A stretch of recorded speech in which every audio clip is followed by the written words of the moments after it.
I know inflation is high, y'all. I know.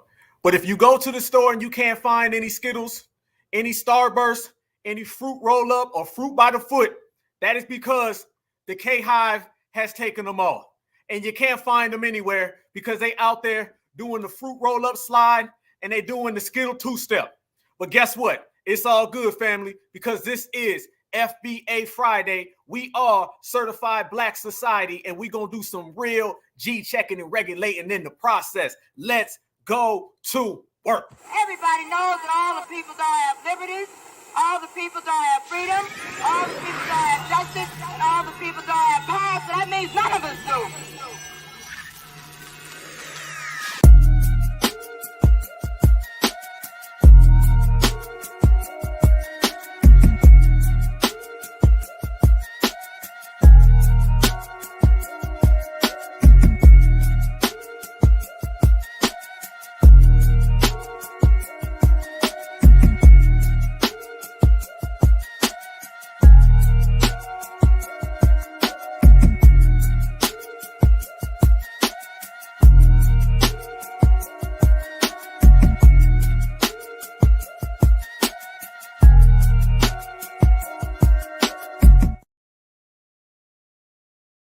They out there dancing, family. They out there dancing. They done sent out the K-HIVE, y'all. The K-HIVE done got rid of the Beehive. And I'm hearing this week the Beehive and the K-HIVE are going to get together, y'all. That's what I'm seeing. You got Plies up in here. You got Van Jones. You see D.L. Hughley. Roland Martin was there, but Charlemagne done had to David Ruffin him out the group, okay? Because Charlemagne popped up last night, and he said he wants the last spot. He said he got to be the only one who gets the shine. So the K-HIVE is out here. They coming after every single Black American man because they don't like us. They coming after every single Black American woman because they want to be you. And we are right here regulating every last one of them in the process, y'all. Happy Friday night, y'all. One love, one love, one love. FBA roll call. Where the family at? Where we going to do this regulating at, family? Let me know what city, what town, what state, what region you doing your regulating from. I'm broadcasting live from the great state of Georgia, representing the South all the way, and we're going to do this thing together, man. I cannot wait. What's up with these people, y'all? What's up with these folks, family? This is a Black voter outreach. It ain't going to work because FBA always wins by a knockout. There they is, there they go. All the way live, y'all. Yes, indeed. Let's go. What's up, man? Welcome back to the Black Alpha Network. We are here. Happy FBA Friday. Y'all know how we do. We break down good game and we roll it on up and we regulate people in the process, but we drop nothing but facts, nothing but receipts, man. Alabama's in the house. Seattle's in the house. Atlanta's in the house. I see Michigan in the house. I see you. Fort Worth, Texas, Little Rock, Arkansas, Pittsburgh in the building. New York City is in the building. Kansas City is in the building. Syracuse, what's good?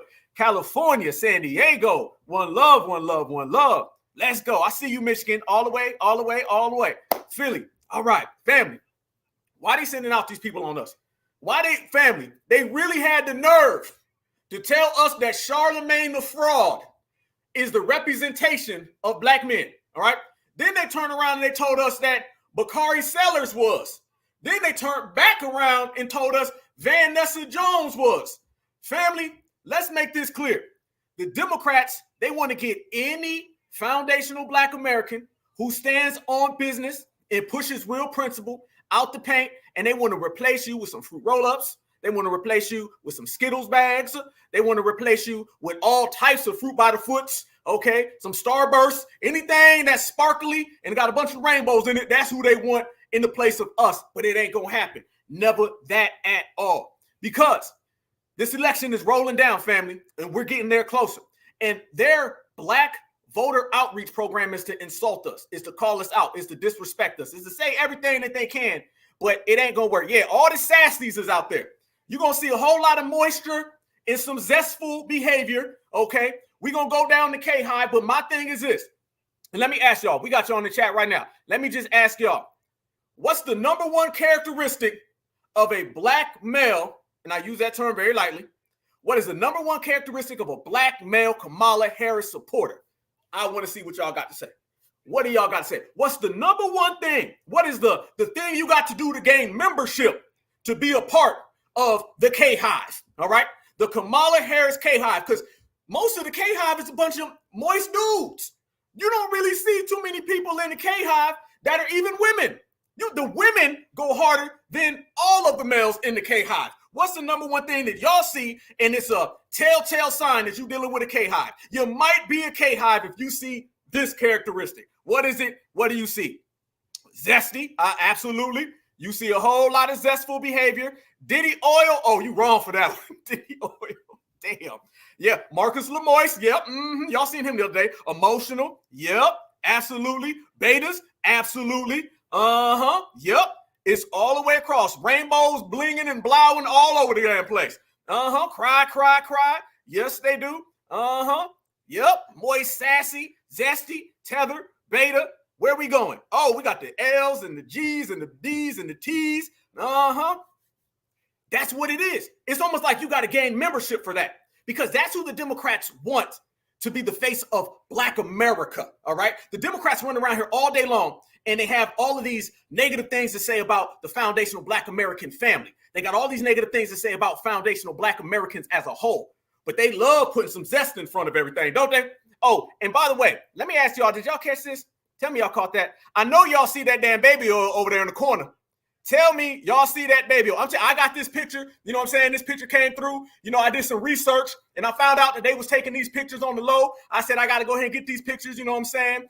We need to go ahead and see what's going on with the 5 Zest beats. So we had to go ahead and pull that picture up. You know, the baby oil is there. They never told us what happened to the baby oil, family. I'm just saying. They said that the baby oil was confiscated. They said there was like 3 million bottles of it. But what happened to it? We came to find out through extensive research, and we followed every single lead that we had, is that the baby oil was found, and it was located, and it was in the Democratic campaign headquarters. And then where you see some Diddy baby oil, you will see D.L. Hughley. You will see Vanessa Jones. You will see Charlamagne the God. You would have seen Roland Martin, you know what I'm saying? But, you know, they can't get bottles big enough, you know what I'm saying? And you will definitely see Plies, all 4'1" of him. All right, this is what it is, family. This is the test that they've been putting out here on us. This is the game that they've been running on us, y'all. But we're not. But I need to ask y'all, the 5 high, y'all cold. I was just about to ask y'all, what name this group? Y'all name this group, y'all. Y'all name them. You already put the 5 hive beats. Y'all is cold out here in these streets. Damn. Somebody, we got the family here. We almost got 400 people already in less than 10 minutes. What's the name? I'm going to let the FBA family go ahead and give me some names of what do you call this? Can y'all caption this, please? Can you caption this for me and see what we're going to call these people? Okay, we need to really know. That's what we need to know, okay? Because these folks is out here acting real funny. We already got the 5 highs beats. Too damn funny, all right? What else do we have if we want to go ahead and put a name on this? The 5 tether beats. Yes, indeed. You can call it the Temptations. These are the Zestations. All right. The Bussy Boys. I like that. Yep. The Temptations. Yep. Yeah. Oh, the Cooltets. The 5 Hot Cheeks. Damn. You like that? The 5 Zest beats. That's what I'm just saying. There's a whole lot of moisture going on up in here. You know what I'm saying? There's a whole lot. What are we going to call these folks out here? Yeah, hey, let me tell you something. I was going to put Steve Harvey in there, and I had about 100 other people. They did the audition, but they couldn't get on stage. So they do all the stuff in the background. Limp Butter Biscuits. The Jackson Hive. Oh, that's funny. Oh, that's funny as hell. Y'all cold. Y'all know y'all cold for that. Damn.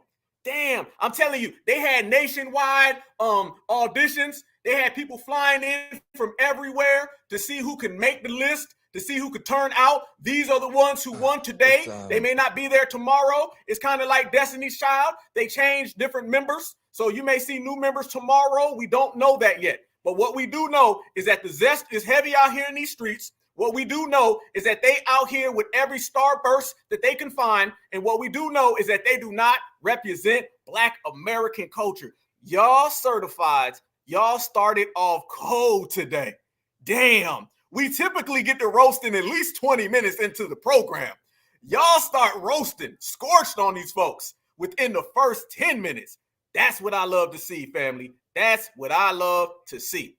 Speaking of that, let's go ahead and talk about why we call these the 5 Zest beats and why the K-HIVE does not represent Black Americans. Vanessa Jones, you let us know how you feel about manhood.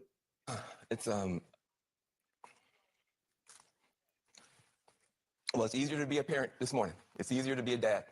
It's easier to tell your kids character matters. It matters. Telling the truth matters. Being a good person matters. And it's easier for a whole lot of people. If you're a Muslim in this country, you don't have to worry if the president doesn't want you here. If you're an immigrant, you don't have to worry if the president's going to be happy to have babies snatched away or send dreamers back for no reason. This is vindication for a lot of people who have really suffered.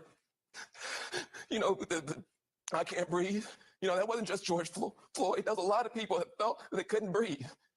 Every day you're waking up and you're getting these tweets and you just don't know. And you're going to the store and people who have been afraid to show their racism are getting nastier and nastier to you. And you're worried about your kids and you're worried about your sister. And can she just go to Walmart? Worried about your sister? What? Walmart and get back into her car without somebody saying something to her. Okay, that's number one. What we say on the Black Alpha Network, y'all. But wait, there's more.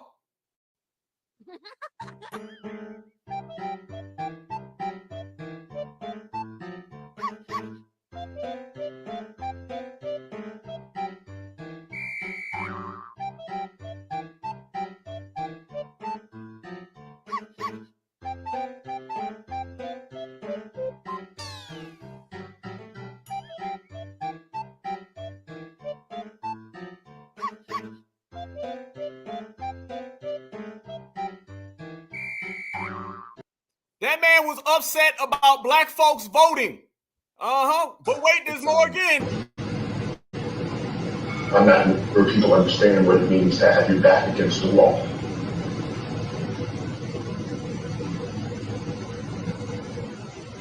You heard? I don't stand with her because she's still bleeding.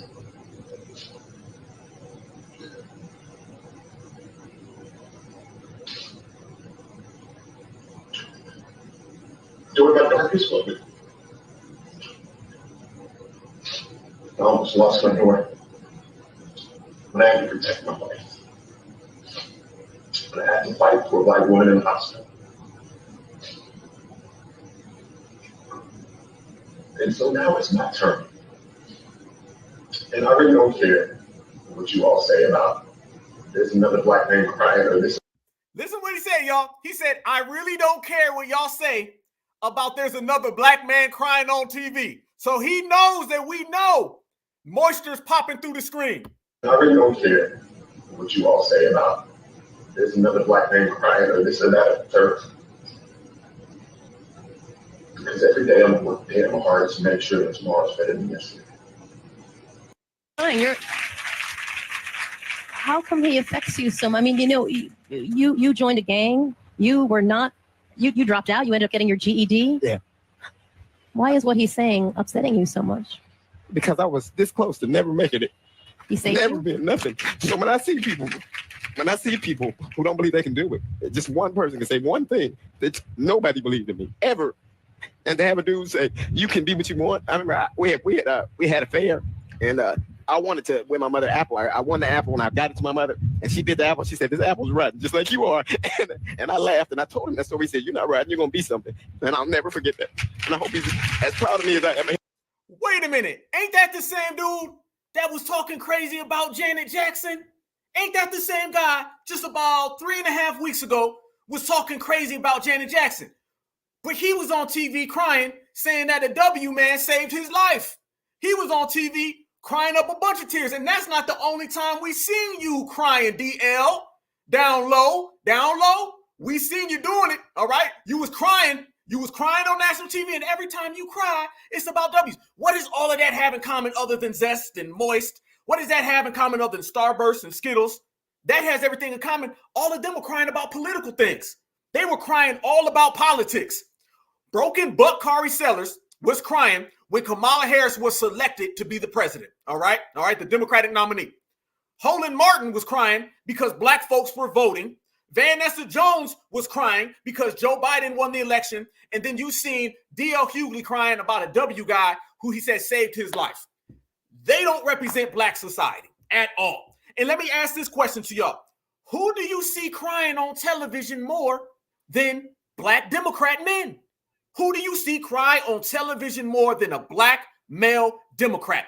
If you took how many times you see a W Karen crying on TV and how many times you see a black male crying on TV, it ain't even close. Y'all are out crying Karen. Y'all are out tearing Karen.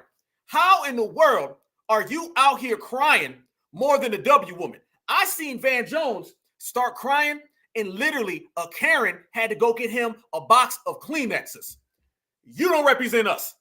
I seen Broken Buck Kari Sellers crying and they literally had to tell him cut the scene, go to the next one. You don't represent us. Roland Martin is outside crying, listening to Trey Songz. If y'all remember that video, you don't represent us. And this is why foundational black Americans, we've let it known and be clear. These people, they are having all of these other agendas because trust me, another agenda for another community is associated with all those tears, y'all. Yeah. And what are they doing? They're out here shaming black American men. Yeah, that Jamal Bryant guy, he came out here talking about black men are misogynistic. Then Barack Obama, he came out. Matter of fact, it was Barack who first came out, said we're misogynistic. Then Jamal Bryant came out. Y'all know they done sent out Mammy Luther King, Stacey Abrams. Stacey Abrams just came out and was saying how black American men are misogynistic. Yeah, yes, she did, y'all. Yes, she did. The Democrats are out here literally trying to float this image that black American men are misogynistic and we don't want to vote for Kamala Harris based on that. We're not voting for Kamala Harris because she's a fraud, and we're not voting for Kamala Harris because she's not black and her policies do not represent us. This is what they're already trying to do, y'all. They're already trying to lay the groundwork that foundational black American men just don't want to vote for Kamala. They got to play that card because they apparently can't play the real card. And they send out a bunch of moist Democrat men or males, a bunch of moisture to come our way and to push that agenda. They want to get all of the real strong brothers out and they want to replace us with the moist guys. Same thing they did the last election. Remember, they didn't want my certified sisters certified. They didn't want the certified sisters. They tried to replace our sisters with all of the dominant society tools. They try to give the Fannie Willises. They try to give the Keisha Bottoms. They try to give the black girl magic. They were trying to do that. They have a vision for what they want blackness to be, and it ain't certified, okay? It's moist. It's Skittles bag, all right? It's all the colors. It's reading the rainbow, all right? And I ain't talking about with LeVar Burton. So this is what they trying to do, and we're not going for it, never at all. Check this out, y'all. Last night, as it gets worse, as we putting this together, yes, indeed, I want everybody to understand, Zesties for Kamala is a real thing. Zesties for Kamala is in full swing. They are out here, family, trying to replace us with anybody they can, and they're out here trying to speak on behalf of foundational black Americans. We already laid down the groundwork. In order to be a part of the K-HIVE, you got to cry on national television. In order to be a part of the K-HIVE, you got to support the Skittles bags community. In order to be a part of the K-HIVE, you got to put on the cape for Kamala Harris, and you have to try to shame straight black men, and you have to try to act like a straight black woman. They done sent out Charlemagne. Did y'all see Charlemagne last night, y'all? Charlemagne gets on TV, and it's clear at this point. See, Charlemagne was one of them guys where he got on the show and some rappers come to the Breakfast Club. He tried to act all independent and all black-defied. Now, when it's election season, this is when you see the real Charlemagne. And we got receipts on you, homeboy.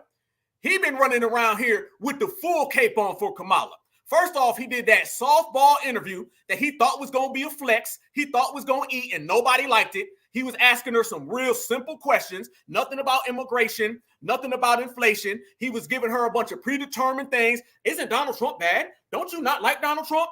And that didn't go nowhere. And since that was rejected by the majority of America, he ran to Anderson Cooper last night.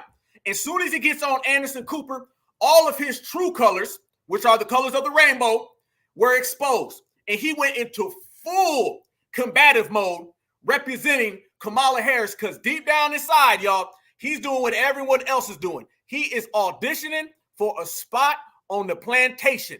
He wants the first job if he can get Kamala elected. Yes, indeed.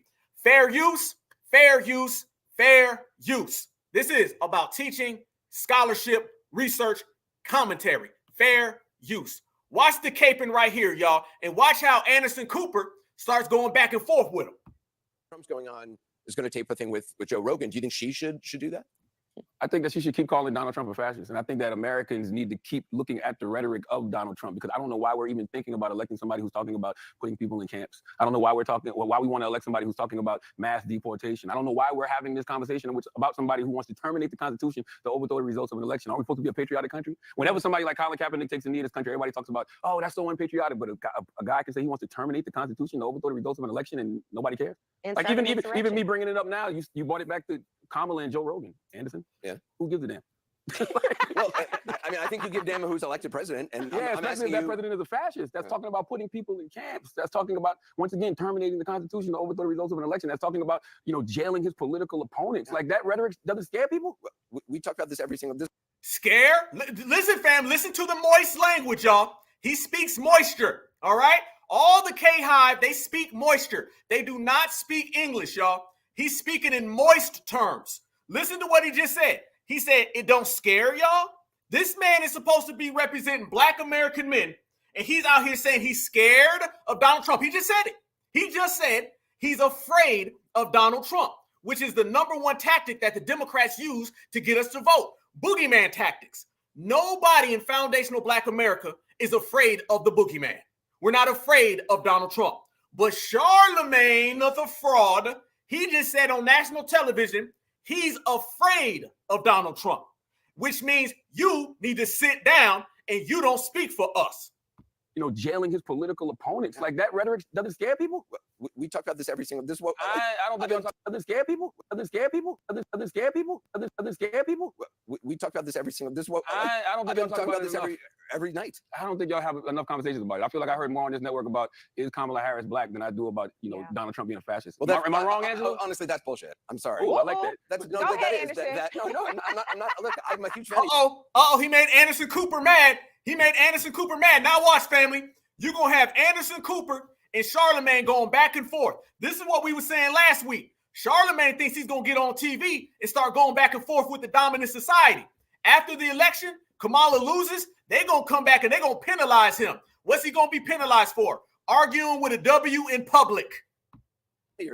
But to say that, am I wrong, Angela? Honestly, that's bullshit. I'm sorry. Ooh, I like that. That's no. Go That ahead, is that. No, I'm not. Look, I'm a huge fan of yours. Okay. But to say that we're sitting around discussing is Kamala Harris Black, like I've seen that. I've seen those roundtable definitely discussions a lot. Now, that's true. bullshit, Anderson. For you to say that y'all don't have those conversations. I've never asked somebody is. I'm not saying you. I Not said the you. network. He said the network. I don't think anyone on. I don't think any anchor on this network has been going around saying, "Is she Black?" Y'all never had we have had. Look, I'm sure we have had, nutty people or people who have strongly held beliefs who I may disagree with, who somewhere on some panel have said something. But I will just speak up for what I do on the show. I do believe it's important to get people different viewpoints as long as they're willing to have a legitimate conversation. It's just, what I don't like are surrogates who come out and just spout talking points that they don't even believe. And those are people I tried to eliminate from having ever on the air again. I think no network has honest conversations about Donald Trump. Nobody's had honest conversations about Donald Trump since 2016. I saw last night they were talking about, the double standard that exists between Donald Trump and the vice president. But it's always a double standard with Trump, whether it's with Hillary, whether it's,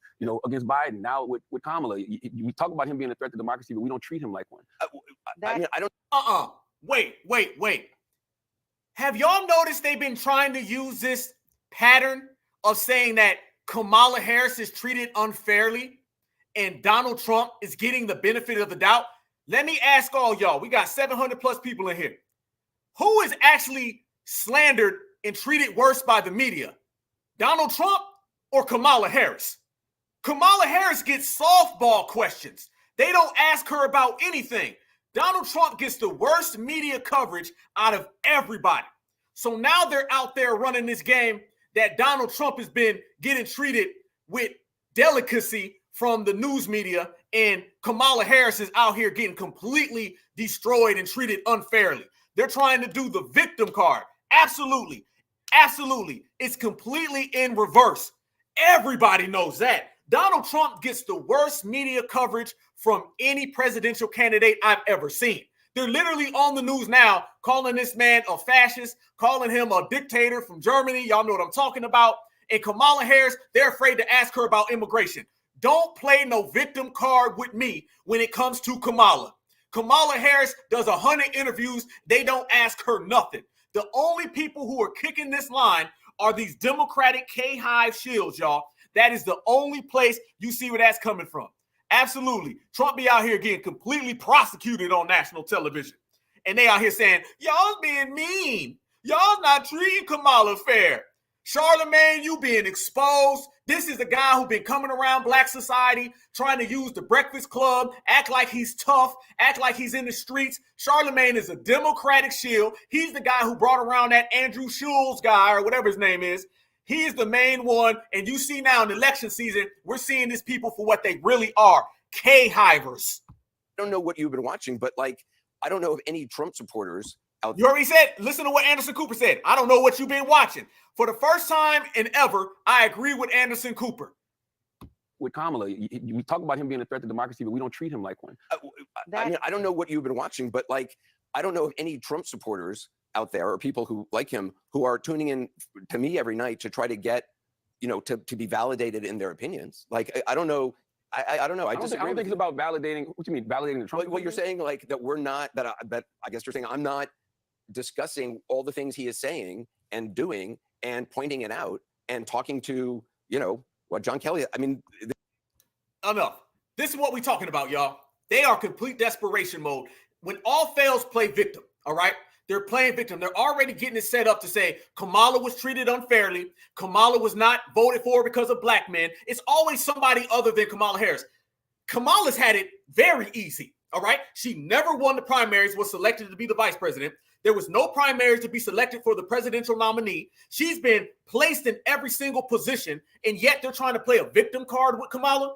Charlemagne actually had the gall to get on national television and say that Donald Trump is getting softball questions and Donald Trump is being treated friendly while Kamala's out here being treated badly. Hell no. Nobody believed that at all. And he's taking his orders from the Democratic Party so he can go out there and try to perpetuate that type of lie. One that is obviously false and one nobody goes for. That man is a Democratic shield. He's a K-Hiver, okay, which comes with moist and zest, and we know all of the above. And he's exposing it all the way across the board, all the way across the spectrum. Nobody's going for that. That's typically what happens when you're desperate. We sit here all the time and say the Democrats are desperate, don't we? Well, you can see clearly that they're very desperate. The fact that you're literally 2 weeks away and they're going on a victim thing. They're kind of setting it up now so they can say, well, she lost because of nobody liked her because they were mean to her. That's really what it is, y'all. And y'all know what comes after that, right? They're not going to talk about the dominant society that doesn't rock with her, the Catholics and the Christians that don't rock with her, all the W women who don't vote for her, all the W men who don't vote for her. They're going to try to set it up where it's the black man. That's why you see the K-Hive come out. You see the K-Hive come out because the K-Hive's job is to try to get all of the attention onto black men and women. So they can say misogyny is the reason why Kamala lost. This is their way of accepting reality, a reality that they do not want to face, a reality they don't want to accept, but this is the reality of the situation. They want the whole excuse to be Kamala didn't just lose because we don't like her. Kamala lost because black folks were being mean to her. Trust me, it starts off with him talking about CNN, and eventually it's going to turn into the new black media. And he's going to say it's all because of blacks alphas and Tariq's Nasheeds and all those damn FBAs is why she wasn't selected to win. But guess what? I got my hand raised.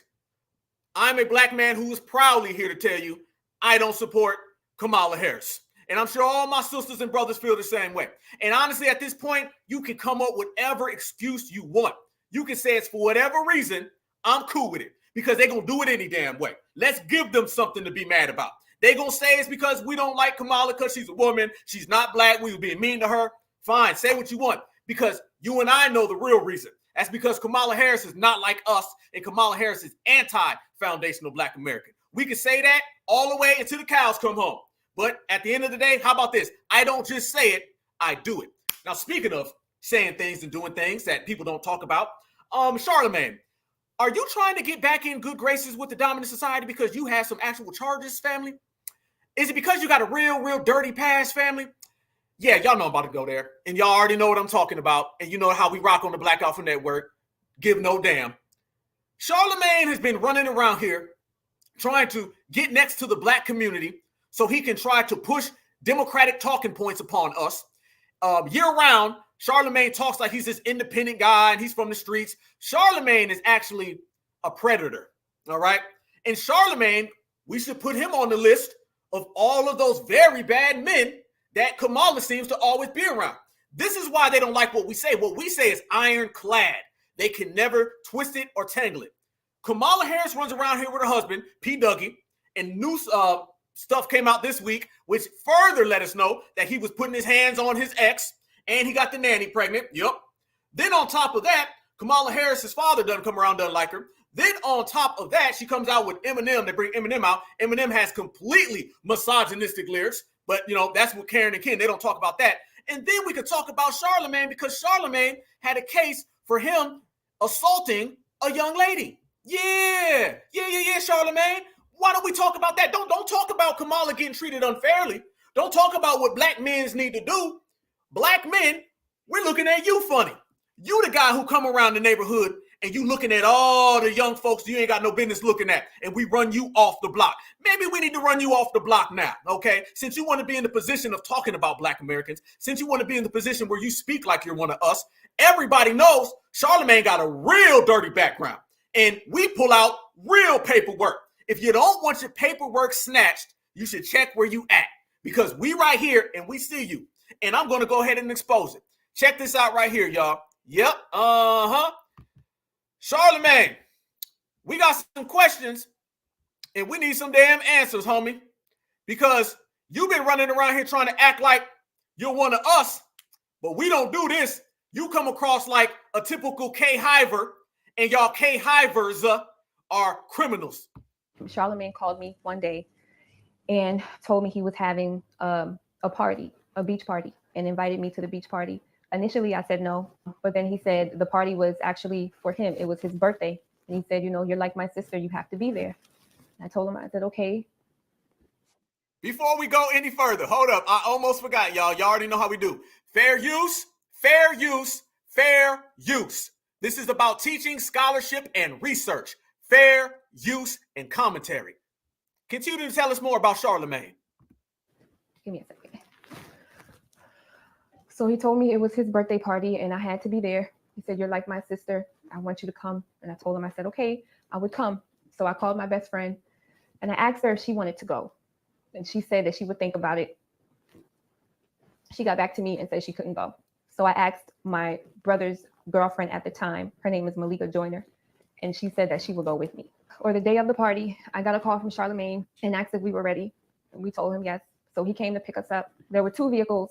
It was a Yukon, and I believe it was a Talon, if I'm not mistaken, a sports car. He had a few guys with him, and one of those guys was a cousin of his by the name of Kenta Palmer. Kenta Palmer was the one driving the sports vehicle. Prior to this day, I had never met Kenta or any of the guys who came to pick us up. I just assumed they were friends and family of his because he was having this alleged birthday party. There were a few guys in the truck and one guy in the sports car. They picked us up late afternoon. Malika and I got into the vehicles. We left. From there, we went to his father's house. Once we got there, I met his father, and there was a few other people there, which I believe were his family members. And they were sitting in there watching TV. How many times have y'all seen this on national television, you guys? How many times have you seen this circulated? Is this the first time a lot of y'all seen this video? Is this the first time? Is this the first time y'all really seen this? We done seen the clippings. We done heard a little bit, but how come we ain't really seen this circulated? Seems like the Democratic plantation, they protect their K-HIVers, right? Okay, let's go. We sat there for a while. We left his parents' house and got into the vehicles and drove to, I believe it was a gas station. At the gas station, Malika called my mom to check in to let her know we were okay. Charlemagne and someone else got out and went inside the gas station, came back into the vehicles, and then we drove to the villa. Once we got there, went inside.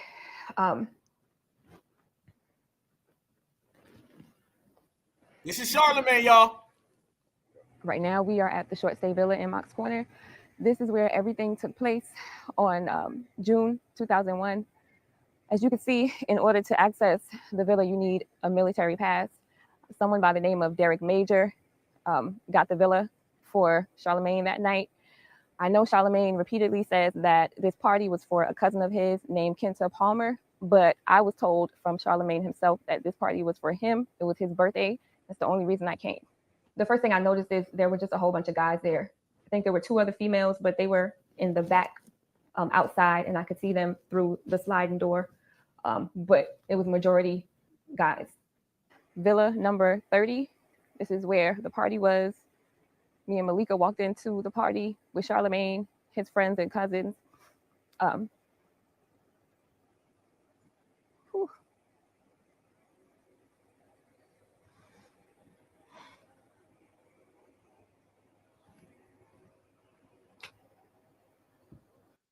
Much respect to that sister right there. Much respect to that sister right there.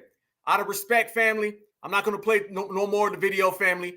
Let's just say after this situation right here, Charlemagne commits to seriously, allegedly, committing a crime, which you guys all know about, which everyone has seen, which has been acknowledged, and Charlemagne is well aware of it and what ended up occurring. And I'm hearing that word on the street is that it was absolutely 100. And Charlemagne went ahead and spent some money to kind of get this all to go away. So basically, he tried to pull a W man and try to get this washed from the internet. And this is why too many people haven't seen it. Charlemagne, that's you right there, homie. You not like us at all. Never. So that's the K-HIVER again. That's the K-HIVER. Oh, y'all tap in. Make sure you subscribe. If you ain't subscribed yet, get your popcorn. This is FBA Friday night. We already put the receipts on the table. Big time, major league. Yeah. Much respect to that sister. Much respect.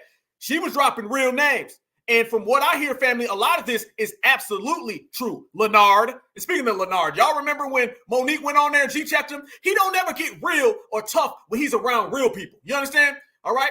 You see stuff like that with a young lady and a young girl, he tough then. With Anderson Cooper, real tough then. Y'all remember when he was talking to Tariq Nasheed? He got up and walked out the room. Yep. When Monique came up there and was like, Leonard, and he got quiet. He know what it is. I'll be honest with you. I think Birdman punked him. To be real with you, I think when the Birdman came up there and said all 3 of y'all, and people thought it was funny, I was like, nah, he know what it is. Y'all remember the video when he took off running? When Little Kim's people ran up on him? You ain't about that life, Leonard Main. All right, so listen here, Leonard Main. Okay, we know your real history, Leonard Main. We know what you were out there doing with a lot of young women, Leonard Main. You were the Me Too movement before there was a Me Too movement, Leonard Main. And you don't represent Black Americans, so you can take that cape off, you and the whole K-HIVE, all right? Because we see what the K-HIVE does. You see why Black American men and women ain't rocking with that, right? We already on K-HIVE member number 1, and we already have an sexual assault case pretty much damn near confirmed. We don't want that. We don't want that, Leonard Main. So now you need to go ahead and take that elsewhere. That's what we on, family. Yeah, Fredro Starr punked him too. Yup. Absolutely. Yes, he did. It's funny, fam. He don't like that real energy. When a real Black man comes in the room, or woman, because Monique punked him, oh, he calmed down. He cool all that. You know how they say go 0 to 100? He go from 100 to 0. He know what it is. And that man ain't nowhere near like us, Leonard Main. All right? So that right there shows you automatically the time he was on right there. And we ain't seen that video like that. There's more to that video. But out of respect for the young lady, you already know what she was saying. It's out there. It's well documented. Check it out. We know what went on. We know what occurred. Charlemagne, he knows what went on and occurred. And that lets you know right there. Speaking for Black American men, speaking for Black American women, speaking for Black Americans as a whole, hell no. You are rejected, Leonard Main. So that shows you automatically, y'all. This is what these K-HIVERs are on. This is already the energy that these K-HIVERs put out there. And this shows you exactly why they are not like us. They do not stand next to us. They do not represent us. We're not going for none of that. Y'all better take that one elsewhere. But this is the energy that you see with them everywhere. This is the energy that you see with them everywhere you go. These people are not out here really standing on real principle, y'all. These are the same people that they put in front of everyone that try to talk like us, walk like us. Are you really surprised that you see this type of energy coming from them when it's the same type of energy that you see coming from the whole Democratic establishment, y'all? These are the people that they think represent foundational Black Americans, and they just mad because foundational Black Americans ain't rocking with them. Checkmate. Now, let's go even further with that because we ain't done. No. Remember this now, when you start talking about Leonard. Leonard, he's the guy who brought in that Andrew Schultz guy, all right? People should have been checked him a long time ago, all right? He's the one who brought in the anti-Black Andrew Schultz, all right? He's the one who brought him around, all right? And then turn around and try to be pro-Black. But you already see the zestness when you start talking about these people. We've already laid down why you see so much zestness in that community with the K-Hivers. Because, fam, you go on the internet, you got a bunch of K-Hivers mad at Black men. Yes, you do. You go to any social media site, you go to X, the K-Hivers are out there. They throwing starbursts at us. I mean, we out here ducking and dodging. They throwing Skittles. They got the whole bag, family. They take the fruit by the foot, roll it all up, and just throw it. I ain't never seen so many flying Skittles in my damn life. All right, they just taking the whole bag and chucking it. All right, you know where all the candy gonna be at on Halloween. You may see some Snickers bars, you may see some goddamn Three Musketeers, but you ain't gonna see none of the Skittles and none of the Starbursts because that's all at the Democratic plantation. Leonard got it, Vanessa Jones got it, Broken Buck Kari Sellers got it, Plies 4'1", he got it, and Down Low Hughley got it. They love them some rainbows, family. Yes, they do, and they sending them out everywhere. The K-Hivers are trying to shame Black men, trying to shame Black American women, and they just throwing all the moisture. Check this out right here. Y'all came across this. Y'all look at this right here. If this don't tell you exactly how they feel, then family, you ain't ever gonna see it. Watch the zest coming through the damn camera with this guy. This is your typical K-Hiver, and you know the typical K-Hive examples. In our lives, or the people that we know of that's voting for this bastard, you also got to hold yourself accountable that they should not have access to you no more because they told you they don't give a shit about you. They told you they don't care about the women in your life. They don't care about the young girls in your life who may be raped, sexually abused. We care about kids so much in our community. We do? Then go confront the pastor. We care about kids and y'all want to bring kids into the community? Oh yeah? Then go confront Uncle John who got a fucking habit of touching all the girls in the family. Whoa. This man going on a whole... What this got to do with Kamala? What this got to do with Donald Trump? First off, he's saying those things about Donald Trump. Donald Trump's not a part of our community. Why don't you go tell Ken that? Why are you telling Black American men that we need to go ahead and handle Donald Trump when Donald Trump's from another community? And why don't you go talk to Leonard? Listen, he just sat there and said young girls, and we see the history with Leonard with young girls. Why don't you go talk to him? You see how he's skipping over his fellow K-Hive member, his fellow K-Hive brethren? Why don't you go speak to them? Oh, I forgot, because this has nothing to do with actual Black men. It has everything to do with the Democratic establishment trying to shame Black men like the K-Hivers do. He's telling Black American women, if your man votes for Donald Trump, you need to leave him. I got some questions on why he would say that, but I'm going to go ahead and ask that after y'all see it. Yeah, we talk a lot of shit. I'm telling we talk too much, and yet there's half truths that come out of our mouth. You care about the status of women, huh? You care about babies being born, yeah? Then why you on child support, motherfucker? What that got to do with Black? Okay. You care about babies so much. Why you got two of them by two different women? Huh? Why the fuck the kids over there and you over here?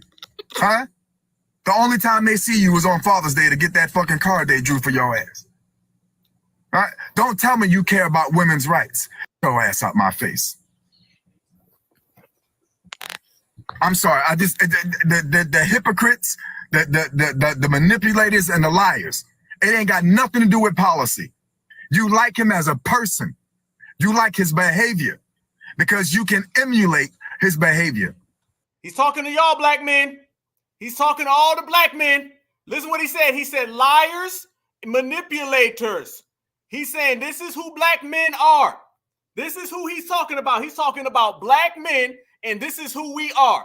The Democrats have an all-out assault on Black American straight males because they want to replace us with all of the zest. The manipulators and the liars. It ain't got nothing to do with policy. You like him as a person. You like his behavior because you can emulate his behavior. Because they doing the same exact thing he doing. They doing the same exact fucking thing. They just doing it in the community. That's why they worried about the damn immigrants getting the money. They need help paying child support. What? Y'all hear the K-HIVE? Hey, we rocking. It's FBA Friday night, y'all.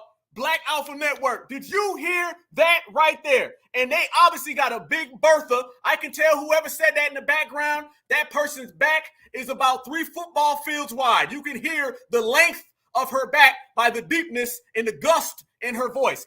He got Big Bertha in the background, and he said Black American men are so misogynistic that we want to be Donald Trump, and we are mad at the immigrants because we got baby mama drama. You done heard it all, certifieds. That fucking thing. They just doing it in the community. That's why they worried about the damn immigrants getting the money. They need help paying child support. Damn. Damn, damn, damn, damn, damn. That's what you see right there. That's the Democrat. That's their voter outreach, y'all. Family, that's their voter outreach. This is how they think they're going to get our votes, all right? This is how they feel they're going to get our votes. By the way, peace up to Nikki the God. I got that from her. Much love. This is what we talking about, y'all. This man literally said it ain't got nothing to do with nothing. It's just we mad at the immigrants. Somehow it started off with Donald Trump. It went into the damn immigrants. Then he said it's all because of us and we all got baby mama dramas. He said every single talking point that the Democrats feel. And have you seen one Democrat come out and denounce that? Have you? Have you seen one Democrat come out and be like, nah, that ain't true? They don't ever retract things when it's said negative about us. Y'all notice that, right? It's basically just say whatever you want to say about Black American men and it's all good. They don't ever come out and retract none of that stuff, y'all. Nope. Because that's how they feel. That's how they feel they're going to get your vote. You're going to shame Black folks. It ain't even shaming at this point. Shaming is y'all need to go out there and vote and y'all need to get it together. That's shaming. They done reached the point, family, where the shaming didn't work. So now it's just straight up insults. Straight up insults. They're going to feel that they can insult their way to Black American votes. That's what they want. That's how they feel. That's what they represent. And this is the typical way that the Democratic plantation operates. We want to be Donald Trump. And notice this, y'all. They don't ever go say that about Donald Trump. If Donald Trump is this kind of guy, y'all notice this now. They say all these things about Donald Trump being misogynistic, Donald Trump being a womanizer, and they put that on Black people. That has nothing to do with our community. Donald Trump is not Black. Look, can we get this straight, y'all? Okay. So first off, they tell us that Kamala Harris is Black. And by a roundabout way, they're trying to put Donald Trump Blackness on us. You need to go talk to Donald Trump, and you need to talk to Karen, and you need to talk to Ken, and you need to talk to that community if you feel some type of way. Don't come talking to our community because it ain't got nothing to do with us. No, whatever Donald Trump does in male world, that's a male problem. Once again, you don't see any of these men are evil problems coming at the dominant society. You can look at all the statistics. You can look at all the evidence, all the facts, and all the proof. It's all over there. They're taking what Donald Trump does, and they're trying to put that jacket on Black American men. You only see that coming our way. That's what you see. But that's your typical K-HIVE, y'all. Check it out. Let's look.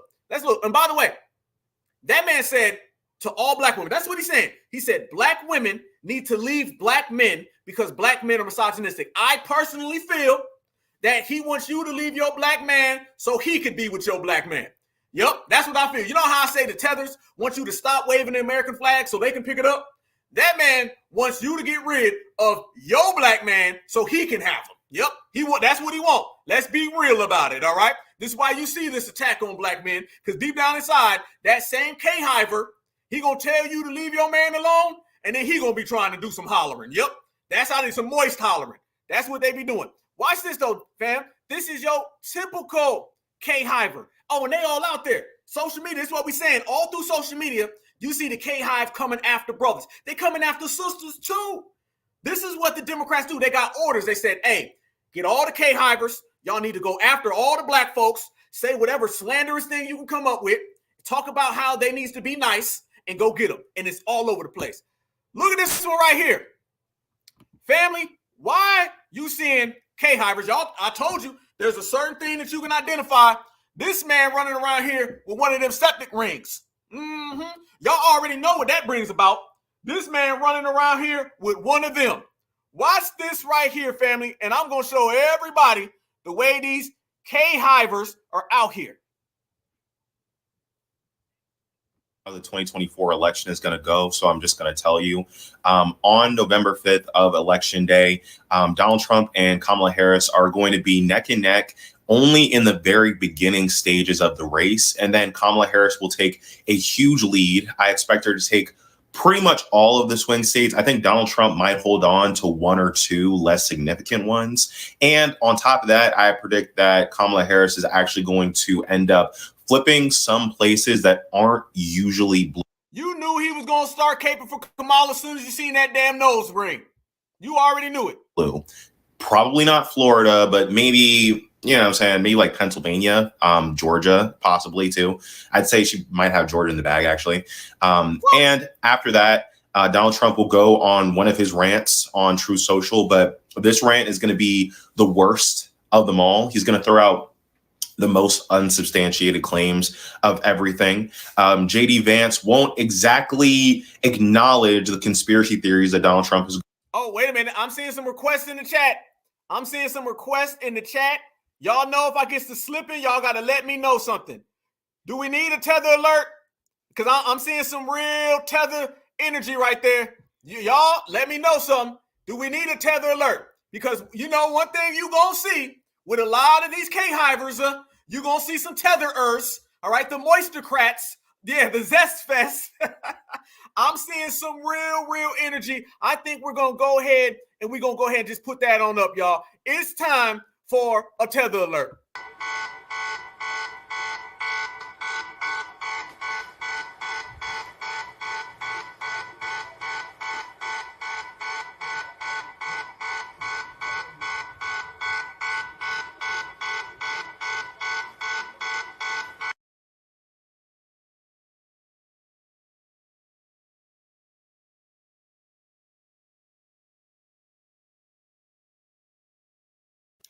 But wait, there's more, y'all. Here's another K-HIVer. You know what I'm realizing? I'm watching Don Lemon because he was here in Atlanta. Shout out to AT, that's where I am. But and shout out to Don because he's doing the people's work and the work of the Lord.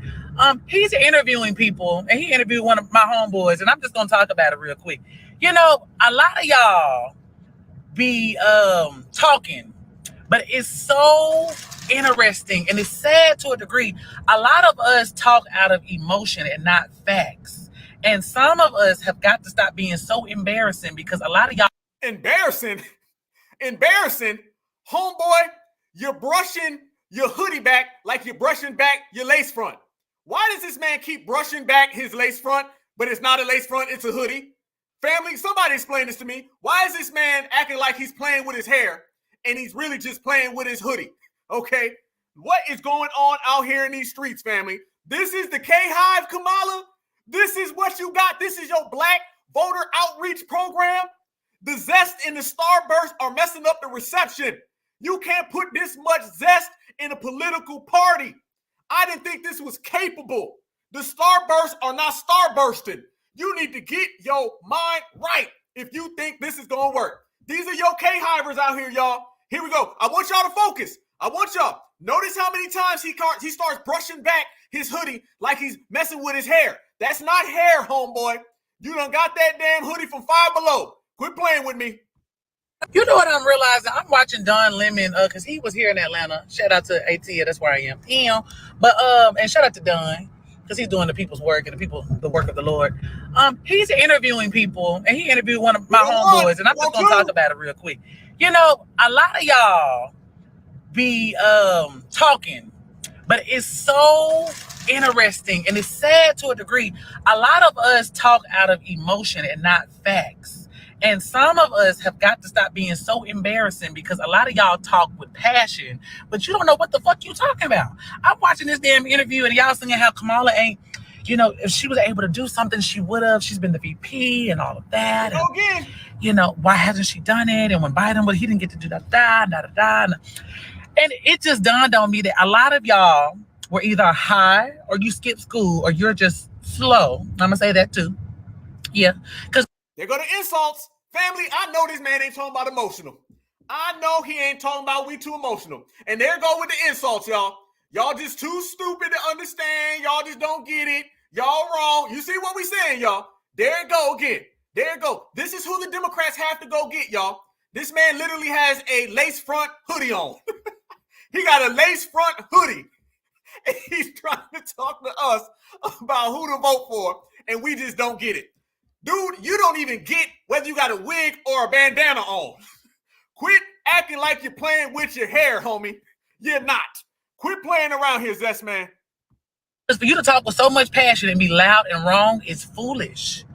If you didn't attend social studies, if you don't know nothing about the government, if you don't know nothing about the branches of government, if you don't know about the judicial system, if you don't know the actual role of the vice president, how the hell are you judging what the vice president should and should not be doing? Because you're a fool, is what I'm gonna say. Because you're looking at the president and saying, "Oh my God, the vice president should be doing what the president is doing," and why are they not? It's not your term. Also, if you look into your social studies book or whatever book you need to look into, bitch, you would know that the House and the president have to come in agreement, which is why half the time the country suffers. Oh, I can't do it no more. I'm sorry, y'all. I can't do it no more. But I want y'all to see this is your typical black male Kamala Harris supporter. This is what it is. And family, if that's bad, no. We need to talk. We need to talk. We need face-to-face, y'all. That is your typical Kamala Harris black male supporter. That's your K-HIVer. Them be the ones right there in the front row, all right, with the purple fingernails, all right, and the green dreadlocks. That's it right there, all right? Not to mention all the things he's saying, all right? Y'all need to read. Y'all need to do this. That's what the Democrats do all the time. But it's, tell you, fam, how many times has it happened before we can go ahead and confirm that's life. That's how they are. But guess what else, y'all? To make that even more crazy, to make that even more real, it don't just stop there, y'all. No. Let's go down. Let's go ahead and talk about how you got some of these K-HIVers out here, old family, and they out there deep. And I need to ask, before I go all the way there, what pattern do y'all see? Do y'all see I seen that black tampon Tim. I seen that. What's the pattern here? You know, we like seeing patterns, all right? Patterns let you know what's going on, what you see. What patterns do y'all notice there? Can I see in the chat, please? Okay, all right. What patterns do we see? Because I'm seeing a whole bunch of patterns with these people. All we doing, we just identifying them, all right? This is who they are. We didn't make them this way. This is who they are. This is what they say. And we just putting out the evidence and the facts, and we just putting the patterns out there. Moisty, yes, absolutely. I'm seeing a lot of moisture going on. You know what I'm saying? This is just what it is. Don't be mad at us. Yeah, they're very emotional. They're talking about we emotional, all right? A dude playing with his hoodie like it's his hair. Yeah, telling us we're emotional. Yeah, there's a pattern involved here. This is what you see. A lot of bandits. Y'all know what bandits we talking about. This is what you see. But check this out. Here go another one. Yep, they super sassy. They put the sass in sassy. Check this out. In America, she took that into account and was like, okay, I got some. And she dropped the plan. The plan is great. Increasing the amount of black teachers we have. I can't underscore the importance of black male teachers. Also, creating more apprenticeships and pathways to high-paying jobs. That is something important in the economy when people are not just trying to survive, they're trying to thrive and potentially get ahead. Increasing the amount of funding for programs at HBCU and HSI medical schools. I'm sure we're all familiar with the context surrounding medicine and why HBCU medical schools exist. We need more black male doctors. I hate to go in on the young folks, family, but I am. But guess what? Family, y'all know I save the most zest for last. Let me show y'all the zestiest K-HIVE. Watch this, y'all. I'm sorry to do it to y'all, but it's Friday night, and we in here 1,000 deep. The incomparable Kamala Harris and the Harris Walls campaign just introduced the opportunity agenda to help Black voters understand that they are going to do things for us in specific. She has heard the Black men's cry about how liberals never do anything for Black people, but that's honestly the only group that ever has done anything for Black people.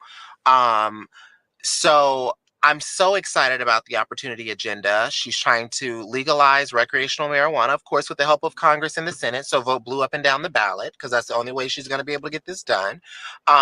She's trying to legalize recreational use of marijuana and also the sale of that. She's trying to give 1 million loans, about $20,000 of forgivable loans to Black business owners in this country. And if you want to admit that, that's a form of reparations. What? So what? Hold up. Did y'all just hear that? This is the first time I heard it, family. I'm a real one. If y'all gonna have to, hey, y'all go through it, I'm gonna have to go through it. We're gonna do this together. We're gonna get through all these zesty K-HIVers together, y'all. All right? A family who sticks together, family. We're gonna get through it. This is what this individual, and I don't know the classification to place on this. Did this individual just say that's reparations? These K-HIVers have officially lost it, y'all. It's official. You can go ahead and you can cancel the K-HIVers forever. I done heard it all, y'all. I don't know the classification. I don't know the destination. I do not know the precipitation of the moist. I don't know nothing. But I just heard reparations. This individual just said it was reparations. We struggling right now to find out who this is. We struggling right now to find out what is going on. And this individual had the nerve to say that. I'll be damned. She's trying to legalize recreational use of marijuana and also the sale of that. She's trying to give 1 million loans, about $20,000 of forgivable loans to Black business owners in this country. And if you want to admit that, that's a form of reparations. So we may not be getting everything all at once, but this is a start. Okay. She's also looking to do some initiatives about the health and the health status of a lot of Black Americans with sickle cell, specific to the Black people, because we are losing a lot of Black men specifically, and some Black women, to the fact that they feel like liberals never do anything for us. I completely disagree with that, because I know without liberals, we wouldn't have the Voting Rights Act. We wouldn't have the right to marry. And you wouldn't be John anymore. Without liberals, you wouldn't be William. Let's be real. Let's keep it, let's 100 now. Without liberals, you in the win. Never mind. Hey, how y'all doing tonight, man? It's a beautiful night. We got 1 point. Okay, we 1,000. Okay, you know what I'm saying? People in the building tonight. You know, it's a beautiful time. You know what I'm saying? You got Shaquita, that now is Sean. You know what I'm saying? But you know, that's what it is. You know what I'm saying? Sometimes, you know, you wake up in the morning and your name is you know, Ashanti. You know what I'm saying? But yesterday, your name is Aquarius. So we don't know how it goes, but this is what they're doing out here in these streets, family. That is what they're doing. And they talking about us. No, family. We don't want nothing to do with this. This is what we talking about when we speak about this K-HIVE out here, y'all. They've been running insane, and they've been really trying to put that. That's Kamala Harris's core. Everybody want to know about the voter block. No, they ain't got no FBA voter block. That's their voter block, family. Yeah, that's their voter block. They voter block ain't got nothing to do with us. No, we over here in a whole different area, a whole different time, a whole different day. I ain't trying to hear it. You know, all right? They not going to give us Joanna Man. All right? Joanna Man is not speaking on behalf of FBA. The certifieds are not going for that one. They're going to have to take Joanna Man all the way back. All right? Your name was Jerome, and today your name is Jerica. You can go ahead and you can have the K-HIVE, because the FBAs ain't rocking with that. Never that. And then they come out and they start talking all that crazy stuff, family. They start running their mouth. They start speaking of things that don't really concern them. That is what we mean when we say these people are out here and they lost. They absolutely, positively, 100% lost. They don't know what's real in the field. They don't know what's really going on other than just to throw these things at Black Americans. But that is what we say they really want. That's the end game for them. That's how they feel that they're going to get a come up. That's how they feel that things is going to go astray. And we know that it ain't going to work that way, because the closer we get to the election, you're going to start seeing these people come out. Like we said, y'all, they're going to come out and they're going to be lost. They're going to be absolutely lost. They don't know what to do, and they're completely afraid because they know right now we have them up against the ropes. It's not working right now. So they got to try anything they can, including throwing that at us. The Democrats have already been down bad. They're officially way worse than that today. So bad, Kamala Harris went out and did another interview. And you already know, first thing they do, they run to the internet and they start making excuses. Remember, it was the K-HIVE who was telling us that Kamala Harris was the greatest thing ever. It was the K-HIVE that was telling us we need to get behind Kamala Harris. It was the K-HIVE that told us that she is the next one up. All right, check this out right here, y'all. Kamala been running out here doing all types of these interviews. Even when the interviews are completely terrible, she thinks she's doing such a great job and don't nobody rock with it. Listen to these answers, y'all. And I want y'all to see how the K-HIVE will excuse anything. Because if you can excuse this and you can come with Joanna man, Joanna want to be a man, Joanna think you a man, then you can Joanna out the damn door because FBA ain't rocking with you. You criticized the wall more than 50 times. You called it stupid, useless, and a medieval vanity project. Fair use, fair, damn. Whoa, I didn't even do that on purpose. Family, y'all know it's that time again on every episode that I need somebody to screenshot that for me. Can you screenshot that for me real quick, y'all? I promise you, I did not do that on purpose at all. This is just the way this individual is looking as of late. I didn't mean to hit that right there. That's just what it is. Down bad in a picture is that right there. This shows you exactly what we mean by she ain't doing too swift, y'all. No. And we're hearing some things coming in from sources in the White House that perhaps there's some substance going on with this individual. And we got some receipts on that, like we do on the Black Alpha Network. Yeah. This already, if you want to know the question, if certain individuals are black or not, then you kind of got your answer right there. Because blacks don't to cracks. And there's a whole lot of cracking going on right there. Speaking of cracking going on, we can go ahead and point to another video that shows, matter of fact, family, I'm going to be extra, okay? Y'all bear with me. I didn't want to have to do this, but I didn't think I'd stop on that. Y'all need to go ahead and tell me, are we tripping when we say this right here? And I'm only showing y'all this right now because I was going to play it for you later. But damn it, that little picture that we just seen of her completely shows us what's going on. Can we explain that picture, family, by this right here? What in the world is wrong with her? Why does she keep playing with her nose? Down on the ground. Watch this right here, y'all. Fair use, fair use, fair use, fair use. Watch Kamala playing with her nose, y'all. Look at this.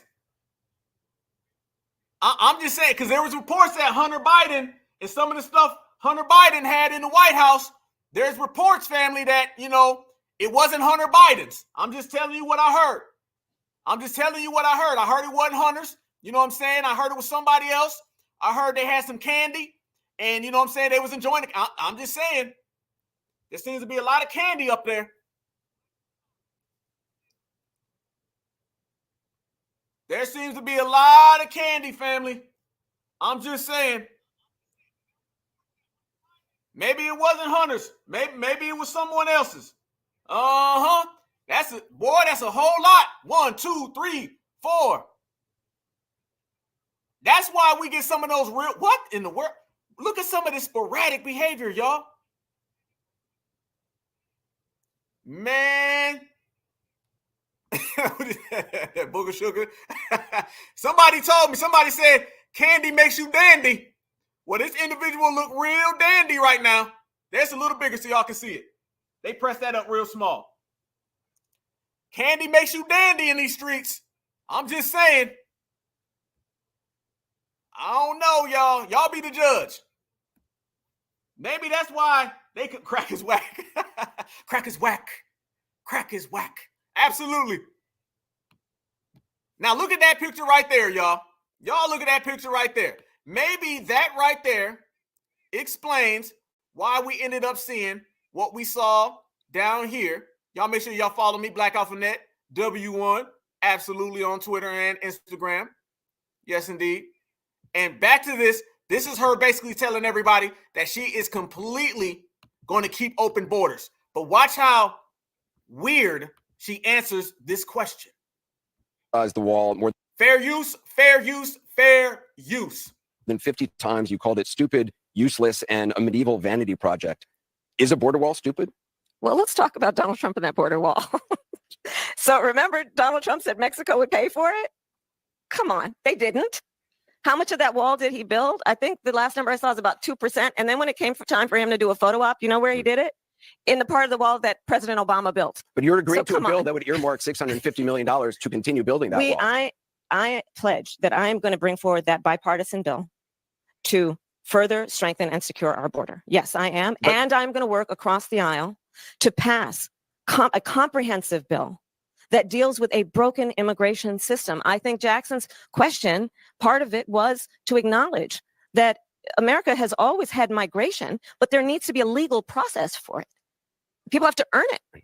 And that's the point that I think is the most important point that can be made, which is we need a president who is grounded in common sense and practical outcomes. Like, let's just fix this thing. Let's just fix it.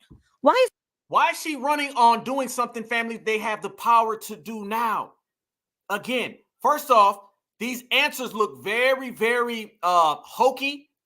She did not answer the question at all. Notice, family, she's sitting there joking around and she did not answer the question.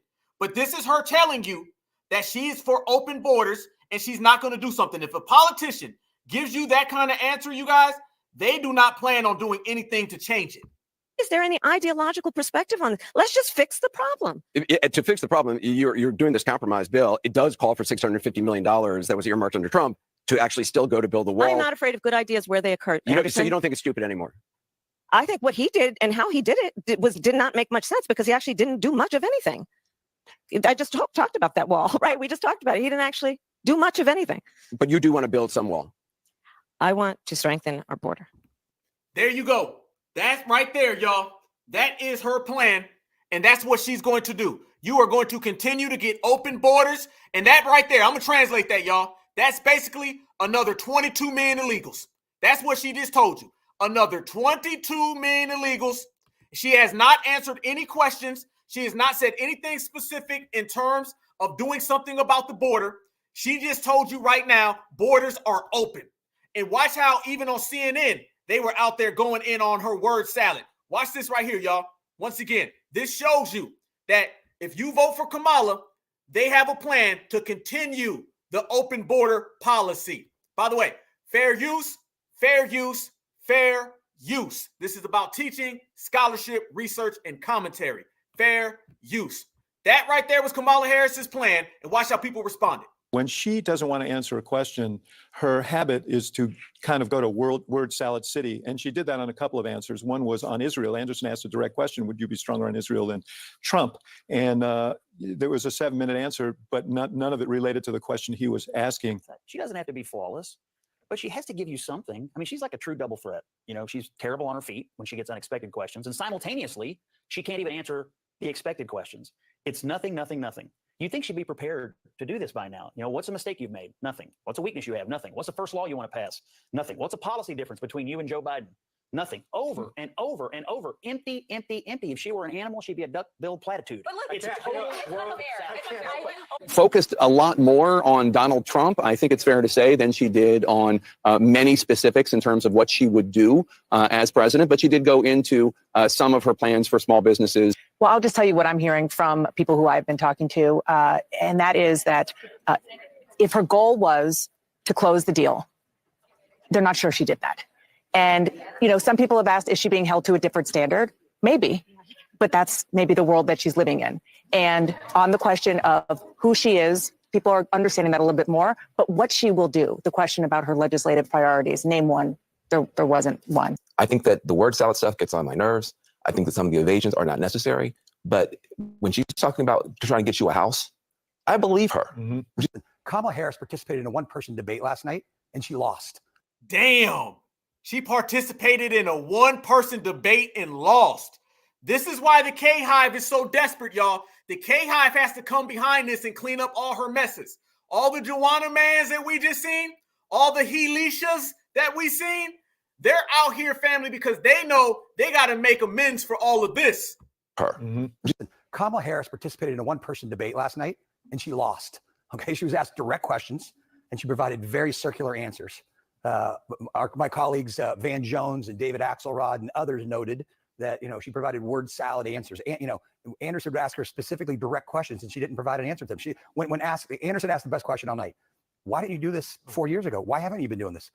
10-minute answer, didn't answer the question. So what she did last night, I don't think helped her cause at all. I think people were looking for, how are you going to, you heard the one woman, how are you going to make my life better? That wasn't provided. Donald Trump bad is not going to get you to the White House. I hate to break it to her. When she doesn't. There you go. That right there, family. Everybody's saying that because everyone is witnessing that. That's the reality of the situation. So she had another town hall meeting. It was terrible. She had an NBC interview. It was terrible. Last week when we talk about she took the week off, she took the week off to have those and she still failed. All right. The K-HIVE were the only ones out there making excuses. Van Jones right after that made excuses. Bakari Sellers made excuses. They're out there to manipulate us to try to vote for her based on the premise of just do it. That's really what it is. She couldn't get through simple questions, family. And there were some real skeptical things that really came out of a lot of these interviews with her, y'all. Real funny style things. I'm going to show y'all one again. Y'all know that we've exposed the facts that they've been running around here for quite some time talking about who built America, right? Right? That's what they've been saying. You seen that she just said they're going to keep the borders open. Let me go ahead and give you an update. They're going to talk that talk about the borders and they're going to keep them open. When she sits there and says, well, we just need to do the borders. And Donald Trump 15 years ago did this and Donald Trump did that and we need to fix it. That's basically her saying borders are going to be open. If you want to come to America, keep on coming. That's really what she's saying. She's telling us the same way she sat there in the chair and she told us, I'm not doing nothing for black people, never did it. She's telling us now she's going to keep them borders open and they are not closing them borders. She is letting them know because she can't come out and say, hey, we're going to build a wall and we're going to put together real immigration policy. Family, we are literally a week and a half away from the election. And she has never gave us a clear, definitive answer about the number one issue in America, which is the borders. Think about that. We still have not got a simple answer about the borders.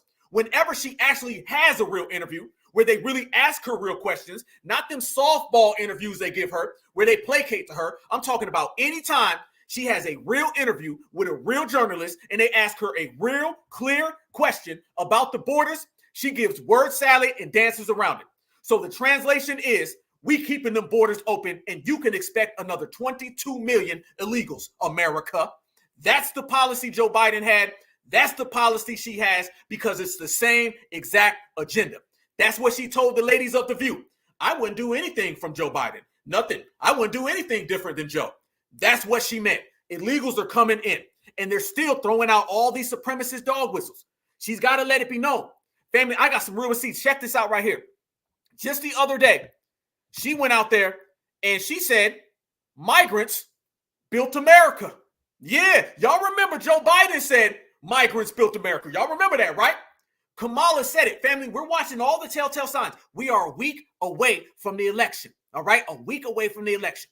So what we're doing now, we're going ahead and we're putting it and we're capsulating it for the world to see. It's real clear now. The decision is made. This is what their policy is. This is what Trump's policy is. And right here on the Black Alpha Network, we've been putting them up side by side and letting the people decide. And it's overwhelmingly, she got to go. Watch her right here, family. She says that migrants built America. Shout out to Nikki the God for this one as well. She be doing some real good work. So if you're listening, sister, much respect. I appreciate this one. A lot of people didn't talk about this. A lot of people skipped over this, family. She did an interview with Telemundo. Yeah. So she's on Telemundo being asked the question about the borders, and she gave more than word salad here. When she get around Telemundo and she talking to all them Telemundos out there, she lets it be known. Y'all built America. Watch this. Right now, we're talking about border security, and there's nobody, no Democrat, talking about pathway to citizenship, an immigration relief, and the benefits that migrants bring to this country. Oh, but there's no question that migrants bring. America is a country that was built in part by immigrants People are concerned who have about their come. TPS, their DACA. We're talking about in part by immigrants who have. America is a country that was built in part by immigrants. America is a country that was built in part by immigrants. America is a country that was built in part by immigrants People are concerned who have about their come. TPS, their DACA, their. We're talking about mass deportations. I'm not talking about. What do you think about anything deportations? What's your? Look at that. Listen to what she said, family. I am 36 seconds into the question. 36 seconds into the question, and she already said, migrants built America, and she's not for mass deportation. You are going to get even worse the policies of illegal migrants than you got under Joe Biden. Kamala Harris is going to be double Joe Biden when it comes to migration. She's letting everyone know. She just said that migrants built America. She has never even uttered that to black folks. Not one time has she even mentioned that halfway or partially. But she sat there and said, migrants built America. And then she turned around right after that and said, I'm not for deportation. So migrants built America. I'm not for deportation. My administration allowed 22 million illegals in. You can expect another 22. And then I'm going to take it further and I'm going to say 32. If Kamala Harris is president of the United States of America and she gets elected next Tuesday, then you are going to see 32 million illegals. I'm calling it now based on not what I say, based on what she says. Migrants bring. America is a country that was built in part by immigrants. People are concerned who have about their come. TPS, their DACA, their. We're talking about mass deportations. I'm not talking about. What do you think about anything deportations? What's your stand there? We need smart, humane immigration policy in America that includes a pathway to citizenship. Right now, we're talking about border security, and there's. What do you mean smart pathway to citizenship? What do you mean humane? Family, the migrants are living better than we are. Don't let them tell you that we need some type of humane pathway. These folks are in luxury hotels. These folks are getting cuisines that are made from their homelands, literally made in America. They got Xboxes and PlayStations. They got video game consoles that don't even come out yet. They got the ones from 2032 already there. What you mean we need to get them some type of humane or treat them better? There's a lot of people in America that need to be treated better. And it ain't the damn migrants, all right? We can start with the homeless. How about that? How about all those homeless Americans from all different backgrounds? They can all be treated better. Because in New York, you can walk down the street and you'll see a homeless black American, and then you'll literally see a migrant walking right past them, going up in a luxury hotel. Huh? They need to be treated better? They're trying to sell us that migrants need better care? Really? Yeah, PlayStation 7. They got the PlayStation 7, family. And black folks are out here homeless. Come on. Let's be real out here in the field. This is what you're going to get from a Kamala Harris presidency. And the K-Hives or any of them can't tell us no different, y'all. Now, that is one side of the spectrum. That is what she's selling. Let's talk about what Donald Trump is telling. And it's two absolute different things. Yep, absolutely. Veterans need 5-star hotels. Watch this right here, y'all. Immediately upon taking the oath of office, I will launch the largest deportation program in American history. I will rescue every town across America that has been invaded and conquered. And we will put, and that's true. Think of the words, towns that have been invaded and conquered. They've been conquered. They've been conquered. And a lot of, it's not everybody's Aurora where they're talking about it. We have many towns that are in the same position and worse, but they don't want to talk about it. It's out of control. And we have a lot of towns that haven't yet been infected, but they're petrified that they will be, and they will be. And we will put these vicious and bloodthirsty criminals in jail or kick them the hell out of the country so fast. You see the difference between the two presidential candidates right there? Donald Trump has been consistent. That's like the 100th time I've heard him say that. Kamala Harris can't even give a straight answer. No, I just feel that migrants built America. Notice she stuttered through everything, but migrants built in America, oh, that got out real clear. She stuttered through everything else. And then we said, well, deportation. I'm not against deportation. Deportation, I'm for it. Come on now. You see the difference, right? You see the difference. That's not it, though. They talk about migrants, y'all. Let's go there. Let me show y'all how the migrants are being treated. We're going to go ask the migrants. It's simply what we'll do. We ain't got to sit here, family, and guess. We don't have to put words in their mouth. No. Let's see what the migrants feel. This right here is how the migrants feel about their current condition in the United States of America. Let's go there. And remember, y'all, when you talk about migrants, you're talking about from every country in the world is coming over here. Watch this right here, y'all. Check this out. This shows you exactly the way they feel.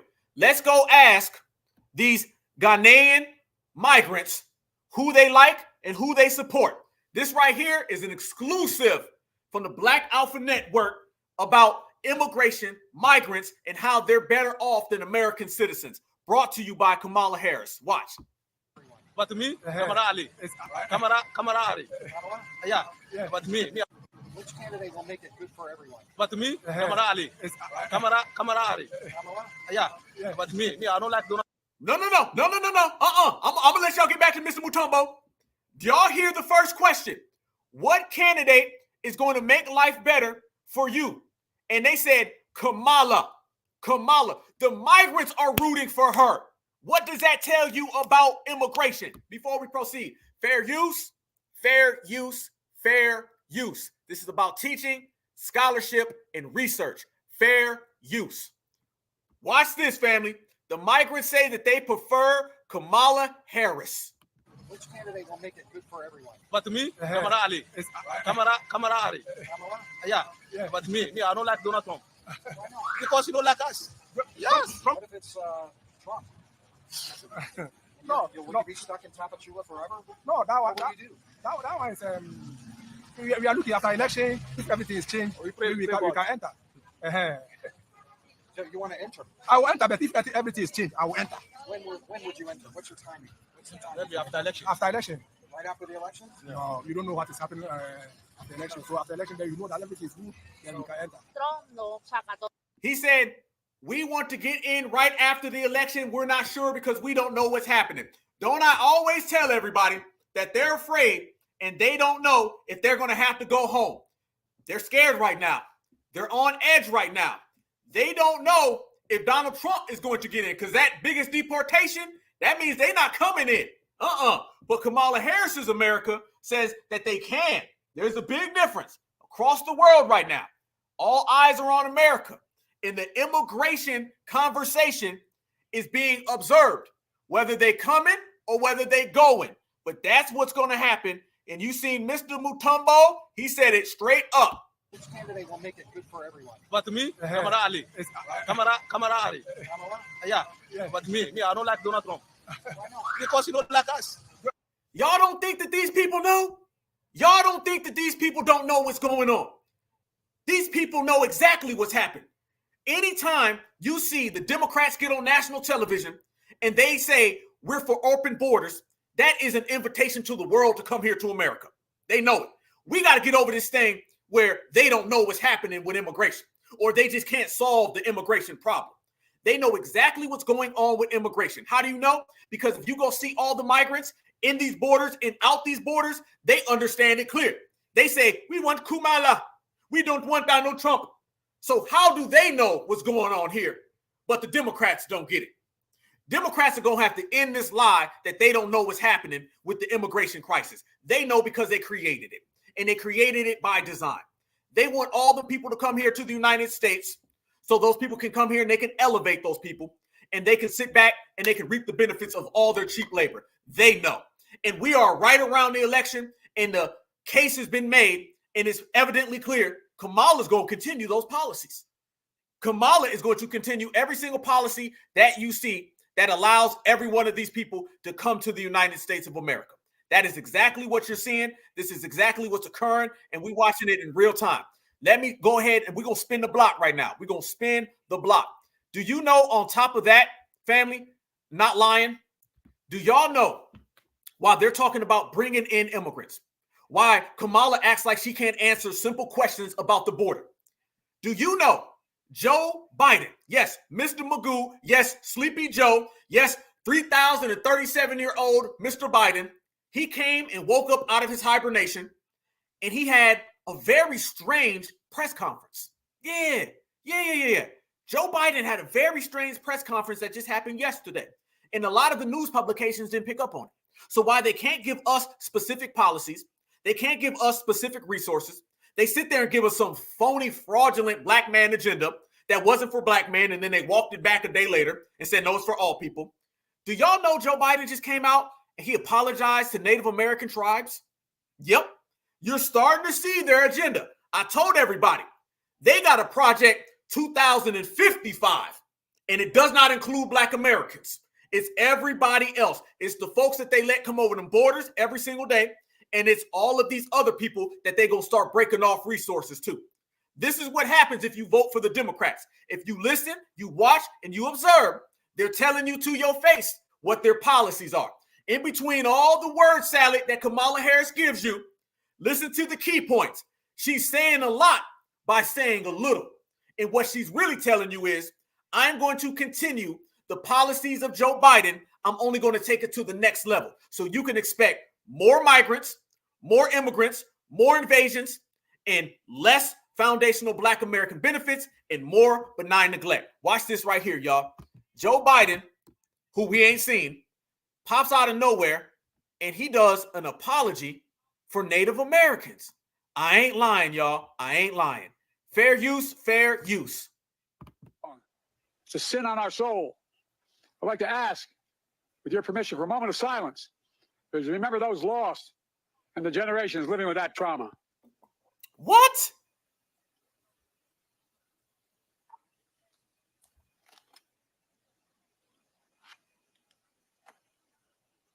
After 150 years, the United States government eventually stopped the program. But the federal government has never formally apologized for what happened until today. I formally apologize. What? As President of the United States of America for what we did. I formally apologize. Why are they doing this, family? Certifieds. It's Friday night. Let's talk. I need y'all right now. Let me ask y'all, what is this about? Y'all know there's a rhyme and a reason to everything. Why, out of nowhere, did Joe Biden wake up from hibernation, run and do a press conference, and just apologize to Native American tribes? Is this basically saying that y'all got about to get broke off? Is this them basically saying, hey, we got y'all, stay there, stay calm, we gonna get Kamala to win, and we gonna go ahead and give y'all the bag? Those reparations that black Americans get, y'all gonna get y'all 100th installment of reparations. Is that why? Let me ask y'all why I got y'all in the building, y'all. Absolutely trolling the hell out of us. If that ain't trolling, family, I don't know what trolling is. Let me ask y'all, what is that about? There's a rhyme and a reason for everything. Everything that happens in the United States of America under this system, and especially the system of supremacy, the SOS, they don't do that just because. They do that for a reason. Is that them kind of bigging people up? Letting people know, hey, y'all good. Stay cool, stay calm. Wait till after the election. We're going to throw y'all some extra money. That's what it sounds like to me. What y'all see? What I see y'all got? Yeah, Gavin Newsom did fake apologize to Freeman. I remember that. Yeah. Yep. Yep. Yeah, exactly. They got even more plans to disrespect us. Absolutely. Absolutely. Yep, they're fixing to get paid. I'm thinking we're going to see another installment of massive reparations for Native Americans. Don't be surprised if they kind of try to spin that with us and try to say that's an us thing, y'all. Watch that right there. Don't be surprised if they say, oh, black Americans, we gave them reparations. It just went to the natives and stuff, and it all gets mixed up. Yep, to further undermine us. Absolutely. Yep. Absolutely. They've been getting mad reparations, and it looked like they're about to get another installment. Looks like they're about to go to the table and renegotiate and give them a whole nother bag. More votes. Okay. Absolutely. They're absolutely spitting in our faces. Absolutely, y'all. Absolutely. Yep. Real talk. Y'all got some good points. Y'all got some real good points, y'all. Absolutely. This is how we doing the Black Alpha Network. We gonna sit here. We gonna get to the bottom of all that. That's how we gonna do it as a family. Yeah. Yep. Yep. More money. Yep. More. That looked like a more money press conference to me, y'all. That look. Why? Why not? I mean, they already getting paid. That looked like, hey, we about to drop another bag on you. Okay. Tonto about to get a whole nother one. Yep. Absolutely. That's what it looked like. That's exactly what it looked like. Yep. Yeah, they already got casinos. Look like they about to get more. They already got reparations. Look like they about to get more. Look like they about to get another bag. Hey, keep the bags coming. How about that? Okay. There's a rhyme and a reason. This is pathetic, y'all. Absolutely. And it goes to show you this is what they're on. Yeah, the man, and look at, I apologize. It was a wreck today, and you ain't black. We ain't black. They get the bag. They're basically, family, can we go ahead and say it? They're going to get their 10th installment of reparations before we get one. Let's go back and say that one more time. They're going to give the red Native American their 10th installment of reparations before we ever get our first. They don't just do that for no reason. Family, Joe Biden on the door. Family, this is an election season. He could have been campaigning with Kamala. Why is he doing that right there? Other than they setting it up. And don't be surprised, family, if that ends up turning into a Latinos get it as well. We got to keep that door all the way open. Don't be surprised if it starts off with natives and then they start saying, well, the Mexicans, y'all are the natives because y'all know they run that game anyway. That's that John Leguizamo talk. That's that John Leguizamo talk. That's that, well, John Leguizamo, he ties us all in anyway. Don't be surprised they start inviting John Leguizamo to come on in and they start transferring the red Native Americans and they start just sliding that off to the Latino Mexican and they start getting the bag. Watch it, y'all. I don't trust the system of supremacy, never at all. It's long overdue at a tribal school in Arizona, a community full of tradition and culture, and joined by survivors and descendants to do just that. Apologize, rewrite history book correctly. I have a solemn responsibility. Hold on, what? What'd he say? What correctly? I can't understand. This all happened with virtually no public attention. 50 years to make. The federal Indian boarding school policy, the pain it has caused, will always be a significant mark of shame, a blot on American history. For too long, this all happened with virtually no public attention. Not written about in our history books. Not taught in our schools. Now you got the Palestinians in there. Listen, family, this is what it is. That's the Palestinian people talking about Gaza in the background. Everything other than us. And I think he's talking about it doesn't get enough attention. He starts talking about the schools. Oh, we're going to break that down. Let me hear what he said because it's hard to decipher a guy who's 3,000 years old. Apologize, rewrite history book correctly. I have a solemn responsibility to be the first president. I cannot make out what he said. Read something correctly. Can y'all hear that? Rewrite history book correctly. Did he say rewrite these people correctly? I have no clue what this man is saying. Do just that. Apologize, rewrite history book correctly. I have a solemn responsibility to be the first president to formally apologize to the Native peoples, Native Americans, Native Hawaiians, Native Alaskans, and federal Indian boarding schools. It's long overdue. Quite frankly, there's no excuse that this apology took 50 years to make. The federal Indian boarding school policy, the pain it has caused, will always be a significant mark of shame. What about chattel slavery for foundational Black Americans, Joe? What about reparations for us, Joe? The only reparations movement that's legitimate in the United States of America. What about that, homie? You ain't speaking on that, are you? Blot on American history. For too long, this all happened with virtually no public attention. Yeah, family, notice what he just said right there. Notice what he just said. He said it doesn't get spoken about, and he said it's a stain on American history.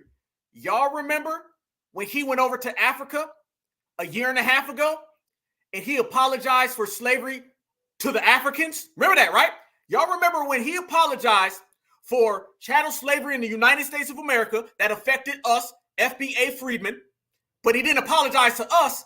He apologized to the damn African like it was them. Remember? And the African would say, oh, thank you, brother. Thank you.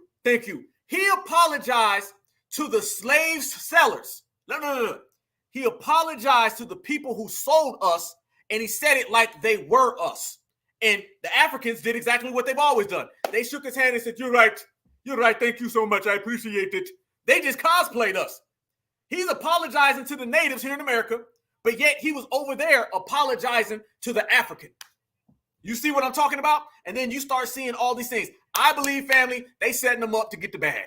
another bag. That's honestly what I believe, family. That's honestly what I believe. I believe that they're throwing these press conferences and all of that so they can set up another round of installments of payments. I think they're going to use this so they can implement other communities, everybody other than us, to undermine us. So they can say, well, we've done a lot of reparations work. Well, for who? Well, we gave them more money. We gave them an apology. Why are you getting mad at us for not giving Black Americans reparations? We gave it to them. Because if you really want to go there, they don't really talk about reparations going to Native Americans a lot like that. Y'all remember when Cornel West was right here? And I had to school him and tell him that, nah, bro, they already get reparations. I've been on the casinos. If you don't say nothing about Native Americans getting reparations in all the casinos, they won't say nothing. They don't bring that up. They quietly give them their bag. Quietly. When it comes to us, they just deny. When it comes to them, they quietly do it. That's what he's talking about. It gets no recognition because they don't really want to bring that up and they don't really want to put that on the forefront. Trust me, we're going to be reading here soon, if Kamala wins, that they ended up getting some type of bag, slid them a couple extra bucks, or just rewrote the whole damn thing. Don't put it past them. They'll re-rip all that up, family, and write them a whole new reparations check. And I bet you they include all these other groups as well. Yeah, this is what they're doing to undermine us. This is the community and this is the administration that we've been calling out. You got to remember that, y'all. This is the same administration that we've been calling out. They are pretty much done. You're in the last few days, and this is why we've been since day one rejecting, canceling the Joe Biden, Kamala Harris administration. This is why we've been the ones on their bumper. This is why we've been the ones exposing them. Because of that right there. They came in anti-Black. Remember, I'm not going to do nothing for y'all. No. Remember, you ain't Black. To hell with y'all. And they're going out that way. I apologize to the natives. And then Kamala saying, oh, migrants built America. Within 5 minutes, I showed you 2 recent clips from this week. And they were both anti-Black American coming from the Joe Biden, Kamala Harris administration. The same one that the K-HIVE runs around and tells us that we need to vote for blindly. You see, this is why foundational Black Americans ain't rocking with the Democratic establishment. This is why we're not on their side. This is why we're not voting for them. This is why it is essential, y'all, that we make sure in a week that Kamala Harris does not win the presidency, or you're going to get more of that. Speaking of that, they run these people out right here, y'all, and they bring out every shield they can find. Let's talk about broken Bukhari sellers, all right? This is the guy who's been running around. I've seen him in real life, by the way, all right? I seen him tap dancing in South Carolina.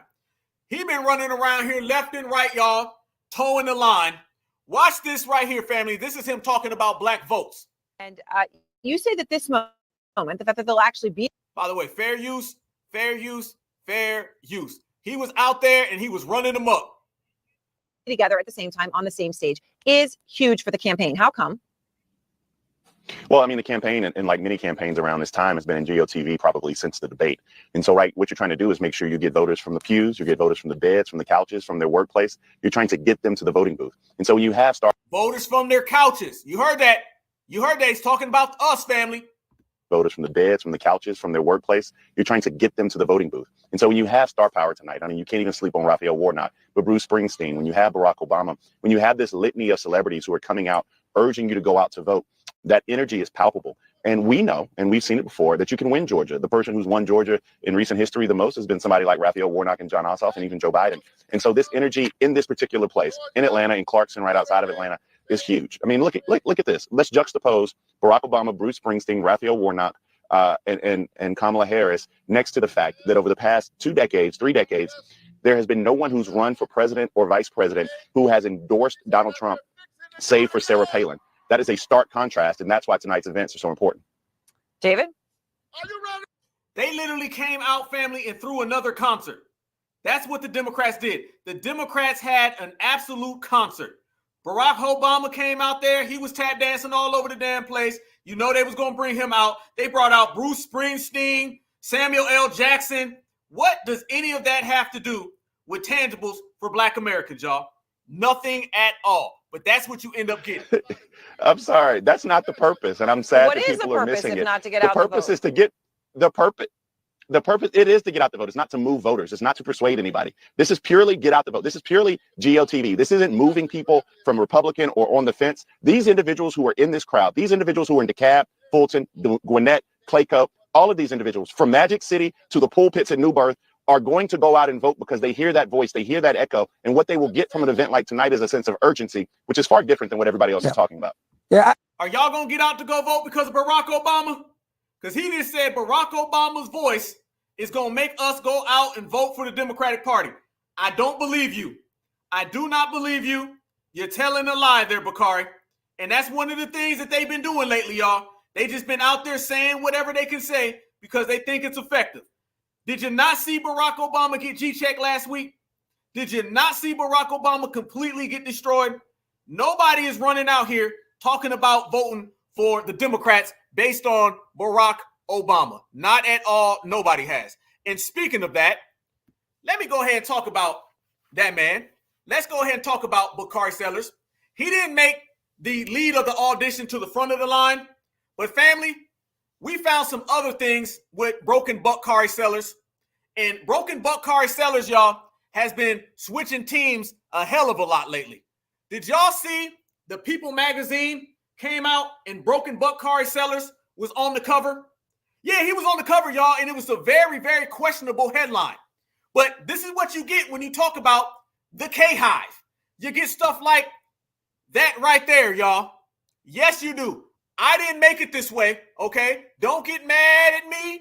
Don't get mad at me. Don't get mad at me. This is what he was doing. He was out here posing for People's Magazine.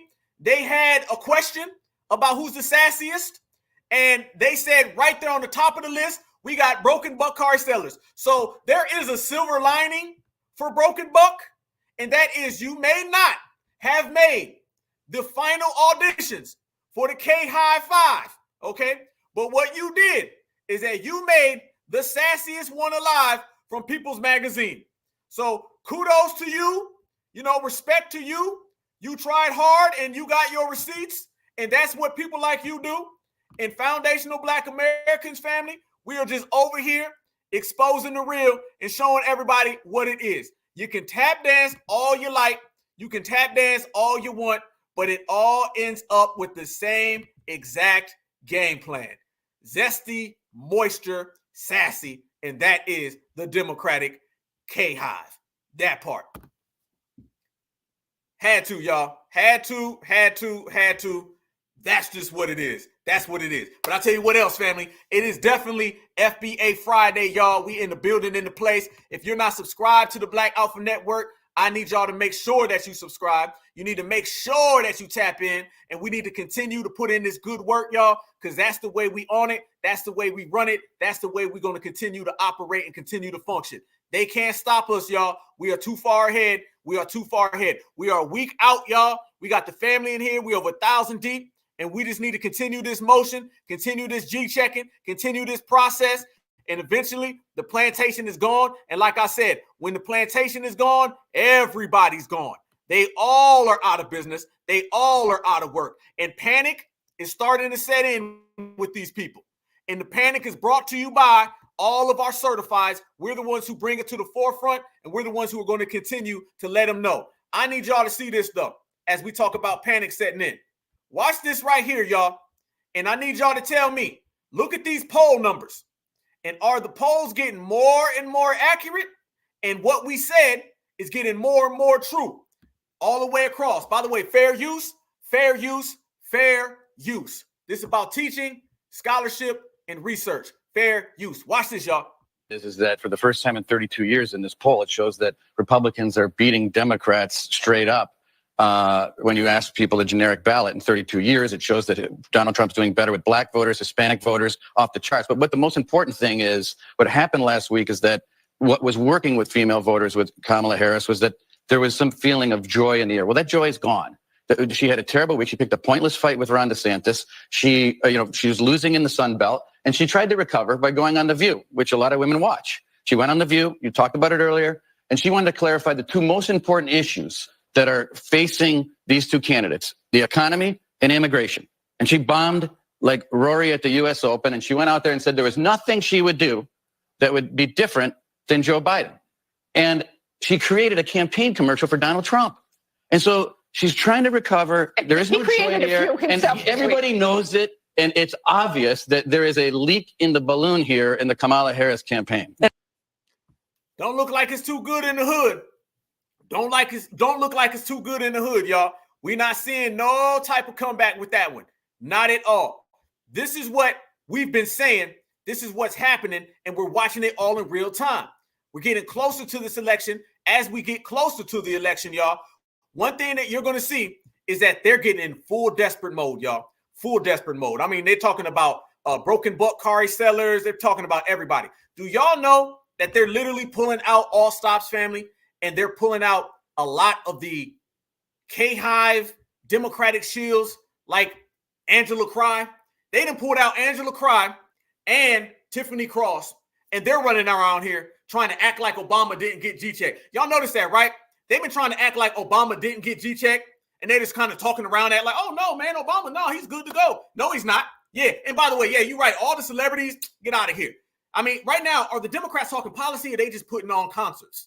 They just really putting on concerts. They got Barack Obama and Samuel L. Sorry, I like Samuel L., but movies maybe, homie. I don't want to talk about inflation with Samuel L. Jackson.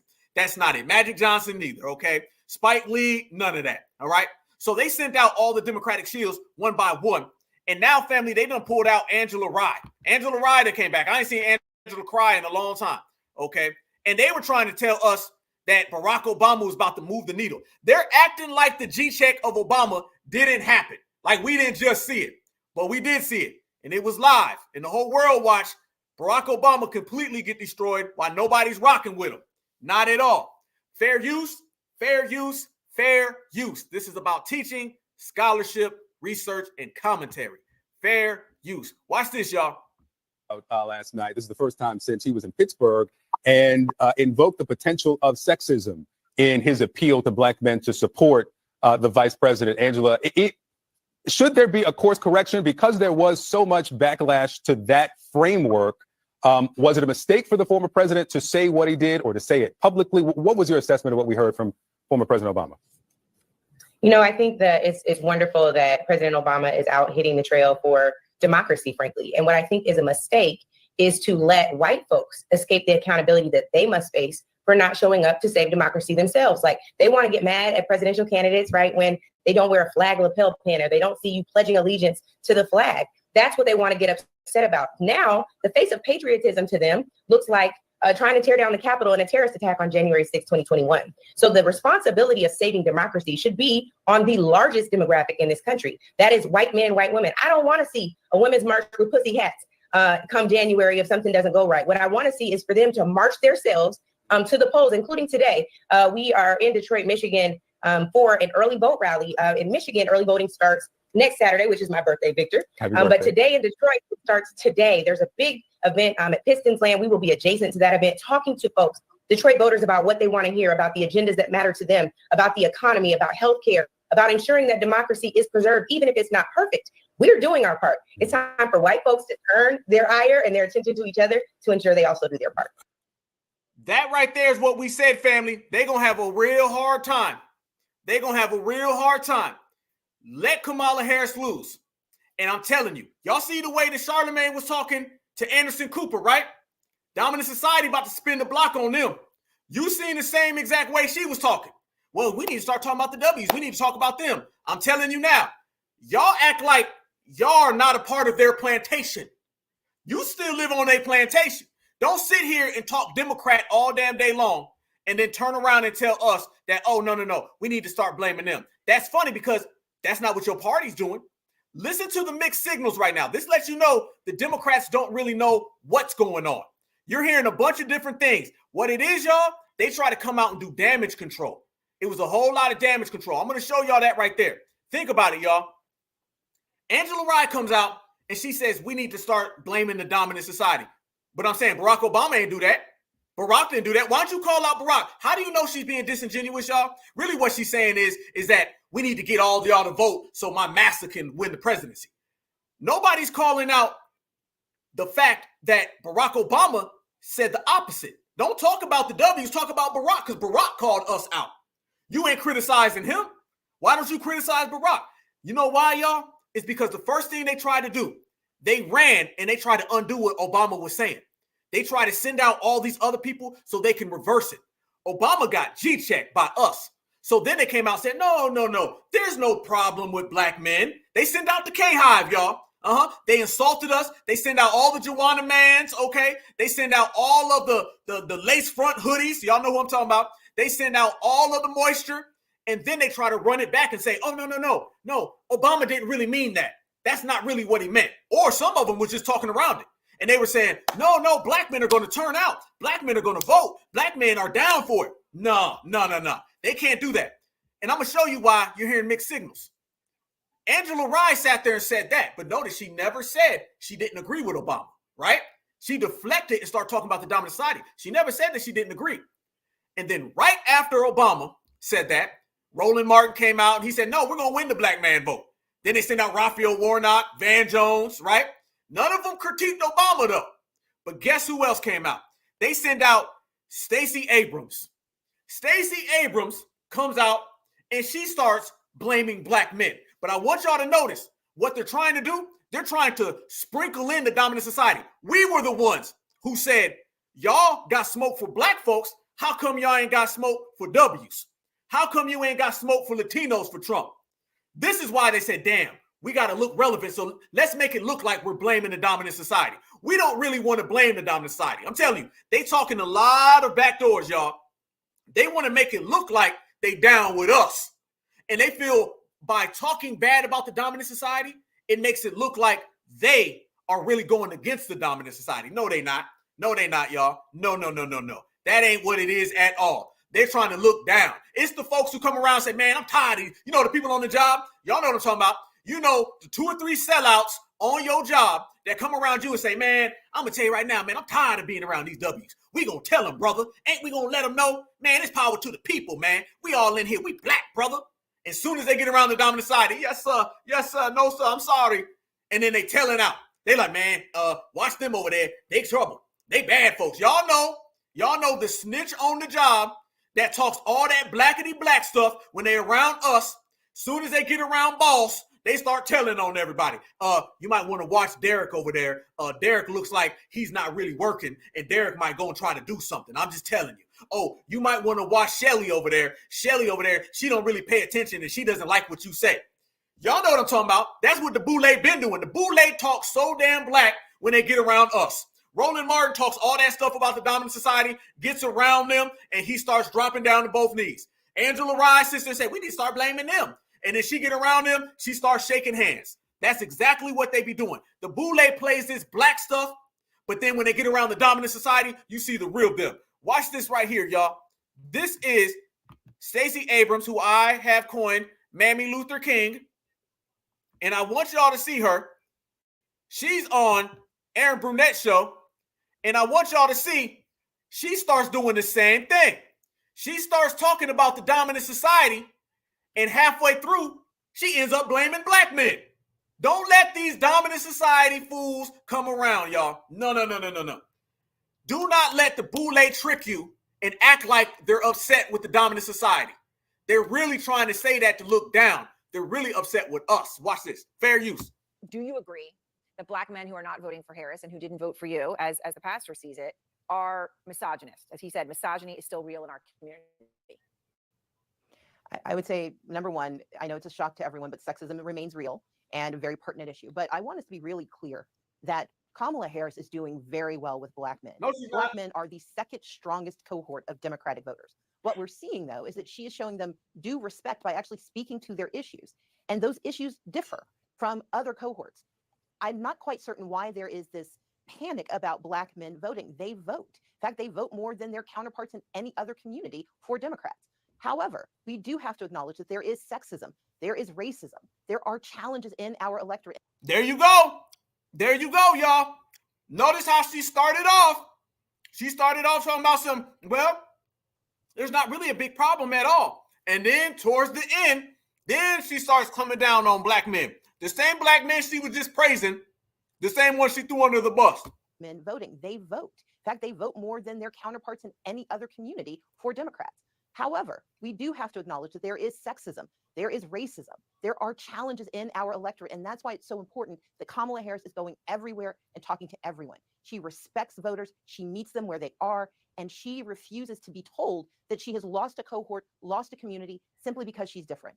The best candidates recognize that you win by meeting people where they are, and Kamala Harris is doing that every single day, and we'll keep doing it for the next 14 days until we get to Election Day. There you go, right there. Boy, she ran around the block, didn't she? Did she not run around the block right there? Oh, no, there's no problem with the black male vote. No, black men, man, we got them, yep. But there is a lot of sexism and there's a lot of misogyny, and black men need to get it together. They're trying to make it look like they're down. See, they knew that we ain't playing them games. They know we ain't about that no more. So what they want to do, they want to appease us and still get us to vote, but critique us and set us up for the blame. That's what they're doing. They're playing both sides right now. They want to sit there and make it look like they're pointing the finger at Karen and Ken, but in reality, they're blaming us. When it's all said and done and Kamala does lose, y'all, they're not going to blame Karen and Ken. Don't let Angela Rye sit there and talk about, we need to start blaming them. No. Angela Rye will be the first one on her podcast, and she'll be talking about how bad black men are and how black men are out here and they don't really like Stacey Abrams. That's the same thing Stacey Abrams just did right there. They start off these things and then they switch. The Democrats have this very, very serious thing of getting asked a question and giving a completely opposite answer. Stacey Abrams did exactly what Kamala Harris does. You ask them this question, they give you a whole different answer. That's exactly what you're seeing right now. And don't let nobody fool. They got some real serious troubles with the black male vote. The Democrats know they got some serious troubles with the black male vote. The only reason they're even out here right now trying to run in circles and trying to give you word salad, y'all, because they know it's bad out here in the real world. They know they struggling heavy out here. And the fact that they're struggling so bad, that is a prime example of why foundational black Americans sitting on the couch election day has them afraid, unlike they've ever been afraid before. And the statistics are coming out left and right, and now they can't really hide the statistics. See, they were able to hide the statistics before, but now it's getting more prevalent. Do you know they just dropped some statistics that are showing not only is Kamala Harris completely starting to fall behind, but Donald Trump is starting to outpace his old election numbers. That has a lot to do with black Americans. Let's say this as well, y'all. This is what they don't want to talk about. They're going to tell you that black Americans, in terms of black men, let's just say black men, they're going to say black men still vote for the Democrats the most. But they won't tell you that the percentage has dropped below what's comfortable for them. They're going to say that the Democrats are still going to get the black vote. They're going to get the black vote. But getting 99% of it and getting 78% of it, that's dangerous.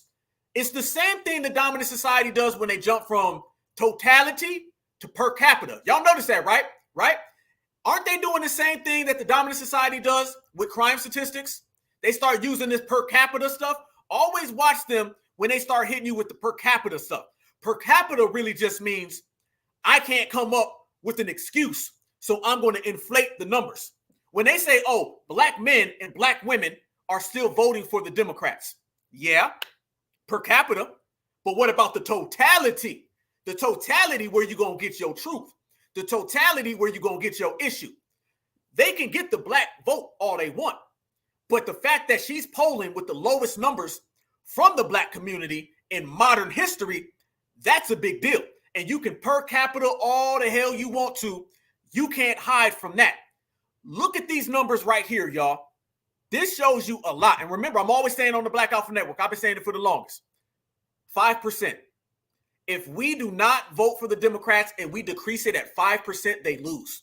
They lose. Now, if that 5 is 7 or that 7 is 8 or 9, it's a wrap for the Democrats.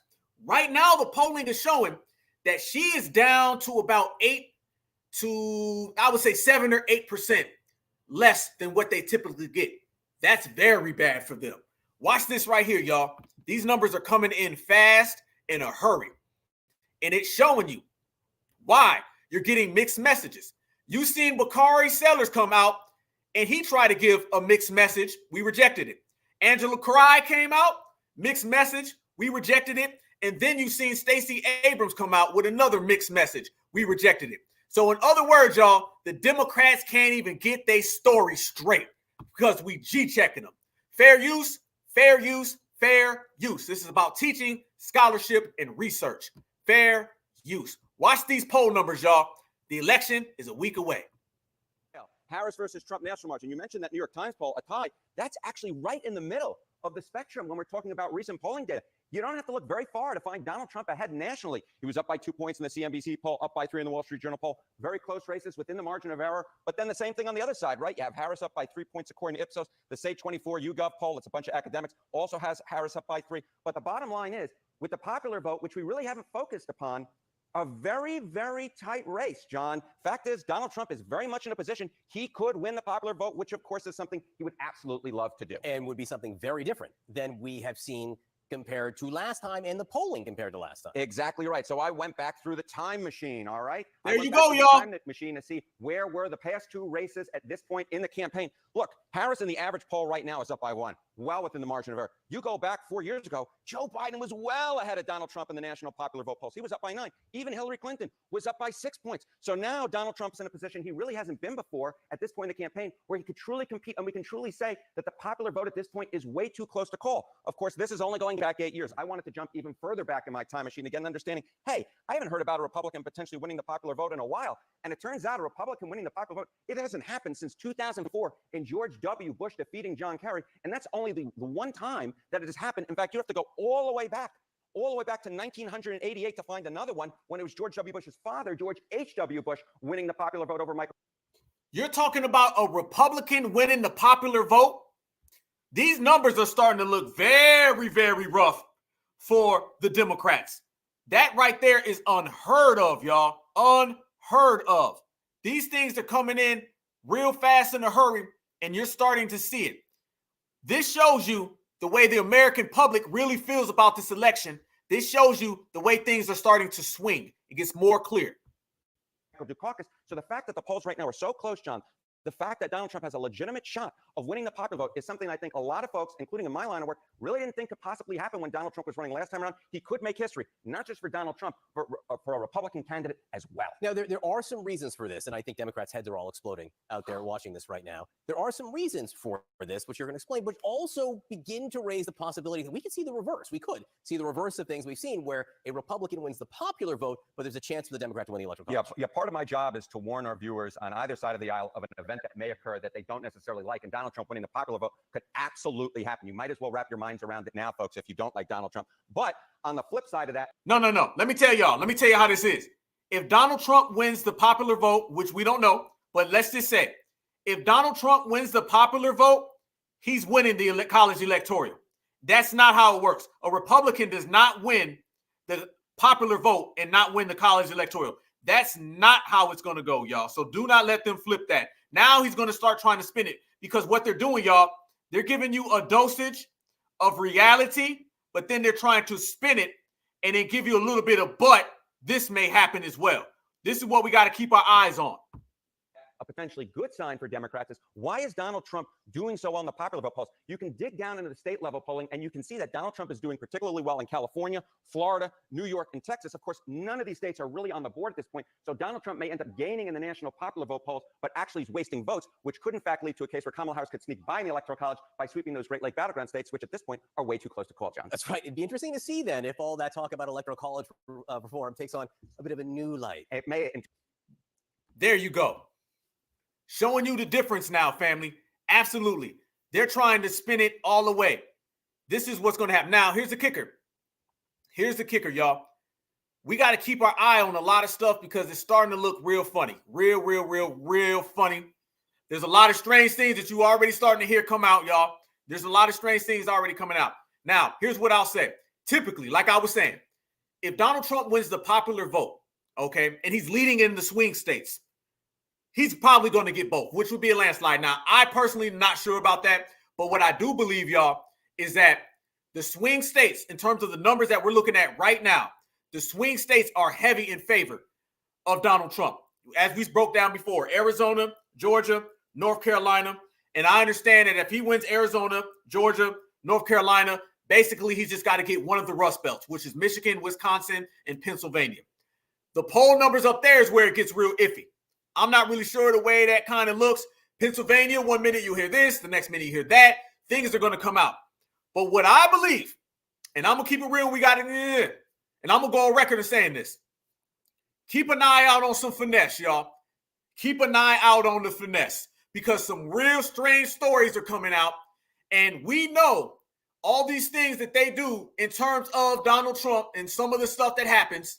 And I'm just going to say, family, election night, we got to definitely watch the finesse. That's just what we're going to go ahead and say, family, because it is very, very clear. They don't want Donald Trump to be the president of the United States of America. We're going to put it like that. So we got to really keep a close eye on a lot of things because it ain't done until it's done, y'all. It ain't done until it's done. We're going to actually have a conversation about this tomorrow. But yeah. We got to keep an eye on it, y'all, because think about all the things that happened to Donald Trump this summer. Think about the charges that all were placed on Donald Trump. And don't look at those as individual situations. Look at those as chapters in the book of we don't want him to be president again.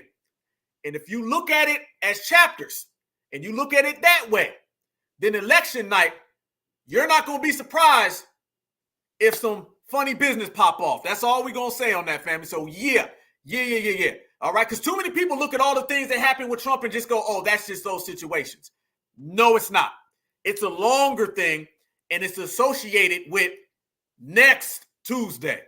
That's what it's really about. So we're going to be right here on the Black Alpha Network, and we're going to have it all. Should we do a marathon, y'all? Because I'm sitting there thinking, I was like, do we go live, wait a little bit, and then come back? Or do we just go straight through, all right? Because news breaks fast in the United States of America. News breaks very, very fast. So I'm wondering, family, should we just go straight through? I got time. All right, I got popcorn. I got my couch because I'm going to be on the couch anyway. Couch for president. So I'm wondering, family, should we just go ahead and cut it all the way through or should, you know what I'm saying, we let it slide? But I want everybody out there, and I'm putting this on record. Keep your eyes on it and watch for some finesse game. That's all I'm going to say. We're going to have to do it. Marathon, we can do a marathon all the time. We can go. There's so many other little things out there, family, in terms of this that are coming out and stories that are popping off that people are knowing. It's like, damn, yeah, this look real funny style. So that's one of the many reasons, y'all, we got to watch this and we got to make sure that we know who the establishment president is, right? And then we also know who the non-establishment one is. We see the type of time they're on. We know the ones that want the illegals to come in here. And remember, the illegal immigration crisis is a $1 trillion industry, and a $1 trillion industry would be disrupted by Donald Trump. So we just going to put it that way, y'all. Y'all know what we mean. Y'all know what we going. So let's keep that all the way there. Marathon it is. Okay. Then we're going to do a damn marathon. Come on, man. Y'all put the election on Tuesday. That's Black Alpha Day. So we're going to go Tuesday. We'll go all the way until they announce the president. And then we'll do a reaction. And we're going to have calls. I'm going to have everybody calling up and everything, y'all. I'm going to have the call lines open and just bring your popcorn, family. And then I want y'all to be the correspondents because I want to know what's going on in y'all cities. Oh, yeah, we're going to do it real. Yeah, we're going to do it real live, y'all. We're going to have everybody call in. We can talk about what's going on, what you're hearing on the ground. Because remember, they don't give us these opportunities, y'all. We got to make them. They try to lock us out of the elections. Go back to the last 2020 election. It was the whole world, and they were trying to keep Black Americans over here. And I made a vow. I said, the next time, the next election roll around, we're going to do it big, and we're going to let it be known, and we're going to have our own conversations. Like whenever they have those State of the Unions, we do our own responses and rebuttals. We don't get this, family. So we're going to do a real live marathon show. I'm going to be talking to everybody. Hey, what's going on? I'm going to have 2 phones going. We're going to be sitting here chopping it up, y'all. We're going to be live streaming. We'll watch it as everything rolls in. If y'all in the city and there's some funny business, call up and we'll chop it up. Okay, that's what's happening. Boom. Because we're going to make it documented. So everybody can watch in the future and they can say, okay, that's where it went on. That's the way they operated. Yeah, that's a great idea, y'all. So it's going to be election night. America decides, but foundational Black Americans are the only ones who matter. Marathon, election marathon. Damn right, fam. We're going to break records. We're going to have thousands of people, and we're going to be in here chopping it up. So whatever city and state y'all in, hit me up and just let me know what's really going on in the streets, you know, what's really going on in some of these polling places and things that's popping. Let's let it be known so we can have it documented because we write our own goddamn narrative. They don't. Speaking of that, y'all, check this out right here. I want y'all to see this. This is what we were meaning about them trying to get illegals to vote. A lot of these people run around here and they tell us that that's not the case and they tell us that's not happening. Family, you know there's some funny style business going on with illegal immigrants voting. That is the name of the game, family. That's the end goal. Always focus on the end goal. Like I just said, everything that happened with Trump, don't just think about those situations. Think about the end game. And a lot of us believe the end game is next Tuesday. But this is what we mean about them trying to get the illegals to vote. And before we move forward, fair use, fair use, fair use. This is about teaching, scholarship, and research. Fair use. Watch this right here, y'all. We got some real evidence of what's going on in the streets. She took off Tuesday, and people will say, oh, no, she did the Telemundo interview. She did Hallie Jackson. Yeah, but she took off the campaign trail. She stayed in D.C. Yesterday, we heard a 2-minute statement from her from the Naval Observatory, and then she does this town hall, but she's off the campaign trail. You have had 48 hours to prepare for this town hall, and this is what we get. To say that you were right to wait 3 years to invoke executive power. You know, I love to say it, Emily, 212F. You knew it. 212F. You waited 3 years, and you were right to do that. Okay, well, if you were right, then you mean you were right to let in 11 million people. You were right to let in the killers of Lake and Riley, Jocelyn Ngari, and Rachel Morin. I know you didn't want that to happen. I know you expressed empathy for those individuals. But saying you were right is saying you were right to let in those killers. And you're saying you were right to let in the Venezuelan gangs that, yes, have taken over a handful of apartment buildings that, according to Martha Raddatz, we all need to accept because those are just the plebeians out in Aurora. And we're living in our swanky D.C. apartments, or I guess in her case, the Naval Observatory. It's so out of touch. Kevin is spot on. And Donald Trump, it's interesting when you hear him say, yes, I know the economy is the number one issue. Border's number two. But Trump has said he thinks immigration is going to determine this election. And that guy's gut, it's telling him something. Right there. Watch this, family. Immigration determining this election. Watch this right here, y'all. This is what we mean. Watch some of these funny style things. This is why we're going to do a marathon on election night, you guys. This is why we're going to do it, because foundational Black Americans, we are going to be on the front line of everything, and we are going to be our own force. Watch this right here. Fair use. More on the breaking news now. A federal judge just ordered Virginia to reinstate the more than 1,600 voters taken off the state's voter rolls after being identified as non-citizens. The Justice Department filed a lawsuit after their removal, which alleged that Virginia violated federal law by systematically removing those non-citizens from voter rolls too close to Election Day. Virginia Governor Glenn Youngkin says the state will immediately petition the court for an emergency injunction. Yeah, Harris, common sense is clearly not at play here, and that's our issue. And so the common sense answer is, of course, that if people have been taken off the voter roll and they're not able to affirm that they are a U.S. citizen, they shouldn't be voting. And they can, of course, affirm they are a U.S. citizen and get back on the voter roll. That is common sense. That's a process that's been working in Virginia for 18 years. And to have a federal judge order that we reinstate over 1,500 individuals back on the voter rolls doesn't comply with common sense, the Constitution, or Virginia law. Every American needs to be focused right now on Virginia and what's happening with those non-citizens. Governor, and Harris, last comment, get out and vote, folks. This is an incredibly important election, and we are asking all common sense-minded Virginians and Americans, get out and vote. There you go. There you go. There you go. You see that, and we see that, and we watching that, y'all. Yeah. Man, family, I'm telling you right now, eyes wide open. Eyes wide open. And I think that's the undertone. I think that's the undertone of a lot of people. They don't really want to mention some of the funny style games, y'all. But y'all just keep an eye on all of that, y'all. That's why we're going to break it down. And we're going to definitely have a thorough conversation about all of that. But I'm going to go further, family. Let me talk to you about this as well. Watch this right here, y'all. Just showing you, if you see what you see, call it out. This was back to that terrible town hall meeting that she had. Watch this right here, y'all. This was another question, and they seem to be very, very vague. I'm telling y'all, we are right away from the election and still no clear answer on illegal immigration. None at all. Fair use, fair use, fair use. This is about teaching, scholarship, and research. Fair use. Watch this right here, y'all. Will you ensure that every immigrant is integrated into American society safely? What benefits and subsidies will you provide them with? And how long will these benefits and subsidies last for an individual? Most importantly, will the American citizens' taxes pay for these benefits and subsidies? And if so, how much money will be allocated? Well, thank you, Jackson. Let's start with this. America's immigration system is broken and it needs to be fixed. And it's been broken for a long time. And part of what we need to do is always prioritize what we need to do to strengthen our border. I will tell you, I'm the only person in this race among the two choices that voters have. I've personally prosecuted transnational criminal organizations in the trafficking of guns, drugs, and human beings. I have spent a significant part of my career making sure that our border is secure and that we do not allow criminals in and we don't allow that kind of trafficking to happen and come into our country. You don't allow them to come into the country and there's 22 million illegals. Listen to that right there, y'all. 22 million illegals. And she just sat there and told you that she is the best person to handle the border. She just completely left out the last 4 years. And as my opponent, look at it, has proved, she can't even get it out. You know they lying, y'all. Look at her. She can't even get it out. And we don't allow that kind of trafficking to happen and come into our country. And as my opponent has proven himself, and as my opponent has proven himself, he would prefer to run on the problem instead of fix the problem.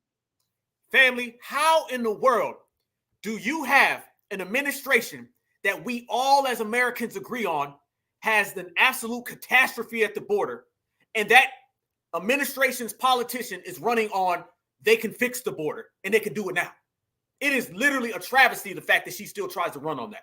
And it's not the reality. What I tell you, look at the reality of what you see with your eyes and then look what you see on television, y'all. Do they really talk about what's going on? Real talk. Think about what you see on social media. Do you really see them talking about what you see with your own eyes?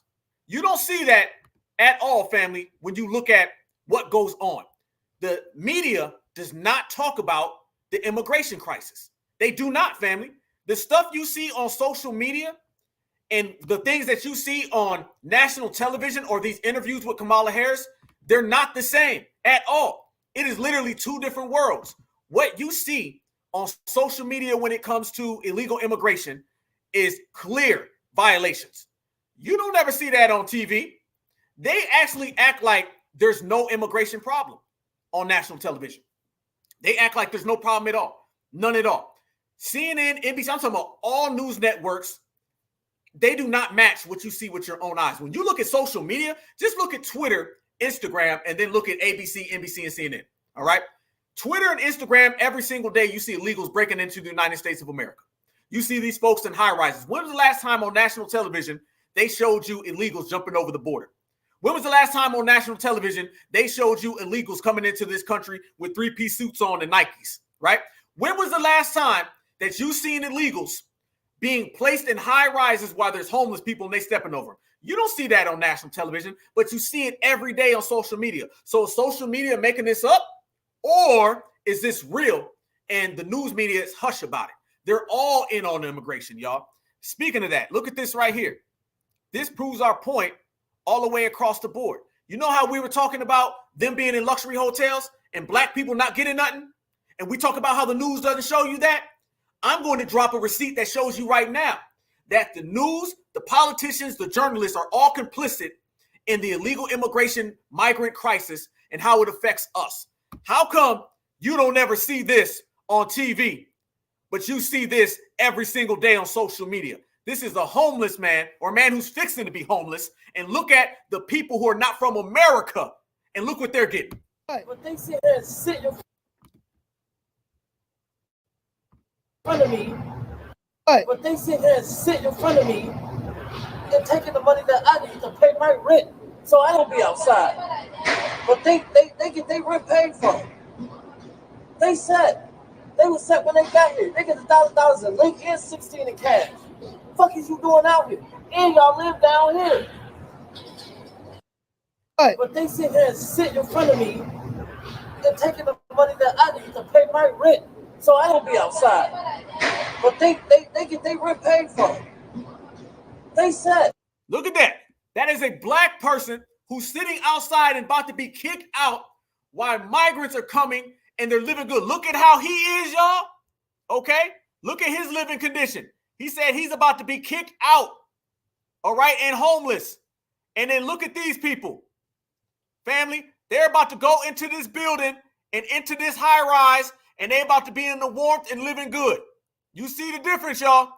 This is what you get in the United States of America. This is the Kamala Harris program.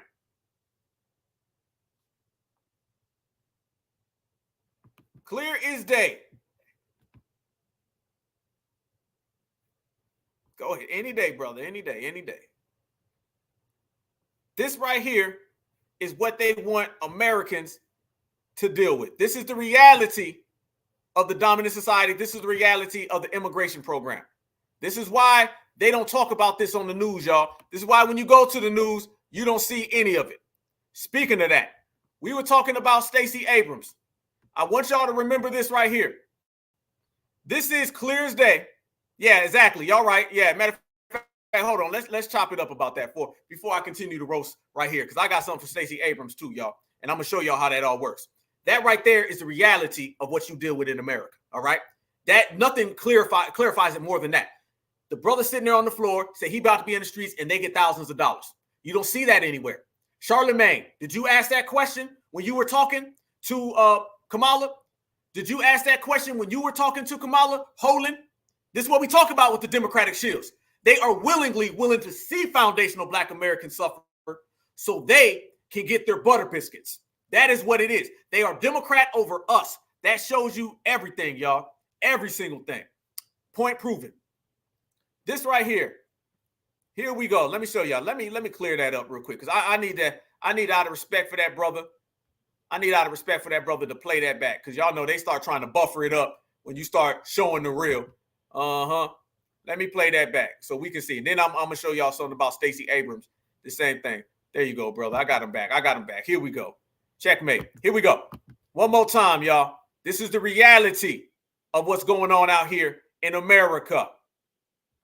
They're taking the money that I need to pay my rent, so I don't be outside.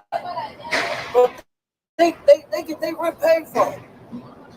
They said they were set when they got here. They get $1,000 in link and 16 in cash. Fuck is you doing out here? They get their rent paid for. They said they were set when they got here. They get $1,000 in link and 16 in cash. $1,000 and 16 in cash. Everybody knows it. He knows it. Our brothers and sisters in New York know it. And Chicago knows it. Everybody throughout the whole United States of America. That man know how much money they getting. We seen the receipts. We seen cashiers say that they literally rang these people up and seen the EBT cards. Anybody ask Kamala about the EBT cards? Anybody brought that up to her yet? In all these interviews, have you seen any of these K-HIVE people bring that up at all? Or is this just happening to Black people and we just gonna be quiet about it? We just not gonna mention it because these folks favor the Democratic establishment over Black American citizens. Don't let these people come around and try to be the arbitrators of Blackness. You can't be the arbitrator of Blackness. Hell to the no. Because these folks would sell out Black folks for the Democratic Party. It's time we address the love affair with the Black Democrats and that party over our lineage. It's a shame that somebody views our lineage as less than their political party. A political party that benign neglects their people, insults their people. These people will sell us out over everything, y'all. Don't ever let a Democrat tell you that they look out for the betterment of America. The number one blockade for us are Black Democrats who view that party as their race. Them days are over, and that goes for anybody who does it. I got a real problem when I see Black people suffering while migrants get something, and all of these Black folks in the K-HIVE don't say a damn thing when they talking to a president. You got a presidential candidate where you can address that problem, and that's a problem of homelessness, and you decide I'm not even going to talk about it. I'm not even going to mention Black people being homeless, but I'm going to yell at Black folks and call us names. They call us names, but don't address this brother right here. Shameful. But they sit here and sit in front of me and taking the money that I need to pay my rent, so I don't be outside. But they get their rent paid for. They said they were set when they got here. They get $1,000 in link and 16 in cash. What the fuck is you doing out here? And y'all live down here. That's the reality of Black Americans. Why you got people running around here telling us we don't deserve nothing. You ain't supposed to ask for nothing. Family, these people, and I'm talking about all the K-HIVE and the Black Democrats, there's nobody more anti-Black than a Black Democrat. I said it. Because their affection, their passionate, and their devotion to the Democratic Party reigns supreme over everything. If it came down to a Black person or the Democratic Party, they picking the Democratic Party. If it come down to a Black child or the Democratic Party, they picking the Democratic Party. And apparently, if it comes down to a homeless person or the Democratic Party, they're picking the Democratic Party. Let's make it be known. They know exactly what that brother's going through. They just don't give a damn. They know exactly what immigration does to us. They just don't give a damn. And when we sit there and we say, that brother right there is homeless, we don't mind Donald Trump being president because he would eradicate that. He would fix that problem. Then they call us names. Who's called you more names in the last 6 months than a black Democratic shield?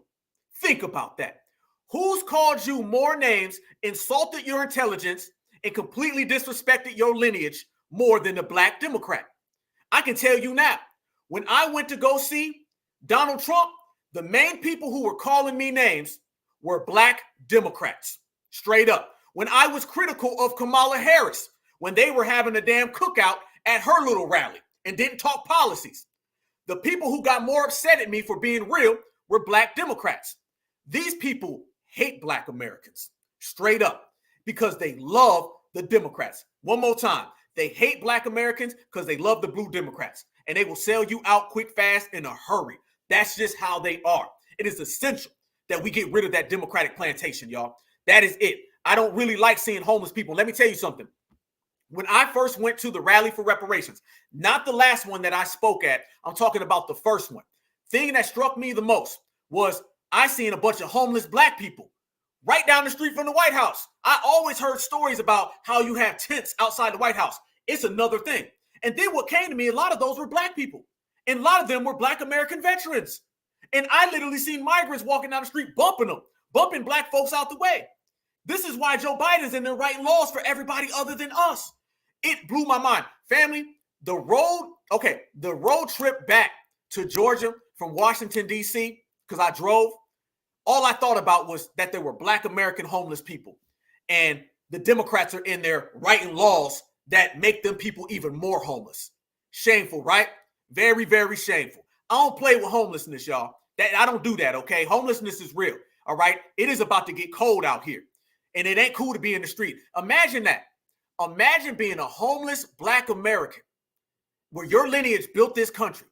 And it's October. And it's getting cold, especially for my brothers and sisters up north. And you know the winter's coming. And where you going to get heat and food. And you know you got to sleep outside on the concrete. And then you merely look to your side and you see migrants who just got here last night. And they're walking up in not a Ramada or a Days Inn. They're going up in the damn Hilton. And they're going to be in the best comfort with the best heat with nothing but food. What? And then after that happens to you, you got to turn around and see somebody tell you, vote for Kamala. She loves you. Hell no. Nah. It don't work that way, y'all. It don't work that way. It don't work that way. It don't work that way. And we're the only ones who are going to have to do something about it, because I'm telling you right now, they will never do something about it. This is their plan. Their plan is to continue to implement these type of policies to elevate these people above us. That's why when you see them ask Kamala Harris straight up, she gives you an answer of, I'm going to continue to do it. I haven't, you haven't, we haven't heard one thing in this election cycle from Kamala Harris or Joe Biden when he was still running that shows us they're trying to slow down the immigration crisis. What you've heard is that they're going to continue the immigration crisis. You haven't heard one solitary thing that makes you think, okay, maybe they don't want to continue this stuff. Everything you see is them pushing it forward. Look at this right here. This was Stacey Abrams. Remember, y'all, how they're trying to tell us that we're misogynistic for not voting for Kamala. They ran this game on us with Stacey Abrams. When Stacey Abrams was here in Georgia with all of these black and brown all lives matter policies, they got mad at black men. Then the Democrats' whole agenda is tell you what to do, and if you don't do it, you're not smart. Or tell you what to do, and if you don't do it, then you're misogynistic. You know they playbook. Right now, family, write down 5 things the Democrats going to do. They're going to do all 5 of them. That's just who they are. Watch this, y'all. The same thing that they were trying to do in New York City, this is what they were trying to do in Georgia. This is why I'm always telling people, we have to protect everywhere where black Americans are, especially the South. This was her just a few years ago when she went against Kemp in Georgia. Watch what she says about black and browns and everybody else. This is what Stacey Abrams was trying to do to all my brothers and sisters in the South. If the South is in the house, let me get a 100. If the South is in the house, let me get a 100. Certified salute to all my brothers and sisters on the West Coast, the Midwest, and the East Coast. But this right here is what she was trying to do down South. Watch this. African Americans and other A lot of Georgians, including African Americans and other minorities, cannot go to work if their kids are not in the classroom. We have the lowest unemployment rate in the country for African Americans. We also were named we're in the top 10 of the states for black entrepreneurship in the state of Georgia. So our economy is incredible, and we will continue to work with all of those entrepreneurs in the days ahead and working class Georgians, because we are the ones that have been fighting for you when Miss Abrams was not. We were giving tax refunds. We were doing tax cuts. We were suspending the gas tax to help you deal with 40-year high inflation when she was criticizing us. Stacey Abrams, 30-second rebuttal. I would point out that Mr. Kemp did not address the needs of purchasing and contracts for black and brown owned businesses, which is what he has refused to do for the last 16 years. Black and brown, look at her answer, y'all. She didn't even get 10 seconds in. She didn't even get 10 seconds in. Notice he's talking about black folks in Georgia. First thing she comes in and starts talking about black and brown. This is what they were trying to do. This is it. Don't let them lie to you. Stacey Abrams, Kamala Harris, Joe Biden, Van Jones, Broken Buck Car Sellers, Holden Martin, and Lenard Maine, they are all out here pushing these policies on black Americans, which ends up with that brother in New York sleeping on the concrete. Stacey Abrams, 30-second rebuttal. I would point out that Mr. Kemp did not address the needs of purchasing and contracts for black and brown owned businesses, which is what he has refused to do for the last 16 years. We know that $10.9 billion has been delivered to the state of Georgia through two recent acts at the congressional level. And Brian Kemp does not have a plan for making certain that people of color have access to those contracts. People of color.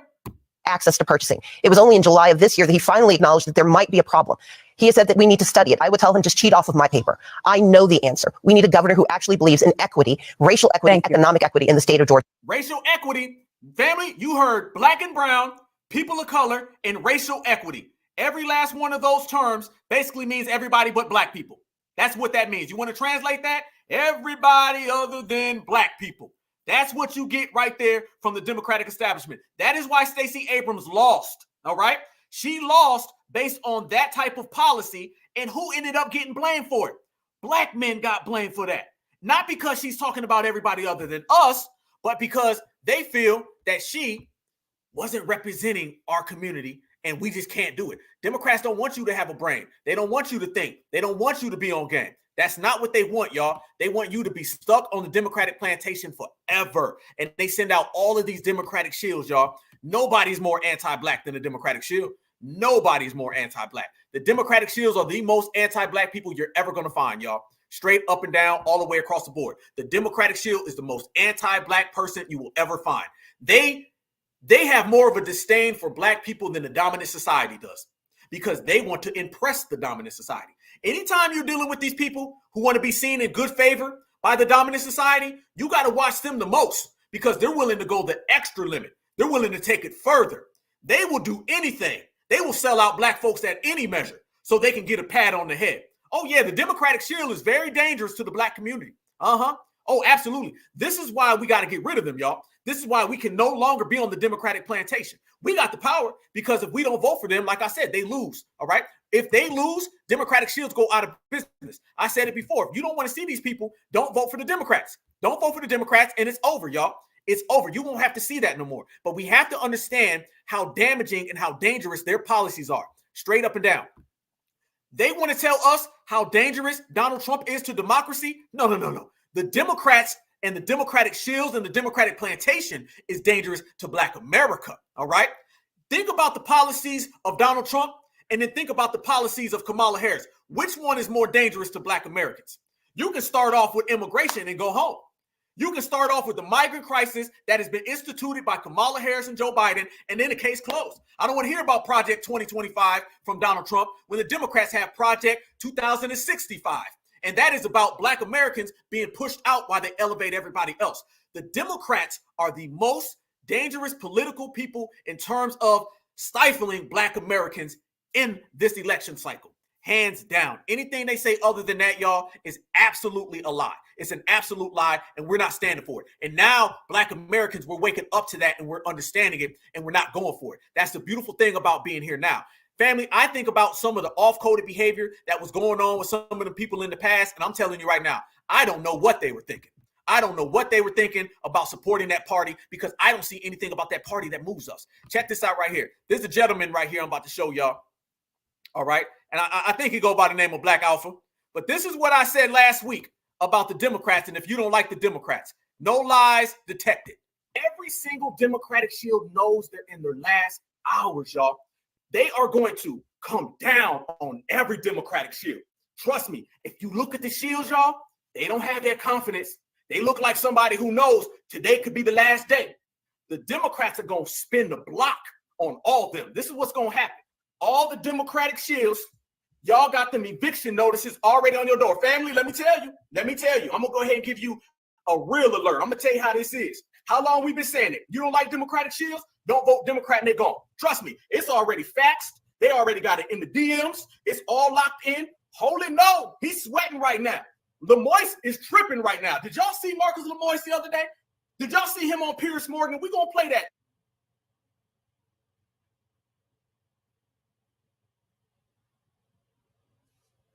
They're not going to keep Joy Reid around because she can't get black folks on the plantation. Why would Marcus Lemoyce get a paycheck? The shills can't shield no more. The gatekeepers ain't keeping the gate no more.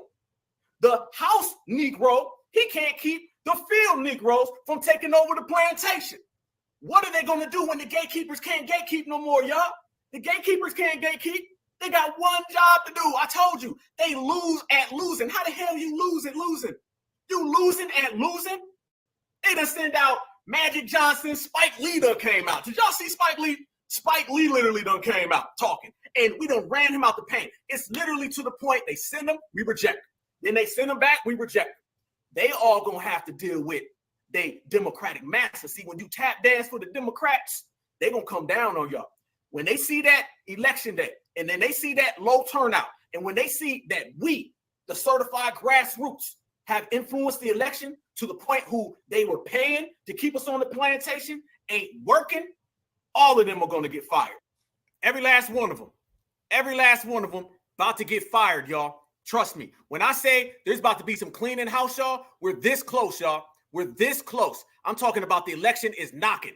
We are this close from getting the Democratic shields completely out of our way. There's no job for the Democratic shields, y'all, if Kamala loses, all right? There's none. There's none. They won't need them anymore. What ends up happening to everybody that they've been trying to elevate in front of us? What happens to them, y'all, when she loses? Where are they going to go? What's the next move? What's up with them? There's really nowhere to go after she loses. They don't pay people who can't gatekeep.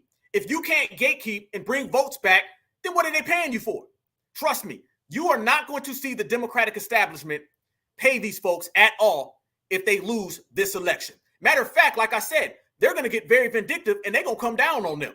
They're going to come down on them big time if that happens. So this shows you exactly what we've been talking about. And this shows you, family, that we are on the right path. We're on the right course. And we literally got their jobs in our hands. Their jobs are in our hands, y'all. That's what it is. We have the Democrats up against the ropes. And they know that. This is why they're so upset right now, family. They're so upset because they understand that Black Americans, the ones that they don't like the most, Black Americans, we control whatever happens to the Democratic establishment. We control it. They don't like that at all, y'all. Never at all. Check this out right here, y'all. I'm going to show y'all something else that's been going on. I want to get y'all opinions on this right here. This goes to show you even further what Black Americans we've already known, y'all, and what we've seen. The fact that Kamala Harris has been out here campaigning, and Kamala Harris can't really move the people. Nobody's really rocking with Kamala like that. Let's be clear, all right? They're going to say whatever they want to say. But we know for a fact, nobody's rocking with Kamala. You got Latinos for Trump running around here left and right.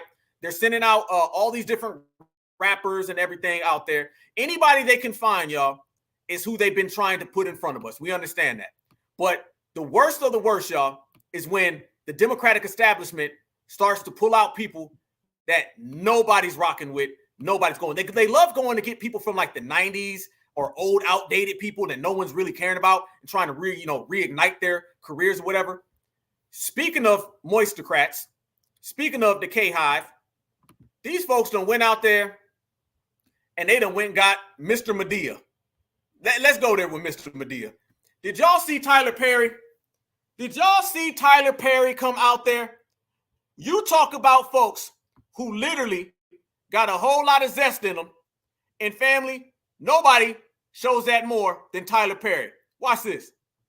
There was this show called Lifestyles of the Rich and Famous. And there was a man on there that I really admired, I looked up to. He had a helicopter and his name was on hotels all over the place. He was, hold on just a second, let me get through this so you hear what I'm saying. Young black men admired him because his name was in rap lyrics. So when I first started making a little money, the first thing I did was check into the Trump Hotel because I wanted to feel that specialness. Listen to what he's saying, y'all. He's trying to do that thing again where he's saying, black men, we envy Donald Trump. This is what they try to say. Listen to what he's saying, y'all. He's saying that he was a guy that used to love Donald Trump, and they used to put him in rap lyrics, things that black men do, and they used to want to be in his cars and ride his jets, just like black men. They're doing this thing where they're trying to say that black Americans love Donald Trump because Donald Trump represents some type of, patriarchy. This is what they're trying to put on us, y'all. Watch what he's saying. Listen to the undertones. Him because his name was in rap lyrics. So when I first started making a little money, the first thing I did was check into the Trump Hotel because I wanted to feel that specialness. But then I started to do my research. Research is important. Research is important. He's basically telling us that misinformation and we're not smart enough. Didn't I not just say their whole agenda is we say what it is, and if you don't believe us, then you're wrong. He just disrespected us right there. But then I started to do my research. Research is important. Truth is important. Facts are important. I found out about a discrimination lawsuit against he and his father because they didn't want people like me in their building. I found out about him taking a full-page ad out on young black men in the New York Times.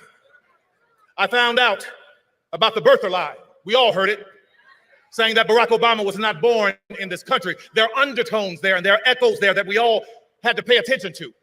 So I watched him when he won the presidency. I watched him say that there were good people on both sides when neo-Nazis were screaming, Jews will not replace us. I watched him from the Central Park 5 to Project 2025. Oh, get out, man. Medea, if you don't get on out of here, if somebody don't come get Medea, get on out of here. No.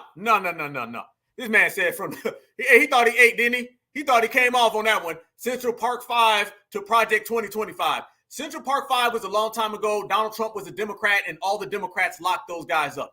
Democrat problem. Project 2025, they endorsed Kamala Harris. Democrat problem. If they don't try to find something better than that, y'all, if you don't get out of here trying to bring around Medea, ain't nobody listening to you, Medea. All right? No. And you want to talk about Zet family. This is the one that was riding around, with the skirt on. Let's keep it real, y'all. All right? That's who the Democrats find. You notice it's no one who's ever cultural or anyone who ever has real type of black male energy. It's always a skirt, high heels, or something of that nature, but it ain't ever something certified. And family, when they cannot go find somebody who actually has real characteristics of an actual black American male, they like to go find people who are like this tall. You know what I'm saying? Matter of fact, let me ask y'all this question, because here's the question to y'all. The question is, who about to get roasted next? All right? Who about to get roasted next? And I'm talking about somebody who officially comes in at 3'2". If I asked you, out of that list right there, who am I about to roast? But I'm referring to somebody who is 3'2.5", who stands on a ladder and still can't get into his bunk bed.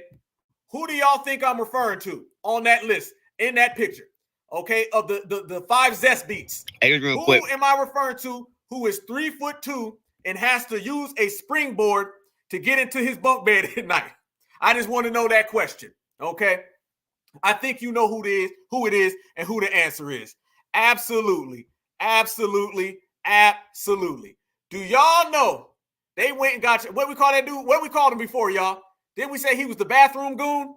Yeah, they went and found the bathroom goon, y'all, and he ain't talking like he was.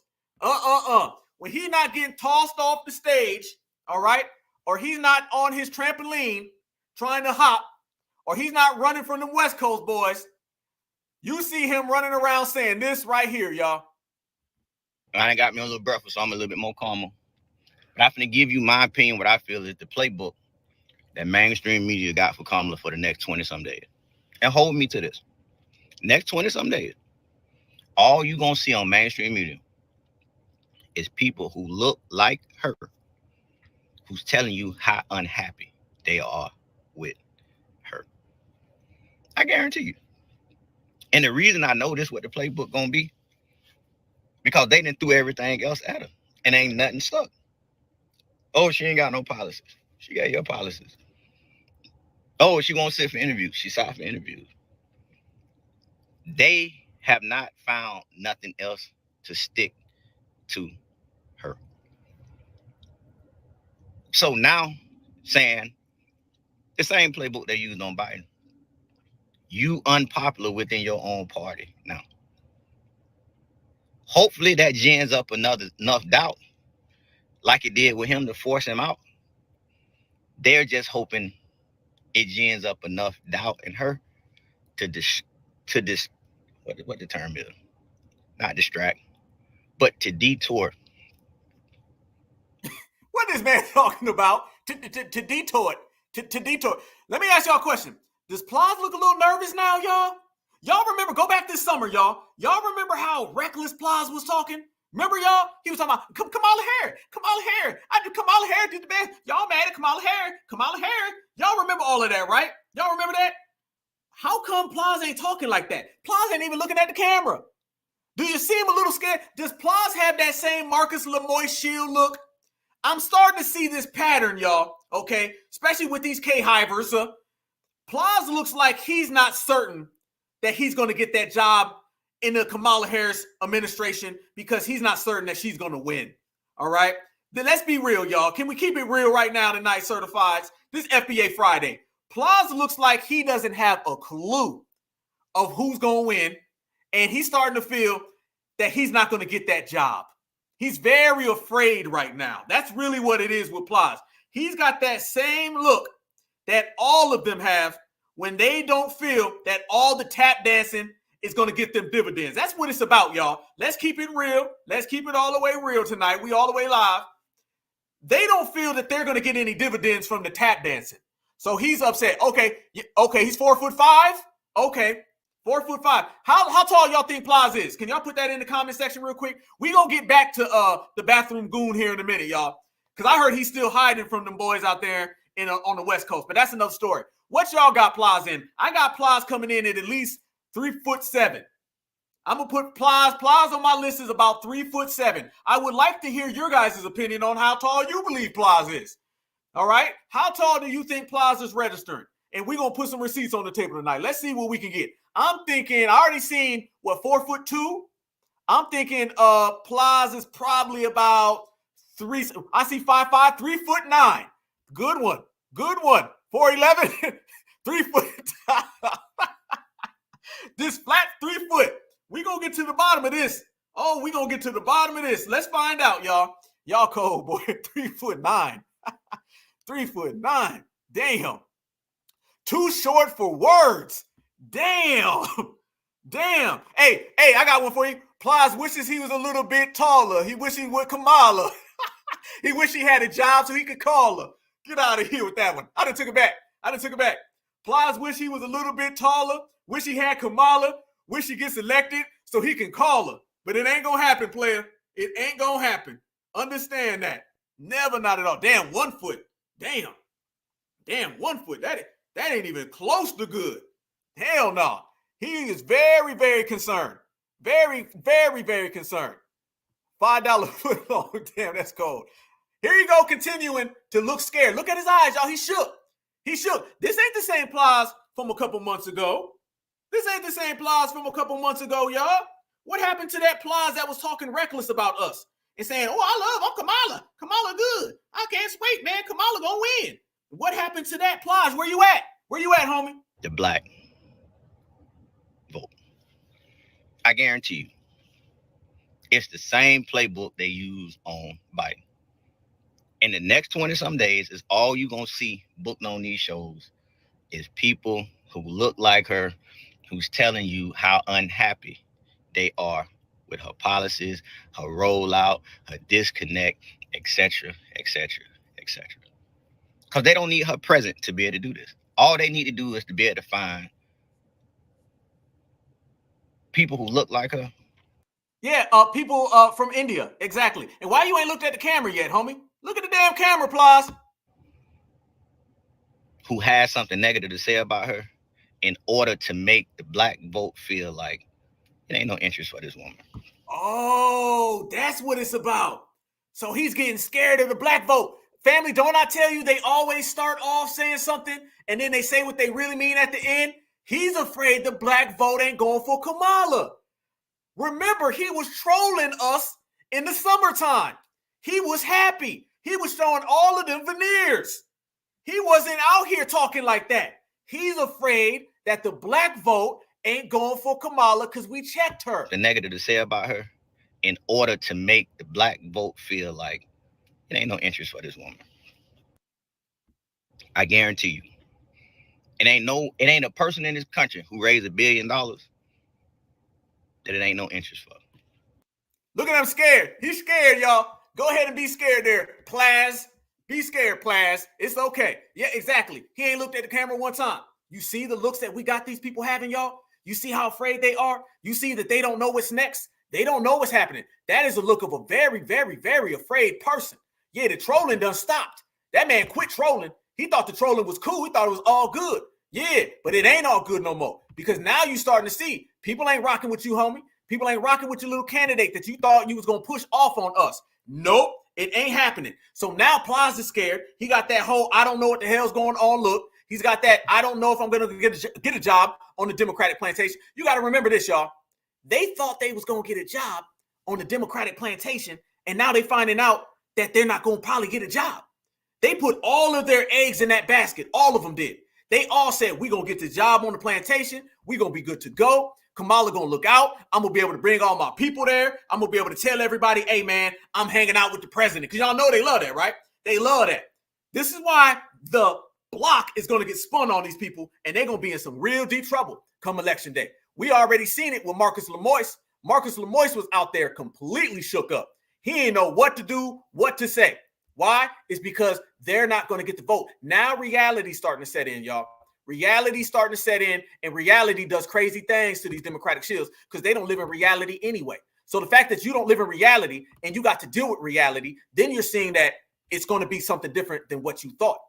Speaking of things different than what they thought, y'all seen, that's what Plaza was saying, okay? He stopped trolling, and now he's scared, all right? Marcus Lemoyce scared. Look at this right here. They're doing interviews with brothers and sisters, and brothers and sisters are out there saying they're not rocking with Kamala Harris. Brothers and sisters are out there saying we ain't going for it. Did y'all see this right here? Check this out. This was out there. MSNBC did this, and brothers and sisters were saying how they not rocking at all with Kamala, and they're saying the same exact things that we feel about her, that she ain't got no policy for us. Fair use, fair use, fair use. This is about teaching, scholarship, research, and commentary. Fair use.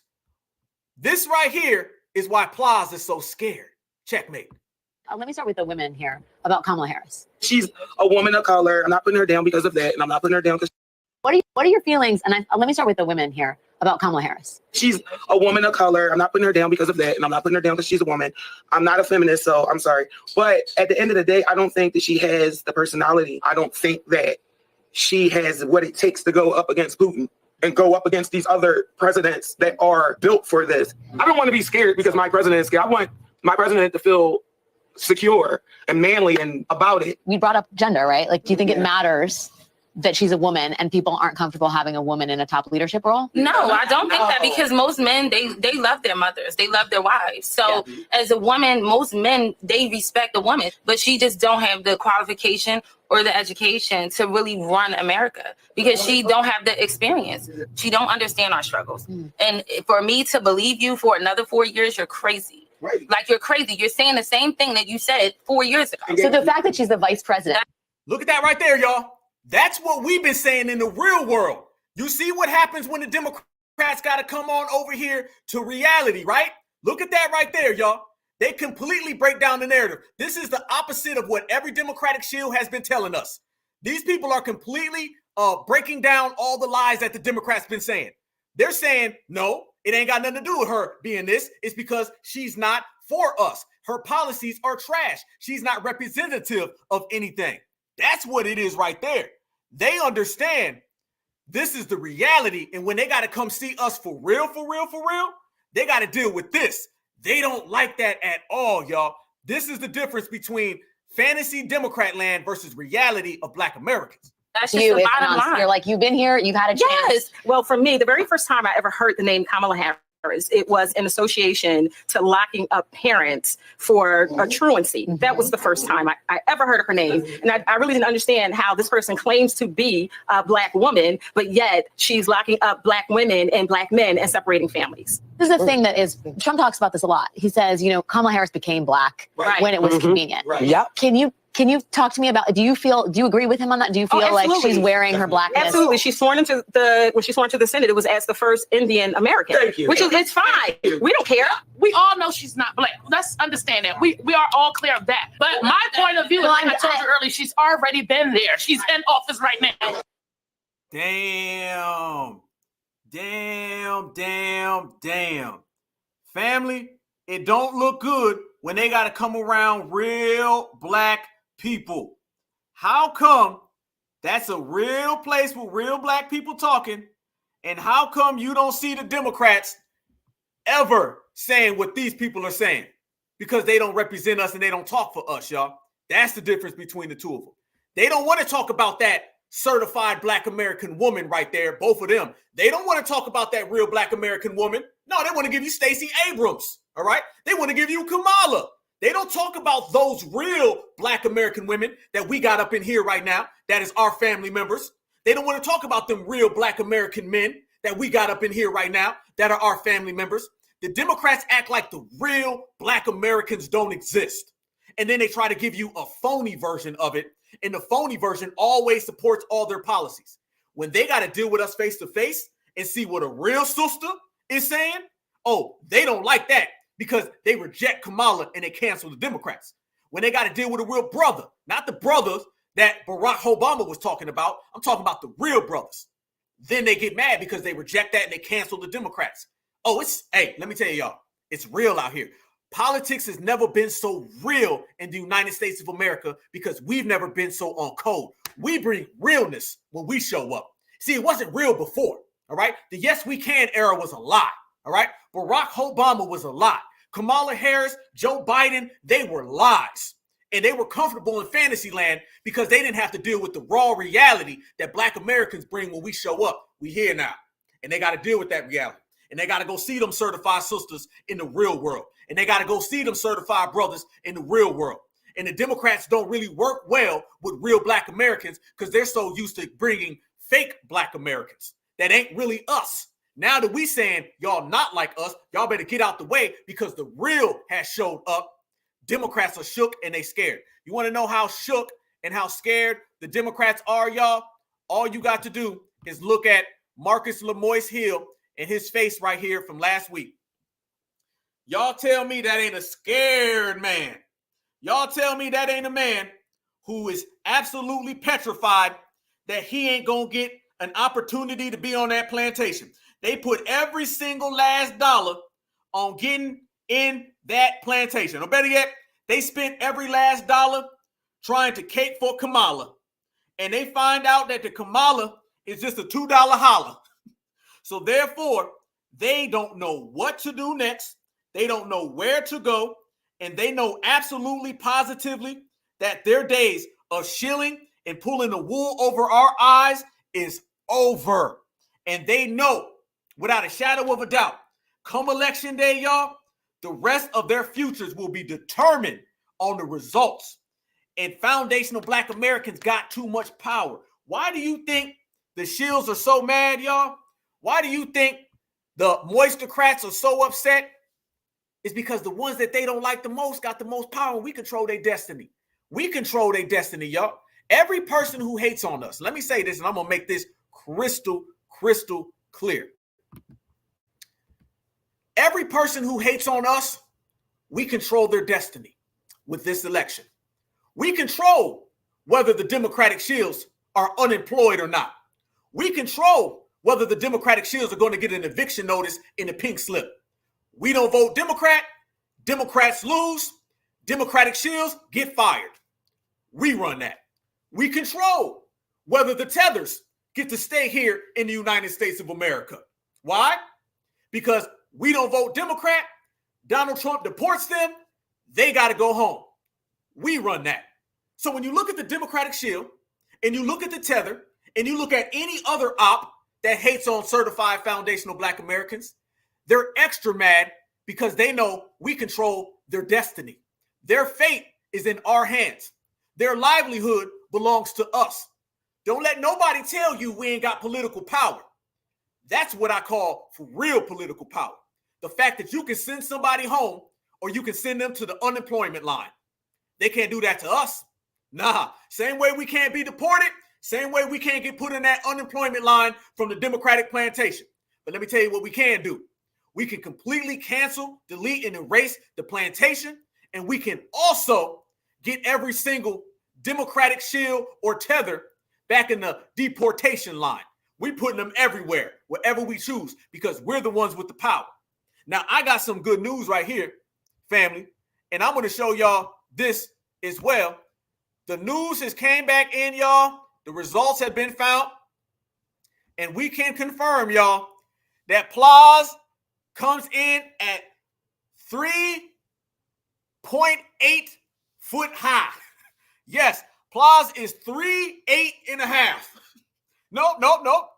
PLAS is 3.7.5. Sorry about that, y'all. There they go. PLAS, his height has came back in official, and PLAS ranks in at 3.7.5, y'all. And after election day, he gonna be 2'4" because he's not gonna be able to buy them stilts that he puts in his shoes. All right. Sorry, that's just what it is. That's just what it is. That's just what it is. So don't be mad because foundational Black Americans are running all of y'all out the paint. Don't be mad because foundational Black Americans control everything with this election. Contrary to what they tell us, we run the yard. And don't be mad because foundational Black Americans, we ain't out here sharing with everybody. Foundational Black Americans are out here running it. Big difference, y'all, when you deal with FBA. And when you FBA all damn day. That part. And there's another part. And this is a part that we're going to have to break down. And the reason why we're going to have to break this down, y'all, simply because when you start dealing with the K-HIVE, you wouldn't be talking about the K-HIVE if you didn't bring up Roland Martin. Yes, indeed. Do y'all know that Roland Martin was out here going to these little events with his little kinky cloth and all them things he likes to do? Do y'all know there has been footage of Roland Martin, and this man is out here doing a spin, and the man is out here showing off a Batman costume, or at least it looked like a Batman costume. Do you know we got footage of Sassy Roland, who got exposed with them cheeks on his iPad, and we got Sassy Roland next to Jamal with them men's Bryants. Look at this right here, family, and y'all tell me that the K-HIVE ain't took a deep dive, and y'all know what they diving in. Check out Roland, y'all. The man is out here zesting it up. Look at this. Look at this.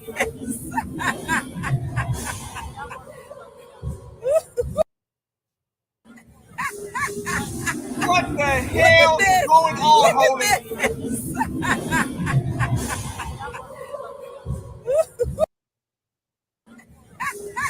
This man literally is putting on a plate. Look at this. Look at him and old boy. Look at this. Look what in the family. What is this? What is this? What's he doing? What's he doing? What's he doing? He got up his finger and he's saying, that's my number one. That's my number one guy.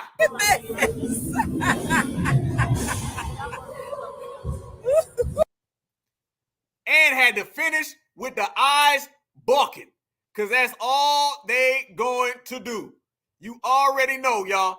That's what's happening when you're dealing with the K-HIVE. We done exposed all the K-HIVEs. We seen all the things that they up to. We know absolutely positively without a shadow of a doubt, y'all, that these folks been running around here and they've been putting on a show for massa. They've been putting on the show for the shills. They trying to get on that plantation. They think it's nice and sweet, but it's not. They think they got a nice future ahead of them, but they don't. They think that they are going to wake up on election day and they're going to try to stick it to foundational Black Americans. It ain't going down that way. Because the main thing that matters, y'all, is FBA is on code more than ever, and these people have to deal with us. The most beautiful thing you can do, y'all, is make these folks deal with us, and them folks all got to deal with us. Every single one of them. That part is the best part. All the way live. K-HIVE, y'all know what time it is. K-HIVE, we know what you're up to. And K-HIVE, y'all go ahead and stand up and expose what you've always been the whole time, y'all. And that is Zesty's for Kamala. And I mean all of you. Checkmate. Now, family, it wouldn't be FBA Friday if we didn't have a breakdown. If we didn't go ahead and expose all of them, if that wasn't bad enough, y'all. If that wasn't really what it was, family, and we done already G-checked them, holding out there, spinning around. The Zesties is zesting. You got DL Zesty. You got Van Zesty. You got Plaz 3'7" Zesty. You got Chardamagne, Lenardamagne, okay, Joannamagne, all of the Zesties, family, and they're going to go over there and they're going to fruit roll up, all right? But I got a question for y'all, and we done already talked about this. Last week, y'all, we said we was going to break it down, and I said that we was going to have us a real conversation right now. Didn't I say that? I got one for y'all. Check this out. Only FBA can do that. This FBA Friday, you're rocking with the Black Alpha Network. We talked about who had the best movie from the 90s. We talked about who's the best comedian. We talked about the music. Now we're going to talk about music in terms of verses. And I got the best one in the world, and I've been waiting for the longest amount of time, y'all, to put this on the table. It is definitely certified time, y'all. FBA Friday, all the way. We in the building, y'all. Question for the family, and I want to see the chat right now. I think I know y'all answers, but I want to see y'all answers. Who y'all got right now? Whitney Houston or Mariah Carey? This is where we going, y'all. Yes, I want to see it. I want to know what y'all feel about it. I want to know y'all answers. This is what it is. Whitney Houston or Mariah Carey. If you are stranded and you got one album you can listen to, you got one artist you can listen to, who's it going to be? Is it going to be Whitney Houston or Mariah? The age-old battle that folks used to have back in the day. A lot of folks here, every now and then, most people say Whitney, but then every now and then you got a Mariah Carey fan that pops up and they say, nope, Mariah. Who we got up in here? Whitney. Okay, Whitney all day. Mariah, it ain't holding up. It ain't holding up, Mariah. Mariah, you're losing. It's not looking too good for you. Damn. It's a wash right now. Mariah's falling behind quick, fast, in a hurry. Let's see. I want to see any Mariah people up in here. And if I see a Mariah person, I'm going to ask you why. Okay, I need to know why it's Mariah for you. Damn, Whitney. We might have our first wash. There's probably a Mariah fan somewhere in there, and they know not even to come out and say nothing. They know not to even come out and say nothing. Whitney's the greatest of all time. I'm sorry. I don't care what nobody says. Whitney is the greatest. Whitney is the greatest of all time. She is the greatest of all time. Let's go there. Hold up. Oh, hold on. Matter of fact, we're going to take it a step further. Here we go. Let's see. Y'all know it's FBA Friday, and we in the building, in the place.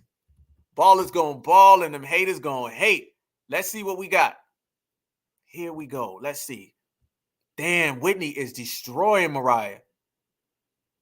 Let's see. I ain't never did this before, fam, so we're going to get something right here. Okay. Oh, there we go. Yep. Damn.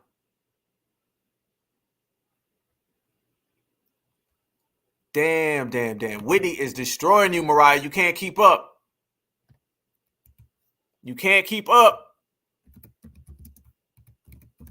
Okay, here we go. Bam. Okay, there we go. Come on, how do I get this going? Is one option. No. Damn. Oh, okay. I got one for you. Hold on. I got another one. Oh, we here. Y'all ain't gonna get this one. I'm trying to make a poll, y'all. Give me 1 second while y'all completely destroying Mariah. Okay.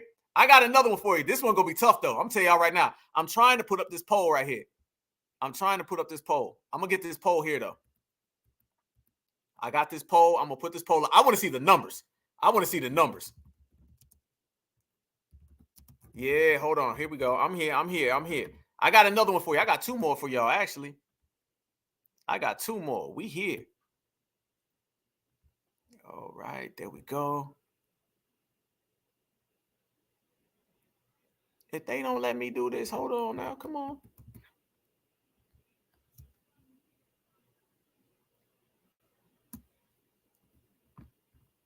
There we go. Okay, here we go. I'm going to get that poll up in 1 second. Here we go. I'm going to get this poll. But in the meantime, in between time, y'all, hey, hold on. In the meantime, in between time, y'all in trouble for this one, though. I can't wait to see this one. I can't wait to see who y'all pick for this next one. This is the $1 million right here. All right. Who y'all got? Erykah Badu or Mary J. Blige? That's the $1 million question. I'm putting the poll together right now. Who y'all got? Now we switch. Whitney won. Mariah's over. Go home. It's okay. Nick Cannon will call you. It's all good. Who you got? Mary J. Blige or Erykah Badu? I need to find out which one y'all rocking with. Oh, I see we got a Mariah fan in here. Okay. Nuh-uh. Ain't no like them both. Nope. Shelly. Nope. You can't like them both. We need some answers up in here. Okay, Mary J. Okay. All right. Badu. Okay, Badu. Ooh, Erykah. Ooh, damn. Hold on now. Mary J. Ooh, this one gonna be good. We have one Mariah fan in there. Damn, we're gonna get back to the Mariah thing. Uh-huh. Oh, this one's close. This one's super close. Damn. Oh, we got to figure this out. We have to get to the bottom of this. We're going to have to get to the bottom of this. I don't know, y'all. This is a toss-up.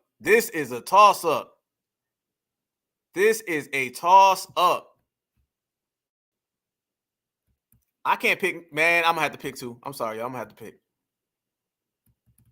Erykah. Damn. I'm seeing man, I don't know. I can't even tell y'all.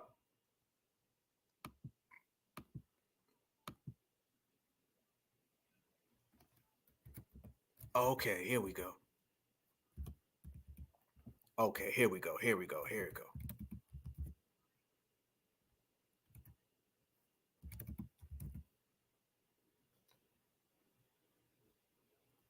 Damn.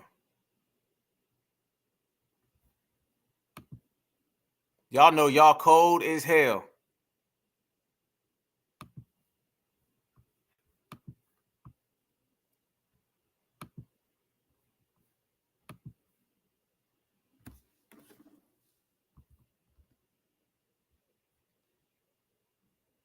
Okay, now I got the poll. There you go. Now we're going to get some real answers up in here. Let me see if I can post that. Are y'all seeing the poll? I need to know if y'all seeing the poll. Here we go. Erykah Badu. Ooh, damn. Oh, they both suck, really? Hold on. Let me see if y'all can see the poll. I need to see if I can pin the poll up. Okay, now I got the poll. There you go. Damn, where the poll? I know they're not making it. Damn, can y'all see the poll? Okay. Okay, y'all can see the poll. Okay, there they go. All right. I can't see it on mine. I cannot see the poll at all, y'all. With the polls all messed up. Man, what the hell? Y'all want to do a Whitney one? Okay. Oh, okay. I see the poll. Okay, I can't see it on my phone, but I see it on the... Okay, I need to get rid of this. Okay. Can't confirm. Okay, I see it now. Oh, no, it's got the Whitney Mariah one still up. Oh, no. Okay, I see what you're saying, bro. All right, scratch that. Okay. No, keep it going. We got this. Here we go. I see. Man, they janky as hell. Forget the who do you choose, Whitney and Mariah. Y'all answering the damn Badu and Mary. That's the question. We got right now 49% Badu, 51% Mary. There we go. I see. Scratch the question. Y'all know I'm telling you the question. The question right now is Badu versus Mary. And we at 51% versus 49. There they go. Damn. Mary is overrated? Really though? Okay. Damn. Cold. There they go. Oh, it's a tight race. I'm gonna keep this up. We're gonna do this for 10 minutes. 10 minutes so we can get an accurate assessment. Oh, it's 50-50 now. 50-50. Damn. Okay, they won't let me edit that. They won't let me edit. Let me edit it though. Nope. Okay, I can't edit. Damn, it's literally 50-50. All right, so certifies. We 50-50 right here in the house tonight. We 50-50. Literally live. Man, that poll is going up quick as hell. It's literally 50-50. Oh, Badu done took the lead. Nope. 50-50 again. Damn. Come on, Erica. 50-50. Oh, man, y'all. Oh, I knew this was going to be a good one. I knew it. Uh-huh. Damn. We got 10 minutes. We're going to keep the polls open. I feel like election night. We're going to keep the polls open right here. 50-50. I'm going to keep it real, though. I'm going to keep it real. I'm going to tell you who I pick. Matter of fact, I'm going to go ahead and give y'all my answer. I like Erykah Badu a little more. I ain't even going front. I like Erykah Badu. Don't get me wrong. I rock with Mary, but you ain't rock. Hey, window seat, it's a wrap. I love me some window seat. Badu, yeah. Give me window seat. Give me Didn't You Know? Hell, you give me Call Tyrone. I like Mary. Mary go hard. I'm telling you, but sorry. What's that song? On and On. Come on. On and On. Yeah, it's hard. Yep. Yep. Absolutely. Yeah.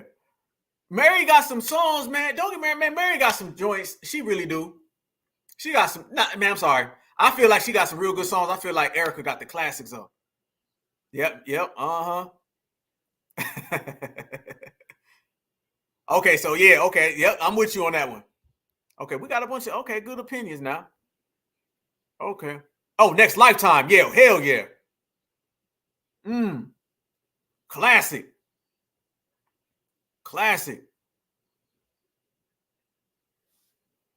Damn. Okay, y'all coming with the answers. Yeah, window seat. Oh, window seat go hard. I love some window seat. Oh, y'all want to do Drake and Kendrick too? We can do that. Uh-huh. Shout out to Texas all day. Yeah, I mean, she got some songs. Didn't You Know? Window seat. Window seat is my favorite. That's actually one of my favorite songs about anybody. It don't even matter. Yeah, creative. Her sounds and her music.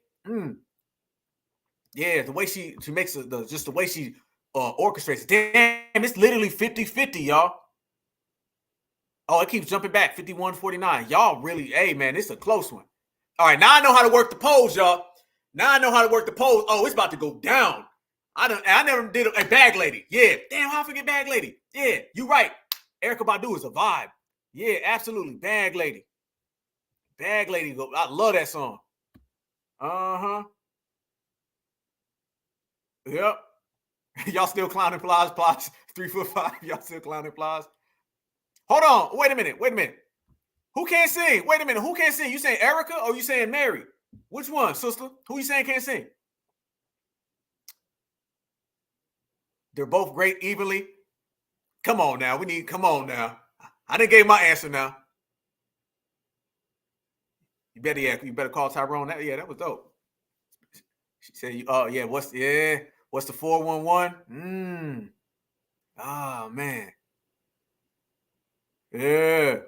Okay, man. I don't know. Yeah, I'm swaying the vote. I'm not trying to sway nobody's vote. My bad. Mary got some joints, so I ain't gonna lie. You know what I'm saying? Mary got a lot of good features, too. You saying they both can't sing? Damn.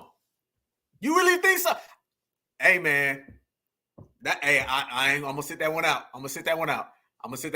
Some of the screaming stuff that Mary be doing, it ain't really my thing, but it's all gravy. She said they both can't. I ain't mad at you, family. Mary is a mood. Badu is a vibe. Good comment. Yeah. Good comment. Yep. Oh, yeah. Love of My Life with Common. Yep. Oh, that song was classic. What soundtrack was that on? That I can't remember what soundtrack that was on. Angie Stone go hard. I'm at see, y'all wait. Y'all wait till next Friday. Family, I might start the show off with it. Now I know how to do the polls. We might have to go back and do some of our old questions before. We might just have to do it all. You only get this on the Black Alpha Network, y'all. Yeah, that over singing. Yeah, that man, I'd be like, it'd be cool, but she be losing me when she gets to doing that. Erykah Badu just be chill. Oh, Erykah the jail. But see, here's the thing though. See, I wanted to change it up though. You know what I'm saying? Because Erykah Badu, her vibe is different and Mary's different. I want to bring it to the spectrum because when you start getting people from the same genre, sometimes people tend to pick like the ones with the most popular songs and stuff. I like where they both boom. Brown Sugar, absolutely. It's Brown Sugar soundtrack. Absolutely. I do like what's that song? Love Without a Limit by Mary. Cold. You're All I Need with Meth. Cold. I'm gonna give her props now. How y'all feel about Angie Stone? Y'all like Angie Stone? How y'all feel about Angie Stone? Matter of fact, no. Who y'all, hey, next Friday, who y'all pick? Give me somebody. Give me anybody. Give me two singers. We ain't gonna do rap. Give me two singers, male and female verses. We gonna do the verses that they never did, y'all. Give me two. Give me matchups. Give me some matchups. Give me some matchups, y'all, so I can go ahead and already get it prepared.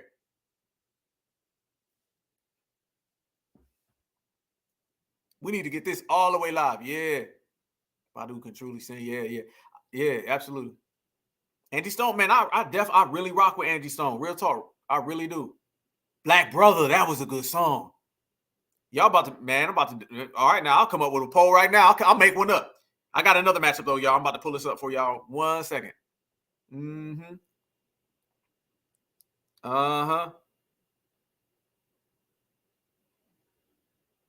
Here we go. We about to go there, y'all. We about to really go there, y'all. It's about to go all the way down. Here we go. I almost got the second matchup loaded. I'm gonna let the poll. Where we at in the poll right now? We have Badu in the lead, man. I don't know, man. It look like Badu got this one, y'all. Look like Badu got this one. We about to find out.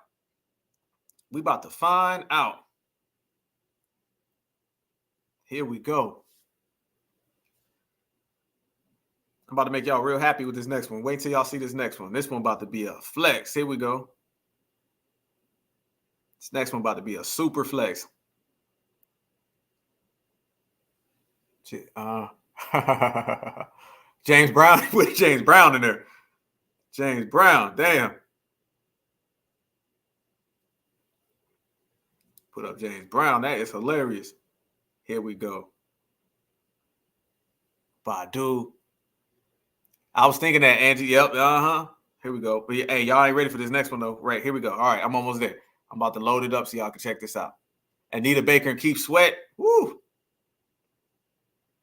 Damn, we could do it all. We could make duos. Man, we could do it all. Best songs. Oh, yeah, we about to rock. I'm about to end that poll, too. See. Hold on. Prince and I didn't know that Prince did a song with Angie Stone. I didn't even know that.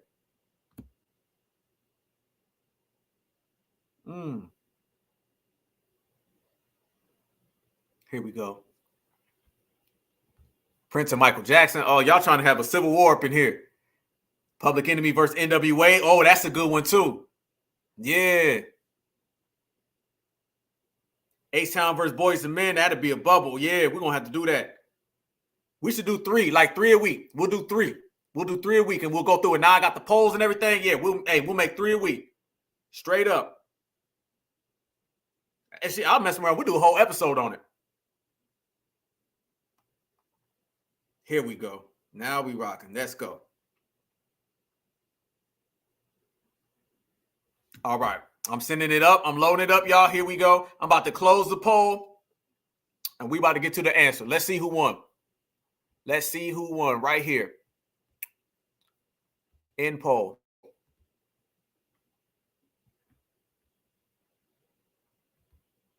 It was 52 to 48, I think it said. Y'all had determined that Erykah Badu has defeated Mary J. Blige. It's a wrap all the way. It's a wrap. It's a wrap. It's a wrap. Complete. Brandy and Monica. Oh, that'd be a real good one. That'd be a real good one. For the people, too. Let the people decide that. Erykah Badu was the winner of that. Damn, I mean, she ended up kind of taking the super lead, to be honest with you. Completely. Here we go. All right. I'm going to get this right. So here we go.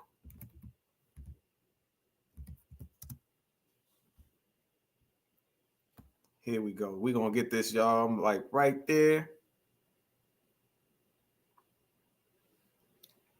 All right. I'm about to get involved in this one. I'm going to let y'all rock this next one out, y'all, because I'm telling you right now, I can't even pick. Here we go.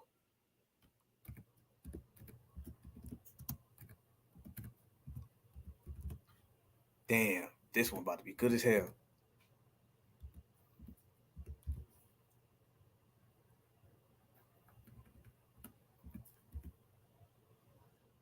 I'm going to change it up on y'all on this one. Here we go.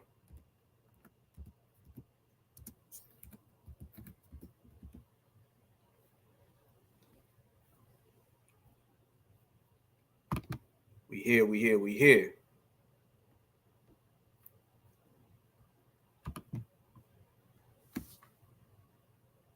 Y'all look, man, if Mariah was here, Mariah be over here crying. Y'all done hurt Mariah's feelings. Mariah got washed.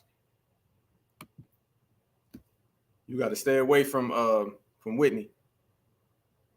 This next one ain't gonna be so much of a wash, though. I don't know. I got two fan favorites.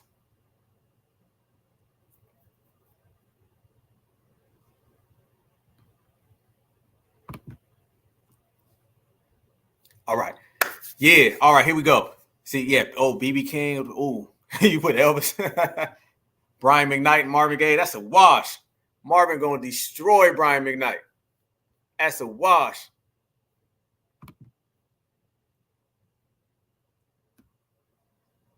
Extremely. Who would y'all put against Boyz II Men? If you had to pick a group that would be one-on-one with Boyz II Men, who would y'all put? And I rock with Boyz II Men. I do.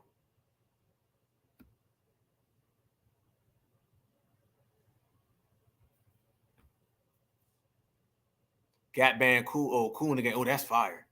Beyonce and Britney Spears. I see you, Mariah fan. I feel you. Mariah got some joints. I like Mariah. Just not much as Whitney. All right, here we go, y'all. We in the building, in the place. Here goes the poll. And here goes the picture. I need to know, who y'all going for? Lauryn Hill or Jill Scott? That's what it is, y'all. Let's go. I need to hear. I need songs. I need everything. Lauryn Hill or Jill Scott? That's the $1 million question. I need to know. Damn, there's not even a vote for Jill Scott. Y'all not going to do Jill Scott dirty like that. Y'all not going to do that to Jill Scott? Somebody vote for her. Can she get one? Damn.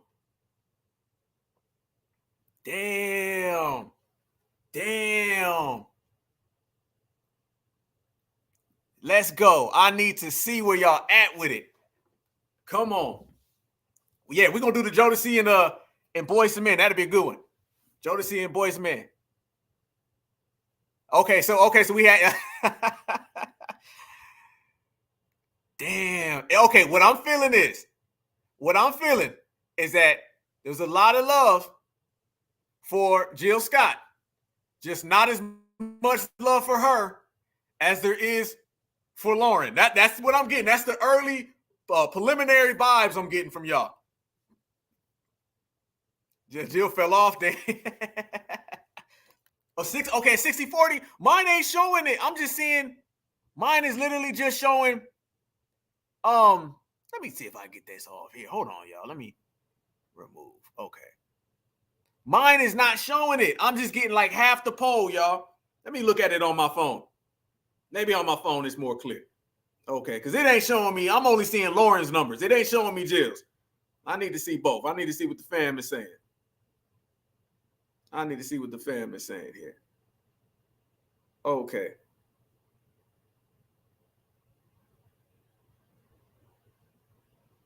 There they go. Now let's see where we at. Okay, there we go. Now I can see it. Now I can see it. All right. I don't know. Show me the whole thing. I want to see it all. Okay. Oh, okay. I got it now. Okay. Damn. Oh, Lauren. I don't know, y'all. I don't know. Jill has way more hits. Okay, come on. I want to see it. Where the Jill Scott fans at? Come on. Jill got more hits. Lauren all day. I see you, Stephanie. I see another Jill Scott. Lauren got the voice and the rap vibe too. Good point, my brother. Yeah. Yeah, I know. 63-37. Damn. I'm shocked. I thought it would be a little more closer. Lauren's beloved, though. Black folks love us some Lauren. Black folks, we love some Lauryn Hill. That's one thing. Yo, let me see y'all. Okay. Let me tell y'all. My brother always say this, y'all. My brother always say this, and I agree 100%. If Lauryn Hill never retired, there's a lot of singers that would have never came. And I'm going to tell you the main one. And I don't know how y'all feel about this artist I'm about to say. I need to ask y'all about this artist. But let me make this statement. If Lauryn Hill never retired, there's never Alicia Keys. I said it. You don't see no Alicia Keys if Lauryn Hill comes in. Because remember, they was doing Alicia as the soul girl with the braids, the mulatto chick. And then she came right after Lauryn retired. I feel if Lauryn Hill doesn't retire, you don't see Alicia Keys. And I'm not saying Alicia Keys is bad, but I do want to ask y'all, how y'all feel about Alicia? How y'all feel about Alicia Keys? Because I remember when she first came out, she was real big. But a lot of black folks, it was kind of, I think she had a lot of W fans, to be real. How y'all feel about Alicia Keys, though? That's my $1 million question to y'all. Because Alicia a lot of her music didn't age well. Because remember, they was telling us she was like the blackest woman in the world, and she was like a rap. She was cool. You know what I'm saying? Alicia who? Damn, FBA queen. Cold, but funny. Funny as hell, actually. Damn. Did she really age good, though? Did her music really age? Y'all remember when she first came out, y'all? They was telling us that she was like the best thing ever, and she was going to change music. Booty Keys. Damn. They not feeling you, Alicia. They not feeling you. Then we found out about all the stuff you be doing in your personal life, too. So I'm getting the mid vibes from Alicia. If Lauryn Hill don't retire, there ain't no Alicia Keys.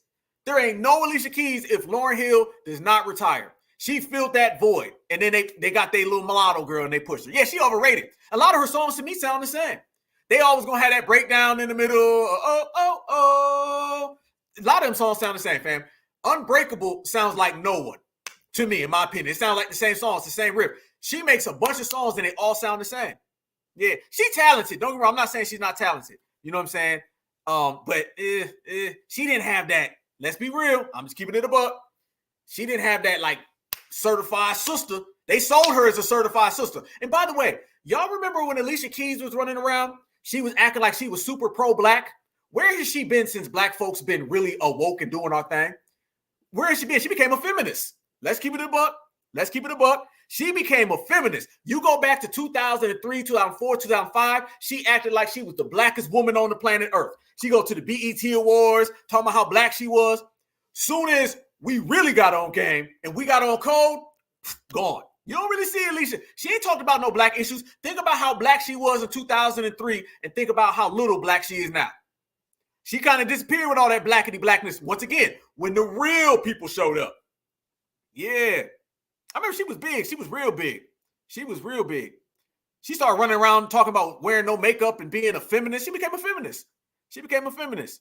That's what she did. She kind of disappeared. Me personally, I think they had a mulatto girl that they knew they couldn't sell her as making soul music unless they blackified her. She got a W mama. Let's keep it a buck. You got a W mama from New York. How the hell you turn out to be the blackest sister in the room? I think she was cosplaying a little bit. I'm gonna keep it a buck. Absolutely, my sister. She was absolutely. She was marketed as black. As soon as blackness really came in, when we was talking about tangibles and some real stuff, nope. She was very black during the Yes We Can era or during the George W. Bush era. She wasn't black at all when things got to popping. Nah. Yeah, real talk, that confusion. Yep, absolutely. Yeah, man, she quit being black real fast. You would think that all the stuff she was talking, you'd be on some game, but nah. Yeah, her father Jamaican, absolutely. So think about it, Jamaican, she like Obama. W mama, Jamaican, African father. You know what I'm saying? Same thing. And her music didn't age well. It didn't age well. When was the last time y'all was somewhere and somebody said throw on some Alicia Keys? Go back to how big. That's what I do. I judge people on how big they were when they first came out, and then I judge how much we hear their music. I don't really hear her music like that. I don't remember the last time anybody was like, man, a party ain't a party till you put on some Alicia Keys. Nope. Maxwell and D'Angelo. Oh, that'd be a good one. I got to go with D'Angelo, but I not rock with Maxwell. Maxwell, Puerto Rican, ain't he? If I'm not mistaken. Yep. Yeah, she came out with the braids and stuff. Yeah. Yeah, Lauryn Hill don't retire, man. She don't come around. Lauryn Hill does not retire. They couldn't even bring around no mulatto Alicia Keys. It's just not happening. Yeah, I like You Don't Know My Name. Let me tell you something. To me, in my personal opinion, Alicia Keys' best song is You Don't Know My Name. And I'm going to tell you why that's her best song. Because it doesn't sound like any other one of her songs. And guess who produced that song? Who produced You Don't Know My Name? That's a question I'm asking to the family. Let me see who knows. Who produced that song by Alicia Keys? In my opinion, that's her best song. Who produced that song? That's a question to the family. That's a question to the family, y'all. Who produced You Don't Know My Name by Alicia Keys? That is what I ask y'all. Let me see if anybody knows that answer.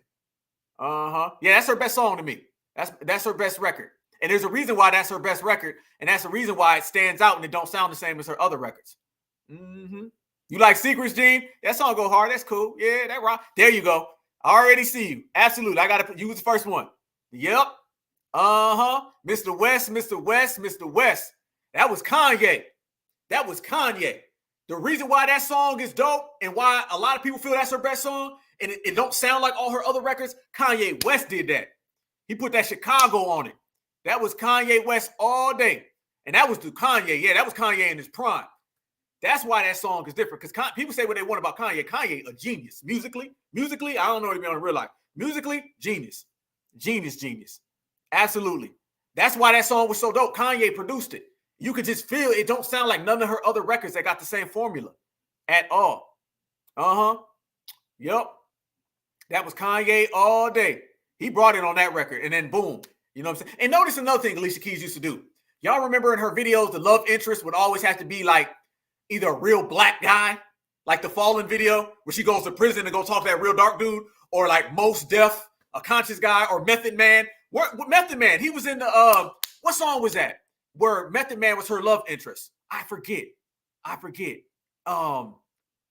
What song was that? It was Method Man, Alicia Keys. It was her song, and Method Man was her love interest, and he got locked up in the video.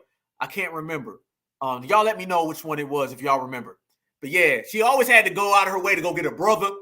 You know what I'm saying? And stuff like that. And I found out, a lot of people don't know this. I heard Alicia Keys was dating, what's that dude's name? He was a W dude. He played the guitar. I heard she was dating the W guy before the whole Swiss Beats thing. It was damn, what was the song? Y'all tell me what song? Did I miss it? Did anybody tell me already? It was Some People Want It All, or whatever the song it is. If I Don't Have You. That's what it was. And Meth was in there. It was Meth. Yep. Absolutely. Yep. Method Man. Yeah, it was Method Man was the love interest in that. Most Def was the other one. She always ended up getting those people, family. That's what. No, it wasn't Fallen. No, Fallen was the first one. She had a real dark dude. Oh yeah, John Mayer. See, my brother, stay on it. Absolutely, John Mayer. Yep. See, you know, brother. You know. Yeah. Alicia Keys was talking all that blackity black stuff. She was dating John Mayer. Y'all. And I used to be like, nah. So she was doing that once again, y'all. Was she kind of pulling the Kamala family? I'm gonna ask a question. Was Alicia Keys kind of like the soul music version, the early 2000s version of Drake? Was she kind of doing some Drake, y'all? She was kind of on some Drake stuff. Yeah, you're right. It was If I Ain't Got You. Thank you, sister. Yep, absolutely. That's what it was. If I Ain't Got You. That's what it was. Yep, she was in that. Yeah. John Mayer was dating her, man. Straight up. Yeah, while she's doing all this black stuff on television, I'm telling you, she was dating John Mayer. Yep, off rip. She straight up was. Yes, the racist John Mayer. Yep. Racist is hell. Racist is hell. That was her dude on the low. She was dating him. But in the music videos, it was Method Man and Most Def and the blackest guy she could find. And she wasn't on that.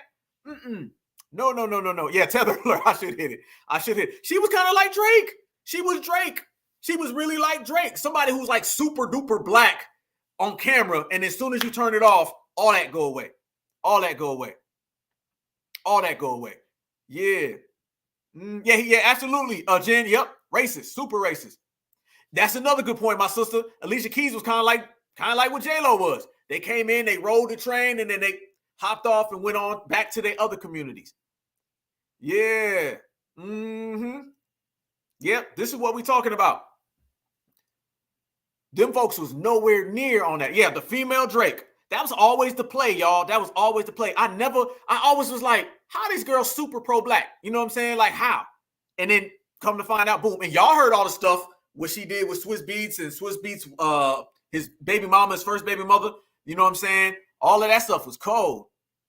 Yeah, absolutely. I thought that too. I thought there was some Alicia Zest. I thought so too. I thought there was some Alicia Zest going on as well. Absolutely. Yeah. That is exactly what I thought. The same thing. That's funny. That's too damn funny. That's what they were on, y'all. They was really, really on that kind of time. Yeah, a home record, straight up and down. That's on some Kamala stuff with Willie Brown and wife, right? That's kind of the same thing. Doing the same exact thing, Willie Brown. The same exact thing. Same exact thing, family. It was the Willie Brown treatment. Yeah, she was completely. Now, I'm not saying she not. No. Alicia, her father's Jamaican. I'm not mistaken, right? Wasn't Alicia Keys' father Jamaican?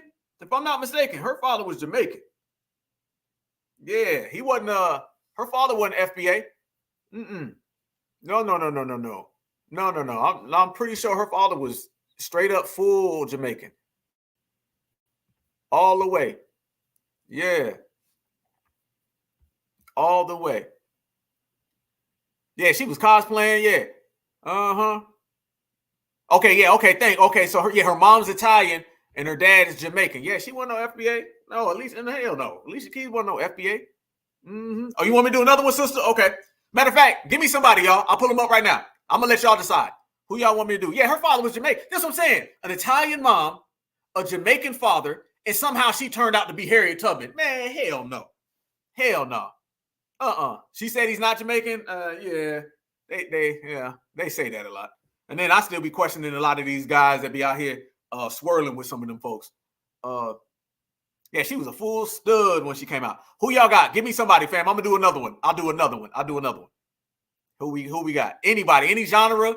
I don't care. Whatever y'all got, I'm just gonna pull up the pictures and then I'll load it up, y'all. Next week, I'm gonna have some fire for y'all though. Now I know how to work the polls. Oh, it's about to be on and popping. Oh, right. Yeah. Black Jamaican or Indian Jamaican. You're right. That's a good question. It could be the Kamala thing.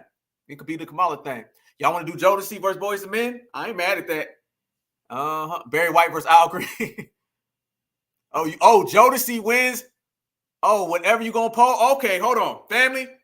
We got to do the Jodeci versus Boys and Men real quick. We got to do that because the Jodeci fans is in here heavy tonight, and I ain't mad at that. Hold on. Let me do that real quick. Let me do that one. So we got to save some of the good ones. But let's go. Let's do a little Jodeci Boys and Men. I think that'd be a toss up because I'm curious to know how y'all feel about Jodeci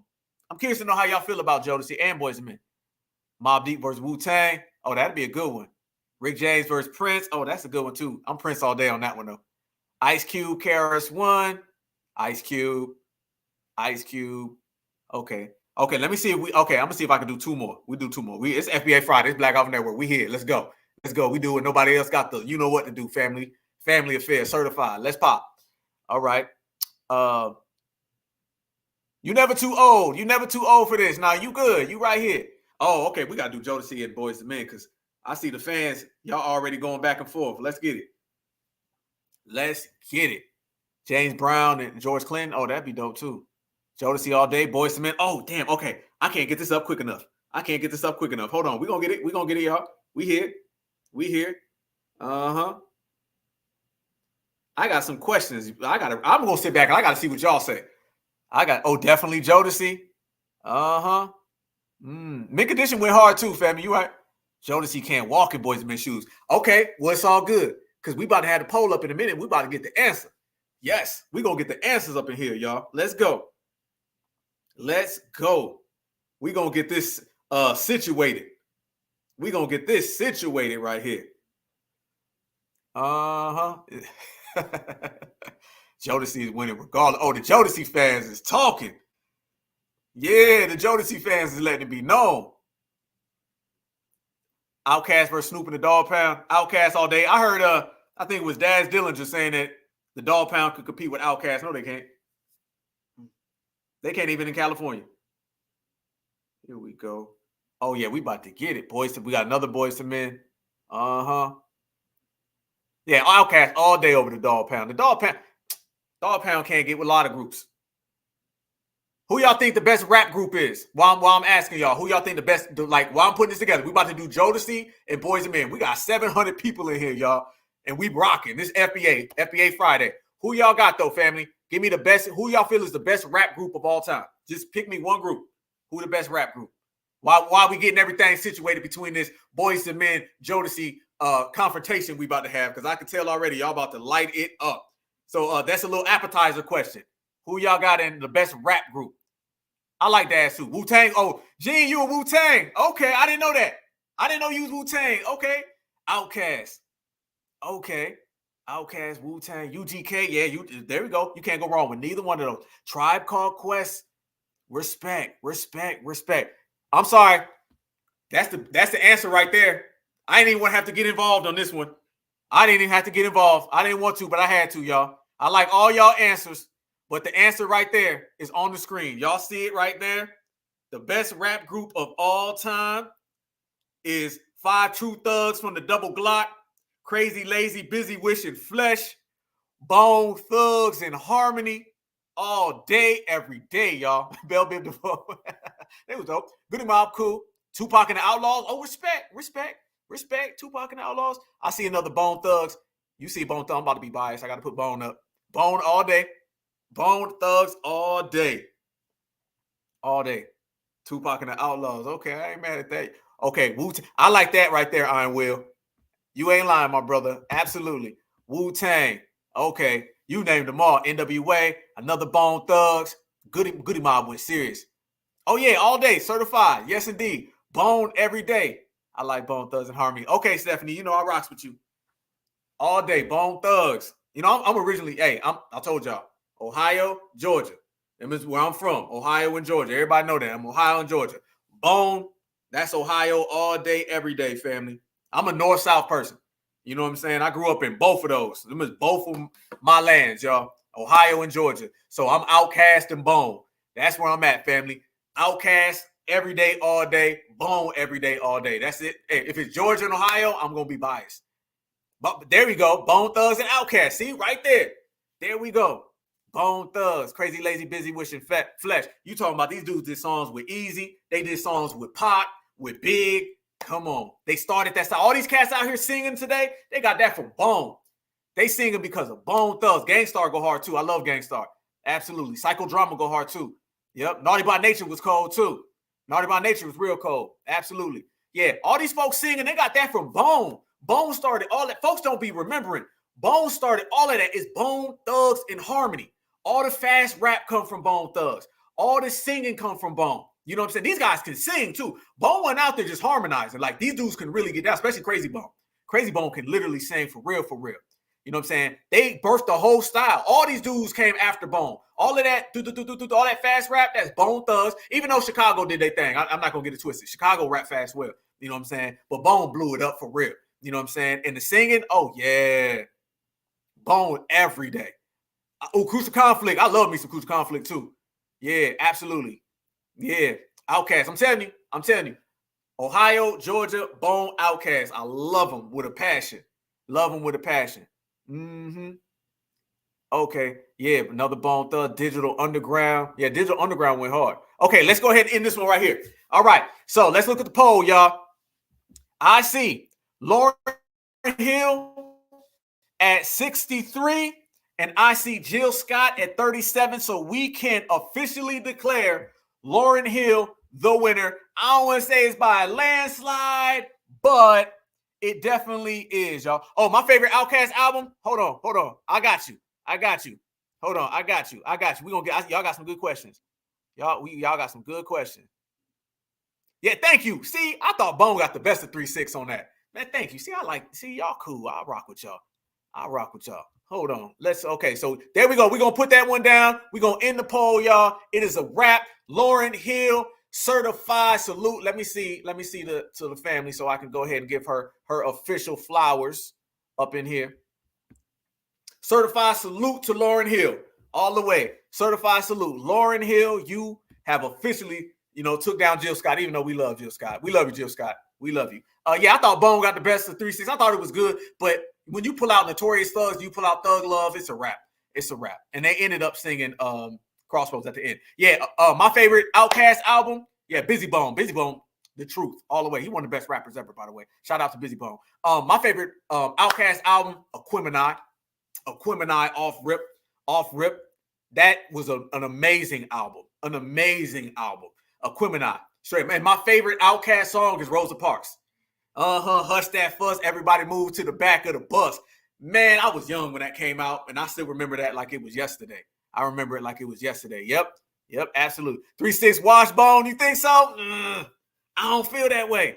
You know what I'm saying? I'm glad they put their beef behind, though. You know what I'm saying? I'm glad. 3-6 came with it. I rock with 3-6 heavy, though. It's just two different things. 3-6 gonna get the club popping, and they got, up-tempo, Bone more like that vibe music. You know what I'm saying?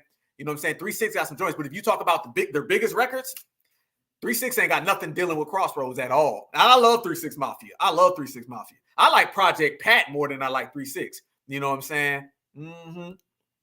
Oh, yeah. Yo, I see, yeah. West Side Connect Gang. Yep, all the way. Much love. Yeah, 3-6 had more hits. But their biggest songs aren't bigger than Bone's biggest songs. You know what I'm saying? Crossroads is bigger than anything that 3-6 ever did. And I love 3-6 Mafia. They ain't got no song bigger than Crossroads or First of the Month. You got to figure. These guys made a song called First of the Month, which means every first of the month, somebody playing that song in America. You go anywhere in America on the first of the month, which is about to be here in a few days, somebody playing First of the Month. You want to talk about brilliant? You can't go nowhere on the first of the month in the United States of America without hearing Bone Thugs and Harmony First of the Month. And absolutely, Bone sold way more records. Way more records. And I love 3-6 Mafia. I promise you I do. I love 3-6 Mafia. Yeah, their beats was crazy, but their lyrics was you can rock 3-6 gonna rock heavy on 2-3 spots. Bone gonna rock everywhere. You know what I'm saying? And you talk about see you at the crossroads. Come on. You put that down, 3-6 gotta go. You know what I'm saying? It's a wrap. And then First of the Month. And I ain't even gonna get on to the Thuggish Rugged Bone. You know what I'm saying? They very first one, you know what I'm saying? Absolutely. Now that is true. 3-6 ended up having more longevity, but let's be real. That's because Bone was beefing with each other. You know what I'm saying? And they had a bunch of hardships and all that stuff. A lot of their stuff was internal. You know what I'm saying? It's like a lot of internal problems and stuff like that. You know what I'm saying? But I do love 3-6 Mafia, man. Shout out to DJ Paul, Juicy J. I like Project Pat more. Project Pat, one of my favorite rappers. I love Project Pat. Project Pat, super cold. Super cold. I love Project Pat. Yeah, shout out to Thug Life. And I love the Outlaw Immortal Super Tupac. Let me throw that out there. Yeah, 3-6 was cold, man. I love 3-6 Mafia. I ain't even gonna front, but I love Bone more. And Bone's music to me, like, you're gonna always hear Crossroads and you're gonna always hear First of the Month. you ain't gonna always hear Popping My Collar by 3 6 Mafia. You ain't gonna always hear Stay Fly. You know what I'm saying? They dope records and they go hard, but you're not gonna hear them everywhere. And at the same time, when you leave America, they not listening to 3 6 Mafia. You leave America, they listening to Crossroads and Bone. You know what I'm saying? Heavy, heavy, heavy. You know what I'm saying? But much love to both of them. Both of them. I'm glad they got together and did their thing. Yeah, rest in peace to Gangsta Boo. I used to love me some Gangsta Boo. I used to love me some man. Rest in peace to Gangsta Boo, man. That's still crazy. I love me some Gangsta Boo. Junior Mafia was cold. I like Junior Mafia. Yeah, rest in peace, Gangsta Boo, man. Love it. Junior Mafia was pretty cool. Yeah, Project Pat a preacher now. I seen that. Project Pat is a preacher. I love that. Yeah, it's Bone and Biggie. I didn't even mention that. Crossroads, Thuggish Ruggish Bone, First of the Month, Bone and Biggie, and Thug Love with Tupac. 3 6 has no records that's going to spin on those levels. It is what it is. You know what I'm saying? They just crazy with the records. Oh, sipping some syrup, though. Sipping some syrup. Now, I ain't gonna lie. Who Run It? A little bit. I love that song, though. But yeah, I tried so hard. That was dope, too. With the joint with Akon. That was cool. You know what I'm saying? Absolutely. Yeah. Now, don't get me wrong. Sipping on some syrup gonna spin, though. Sipping on some syrup gonna spin. I love 3 6, man. I ain't even gonna get it twisted. I love 3 6 Mafia. Off top. They one of my favorite groups, man. Shout out to 3 6 every day. You know what I'm saying? Especially, I know Pat ain't in 3 6, but I love me some Pat.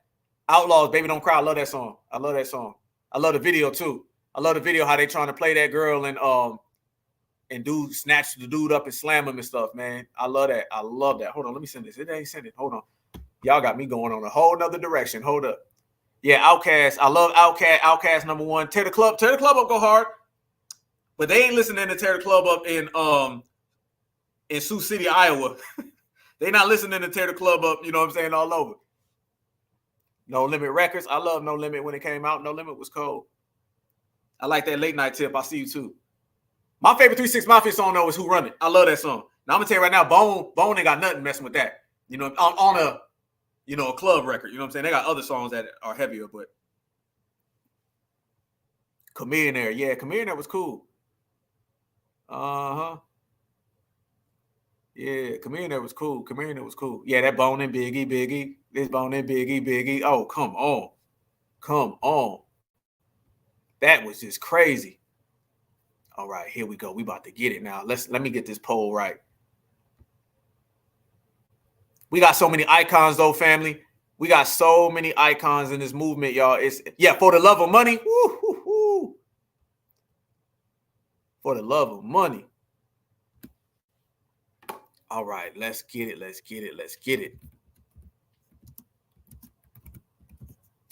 All right.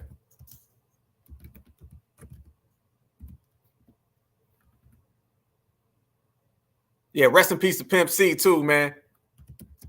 And that's one thing about it, y'all. I'll say this.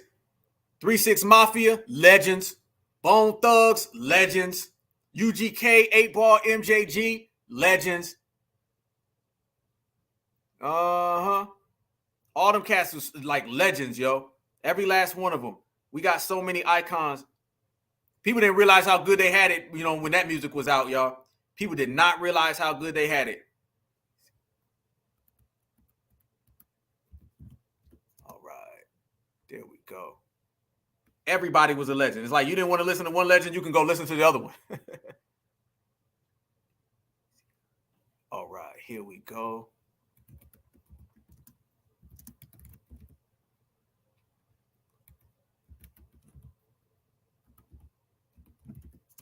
All right. Make sure I got all this right because ain't nobody going to tell me I misspelled nothing. Hold on. Oh, shout out to the dog. I already said, hey, don't even get me started on DMX. I ain't even going to go there. I was just listening to DMX earlier.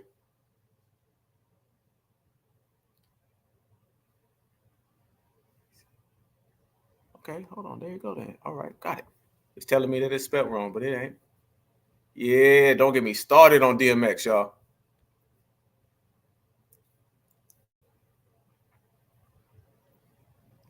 Oh, you done busted out the Easy E lyrics. I dash, I duck, and I hide behind the tree. Absolutely. E40 in the click, yep. Hail Mary, Gangsta Party at Tupac. Absolutely. Scarface and the Ghetto Boys, yep. Yeah. All right, family, here we go. Y'all ready? Let's get it.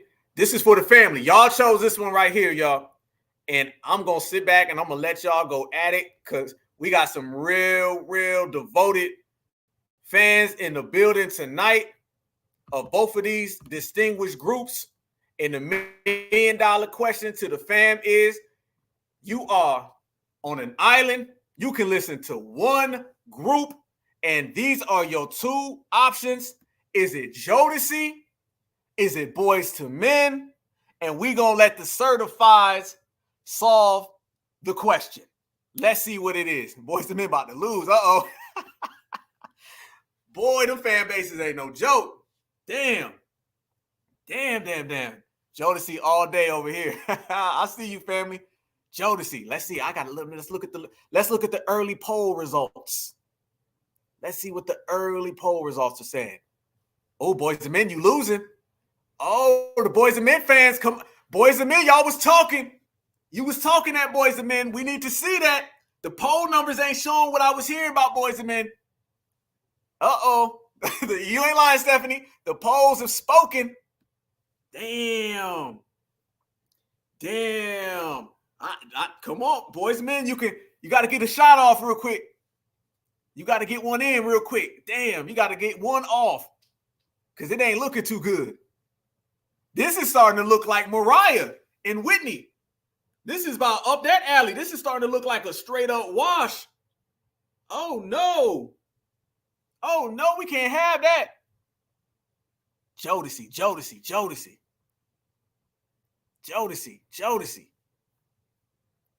Damn.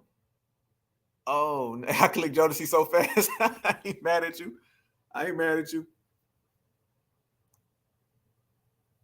Oh, this is turning into a bad day for the Boys to Men.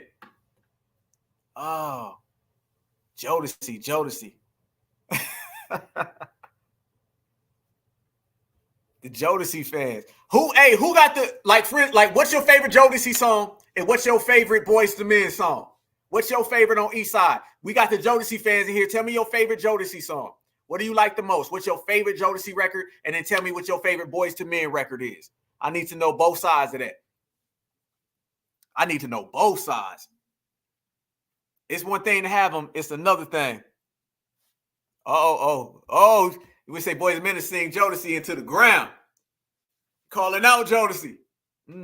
Crying for you, fiending, freaking you. Absolutely.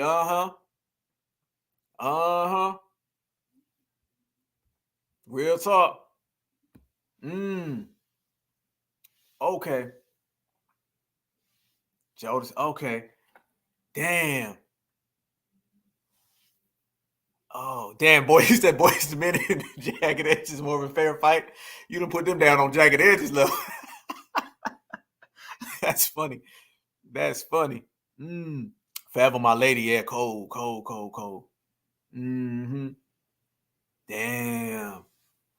Damn. Absolutely.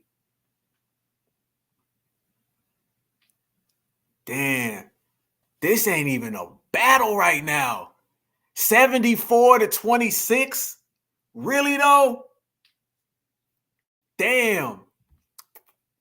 Boys to Men, you getting washed right now. Come on, Boys to Men. What we talking about? Okay, yeah. Oh, yeah. I see some good records. Yeah, man, they had some good records. Yeah, hey, Motown Philly was cold. That was a very, very good record. Jodeci got them. Man, I'm seeing the family though. The family is looking at some of these Jodeci records. Yeah, a lot of times though, man, it's where your music can play at. That's one of the things. It's like where you get your spins from. Where can you get your records played? That's kind of one of the jams I think that people kind of leave out with it. Boys to Men, Mama, yeah, that was a good song. Hey Lover, yeah. When Hey Lover with LL, if I'm not mistaken, right? Yeah, okay. You just simp making music. That's one thing about it, man. We got a lot of folks. We rock with everybody, man. We got absolutely. Yep. We rock with everybody. We got love for everybody, man. And it shows you that like it's like icon versus icon, but you know, Cream of the crop rise to the top. Damn. This ain't even a battle. Oh, yeah, Lately. Man, who remembers Lately when they did the MTV Unplugged? If you have not seen when Jodeci did Lately on MTV Unplugged, make sure you go listen to that literally tonight.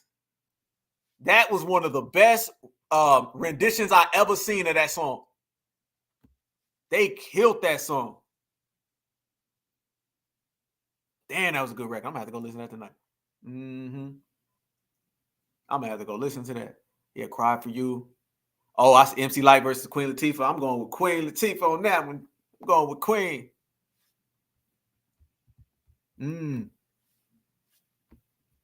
Nate Dogg versus Devin the Dude. Devin's that guy. I love Nate too. I love them both. Yep. Yo, the thing to get me with Jodeci is like when you take KC and then JoJo, and these two is brothers, their voices don't sound nowhere near the same, but they are both A1. Cisco was out here sounding like KC, but I'm gonna leave that alone. Jodeci for the win. I like the Martin version better.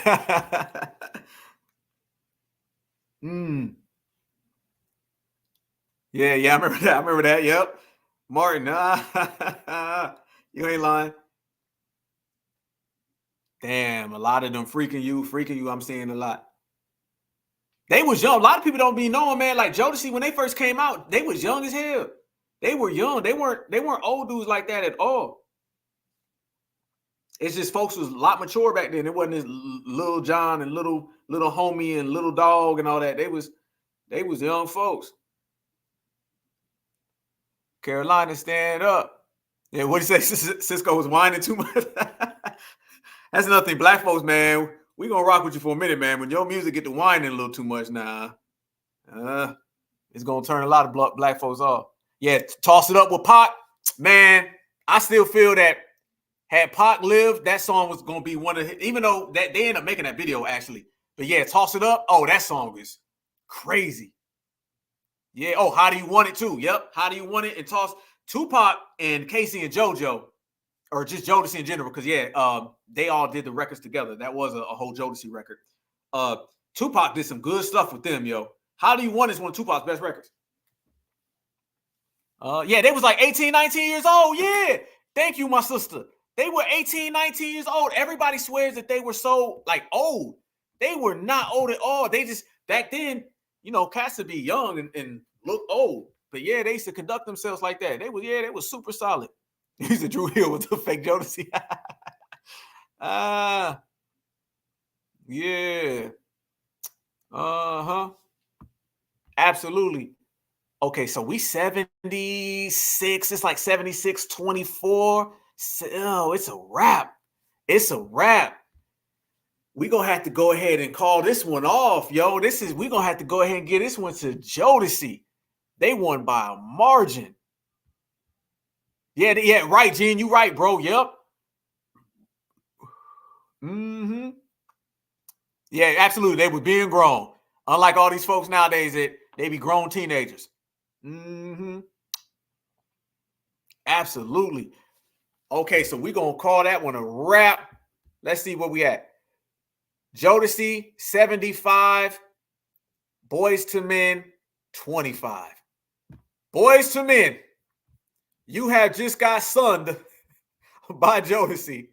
You have officially been sunned, but it's all love, because y'all legends anyway, but Jodeci got to get the certified salute. That's a certified victory. But I got to sneak one real quick, y'all. I got one more for y'all. This a little sneak one. I don't think y'all was ready for. Somebody said this in the chat. It says we was just bringing up hip hop. I gotta give y'all this one, and I really want to know the family. I think I know who y'all gonna say on this one. Though. I think I know. Let me go ahead and get the poll ready. Here we go. Let me get the poll ready. I need to see. I see you, Sister Miriam. I see you, family. Here we go. All right, let's get this poll. 1, 2. There we go. Here we go, y'all.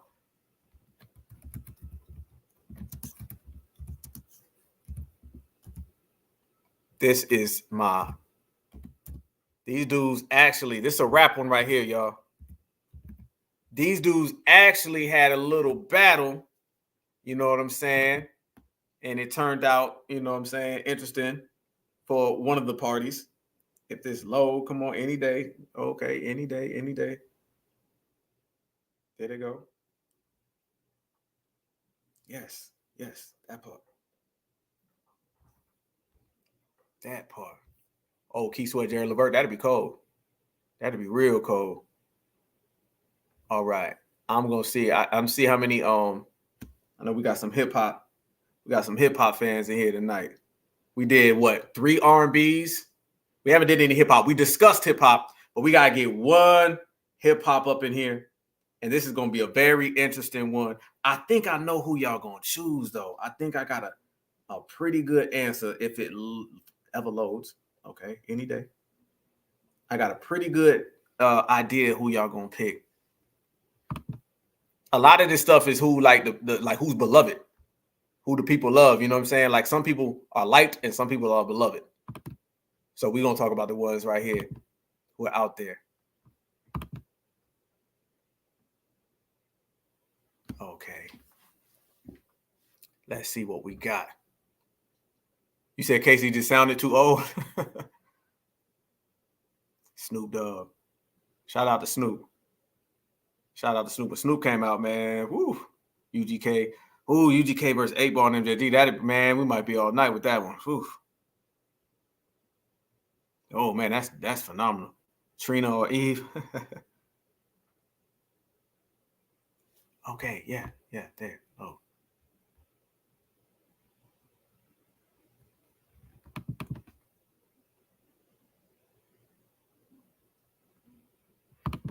Here we go.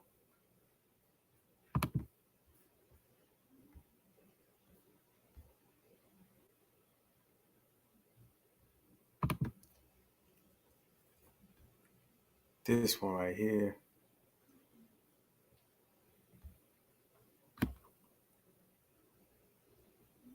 I'm going to end up loading this, and it's going to load like 17 different times. But it's all great. Here we go.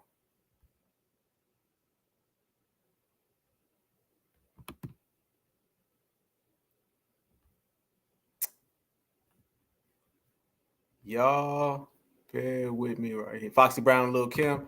I'm going with Lil' Kim on that one. I'm going with Lil' Kim.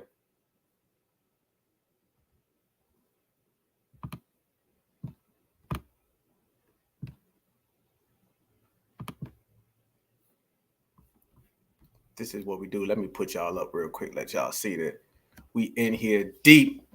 FBA Friday. And I got the polls. So we got Mariah won tonight. Erykah Badu won tonight. Lauryn Hill won tonight. Jodeci won tonight. And then this is going to be the one right here. This is going to be the cap off right here. This is going to be the cap off right here. There they go. About damn time.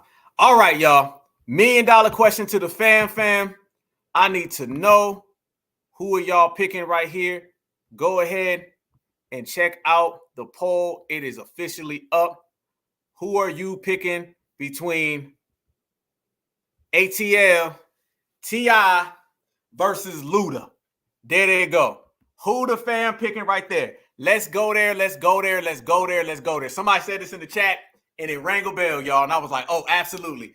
T.I. versus Ludacris. Okay, we got a T.I. already.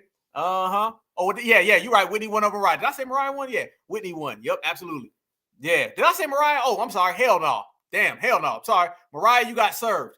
You got completely served, Mariah. Call Nick Cannon. Nobody can beat Whitney. Yeah, absolutely. Uh-huh.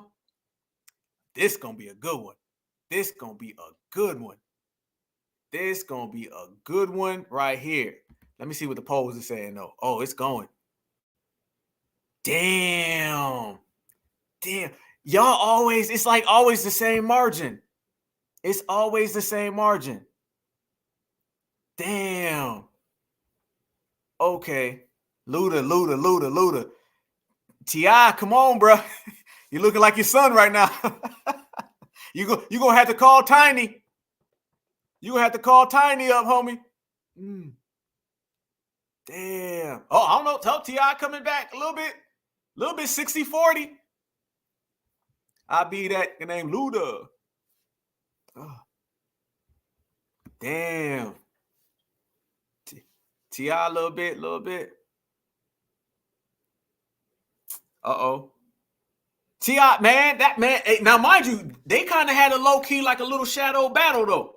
They kind of came and had a little battle themselves. And a lot of people feel in that battle, that Luda won. You know what I'm saying? That's what a lot of folks are saying. They feel that Luda got the best. Luda. Okay, Luda's just by a little bit.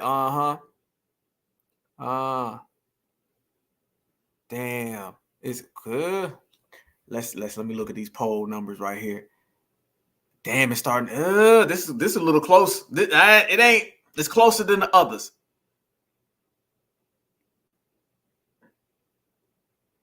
It's closer than the others, but it's still kind of. There's a gap here still, y'all. It's always by good. Y'all, let me tell you something. Everybody y'all picking is literally by a 40% margin every time. So these are definitive numbers right here. Luda has some, man, who had more hits, y'all? Who do y'all feel had more hits? I feel Luda had more hits. T.I. had some hits. That's a close one, man. They were like rivals. They were rivals. Yeah, I knew somebody was going to say that. I knew that line right there. I just put on the screen. I knew somebody was going to say that. That's one of the coldest that was, be honest with you, that right there was kind of like the A minor. Okay, before there was an A minor line by Kendrick, there was that line right there by Luda. That hurt T.I. T.I. was hurt a little bit about that one. That hurt. Yeah, Luda had more hits, right? Luda had some Roll Out, When I Move, You Move, Fantasy, Runaway Love with Mary J. Blige, actually. Yeah, T.I. had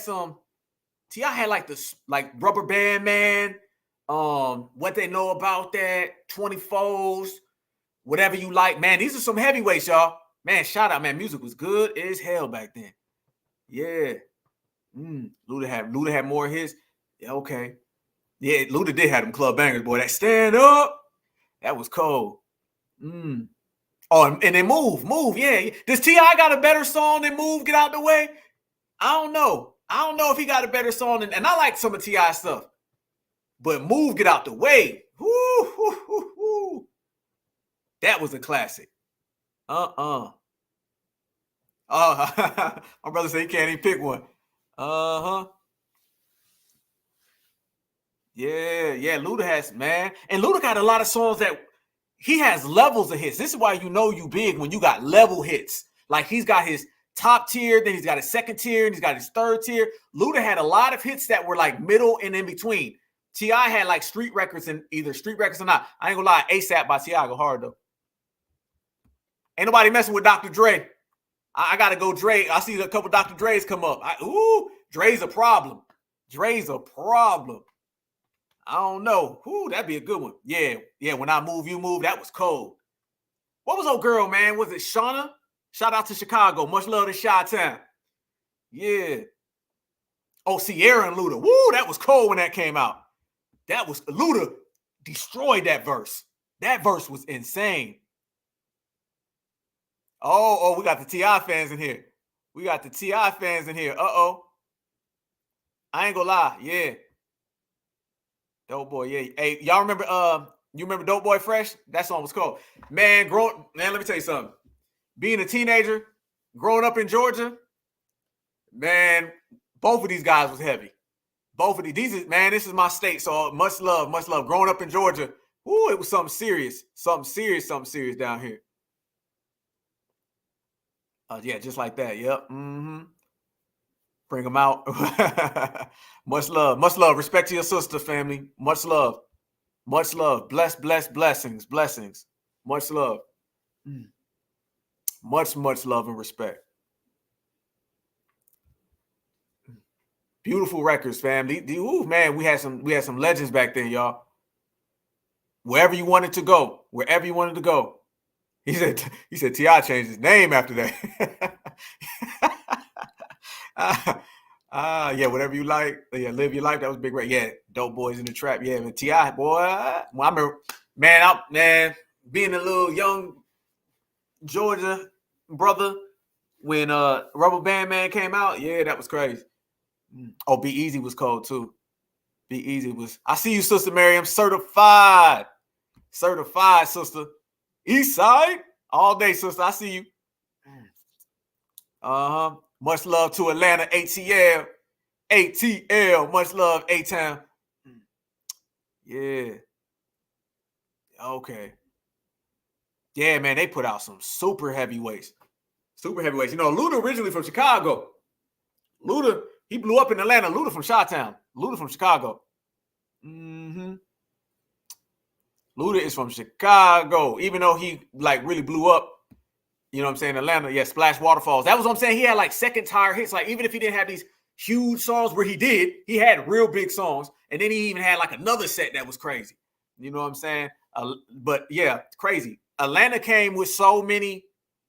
When Atlanta came, Atlanta was the first place that had like 5 different subgenres inside of rap. You know what I'm saying? Atlanta had a bunch of subgenres. Luda right now 63, T.I. 37, 36. Very interesting. Oh, okay. So he's not from Chicago, so he's from downstate in Illinois. Okay, much love. All right. Absolutely. Okay, so he ain't really from the Chi. So damn, he ain't really from the Chi or Atlanta. A lot of these rappers don't be from the big cities, man. They be from smaller towns outside the big cities to keep it real with you. They keep it real. Okay, so Champaign. Okay, so he was born in the South, but he's from Champaign, Illinois. Okay. All right. Yeah, Usher's from Tennessee. Man, okay. Jeezy is from Hawkinsville, Georgia. The Yin Yang Twins, I think they from Carolina, if I'm not mistaken. Gucci Man, he's from Birmingham, Alabama, if I'm not mistaken. Yeah, Gucci. These dudes a lot of these cats don't be from Atlanta.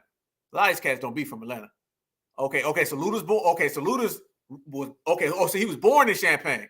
Okay, yeah. Okay, so he like him. He more of a Midwest guy. T.I. had a run, man, from 2005, 2006, 7, 8. Like T.I. had a run.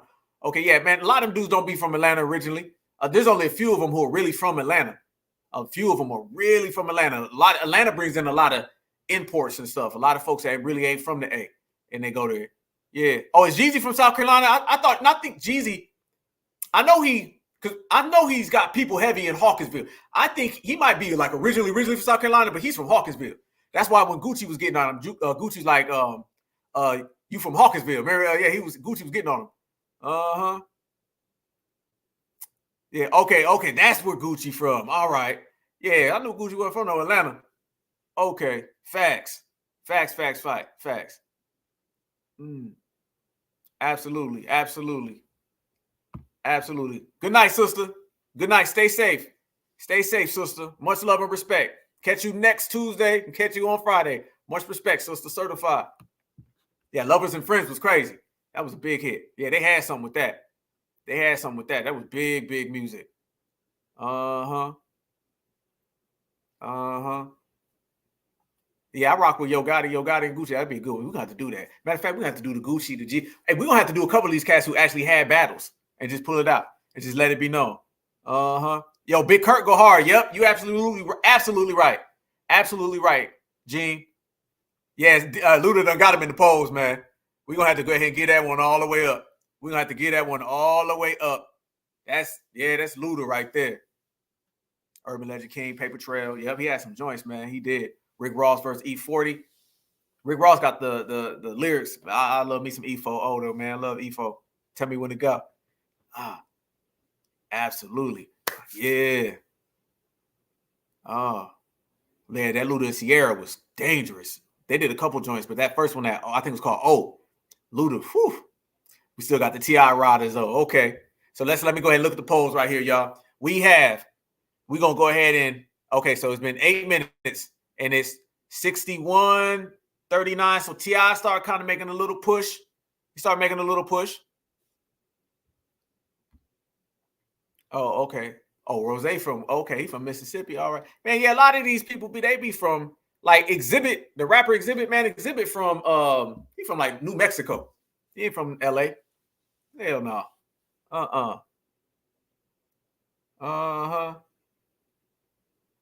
Real talk. Who's a better female rapper, Sexy Red or Glorilla? They music be whatever, but Glorilla can actually rap. I think Glorilla can actually flow. But no, I'll say that about Atlanta. Atlanta had like mad different genres. Like, what do you want? You want like the original Atlanta sound. You want the crunk. That was a genre. You had snap. That was a genre. Trap music was a genre. You know what I'm saying? Man, they got a lot of sound. Atlanta, they kind of ran out of them now. But Atlanta, when they was like running hip hop for a few years, Atlanta had like 6 to 7 things. They had that swag kind of music. It was like a swag style, which was kind of like another subgenre. Yeah, it started to really push, man. There go that boy. There they go. Oh, you already know, family. There they go. You already know who win that one every time. All day. Shout out to Shotty Boy the Man. All day. Pimp My Ride. Okay, yeah. Pimp My Ride. I found out that was fake, by the way. He said he was lying about that show. But yeah, so we're going to go ahead and we're going to give this one right there, family, that goes to Luda. So Whitney Houston bodied Mariah. Let me get that right because nobody's better than Whitney. Lauryn Hill, she got the best of Jill Scott. Then we had Jodeci got completely over Boyz II Men. Luda got T.I. and who did we say the other one was? Was there another one? Yeah, Luda. Okay, Luda, Lauryn, Whitney, Jodeci, and I don't remember anybody else. I think that was it. Oh, Erykah Badu, she got the best of Mary J. Blige. All right, so we got legends after legends after legends after legends. You know what I'm saying? We done completely roasted the K-HIVE. We done chopped it up. Y'all know on Fridays we cook a little longer because we got the weekend. And then the weekend's there and we do it. We going to do the polls now all the time. Now we got it scripted. I got the polls loaded up. We going to come with R&B next week. We're going to do movies. We're going to do it all, y'all. Rappers, everybody. Y'all hit me up. Literally, just hit me up. Anybody y'all want to have it, we'll do it. And then we'll do it when we got thousands of people in the room. Like when the show is at its peak, we'll pull one out. I'll start a poll and then we'll roast all the Democrats and then we'll get back to the poll because we FBA and we multitask, y'all. Y'all already know. Man, I appreciate y'all kicking it with me. You know I got to let y'all rock, man, and enjoy the rest of your day, the rest of your weekend. Y'all make sure y'all tap in on Tuesday. We got a special show on Tuesday, y'all. We're going to continue to push this line. You know what I'm saying? Y'all know how we do. We G-check, we regulate, we make sure that foundational Black Americans are represented to the fullest, and we also let the whole goddamn world know that we run this, whether that is music like we displayed, whether that is culture, whether that's lineage, or whether that's just when we walk down the goddamn street, you better get out the way. And that's what it is. We will see you guys again on Tuesday. And much love and respect. Certified salute to the whole FBA family, man. Y'all know what it is. Y'all know I love y'all with a passion. I appreciate y'all spending your Friday night with me. There's nothing better than FBA Friday. Rocking with the Black Alpha Network. Make sure you guys subscribe to the family. One love to all my people on the East Coast, all my people on the West Coast, all my people in the Midwest, and all my people down here in the South, man. You put that all together. And you got the FBA family tree, y'all. And the FBA family tree, all we do is win. All we do is win. All we do is win. Y'all have a great weekend, y'all. I will see you back on Tuesday. Don't forget the marathon, the Tuesday after the election. And we're going to bring it all in FBA style. But in the meantime, in between time, you guys stay safe. And you know I love you. And I mean that from everything. And I mean that from the bottom of my heart, man. Black is beautiful. And beautiful is always black. Certified salute. Let's go. Everybody knows that all the people don't have liberties, all the people don't have freedom, all the people don't have justice, and all the people don't have power, so that means nothing.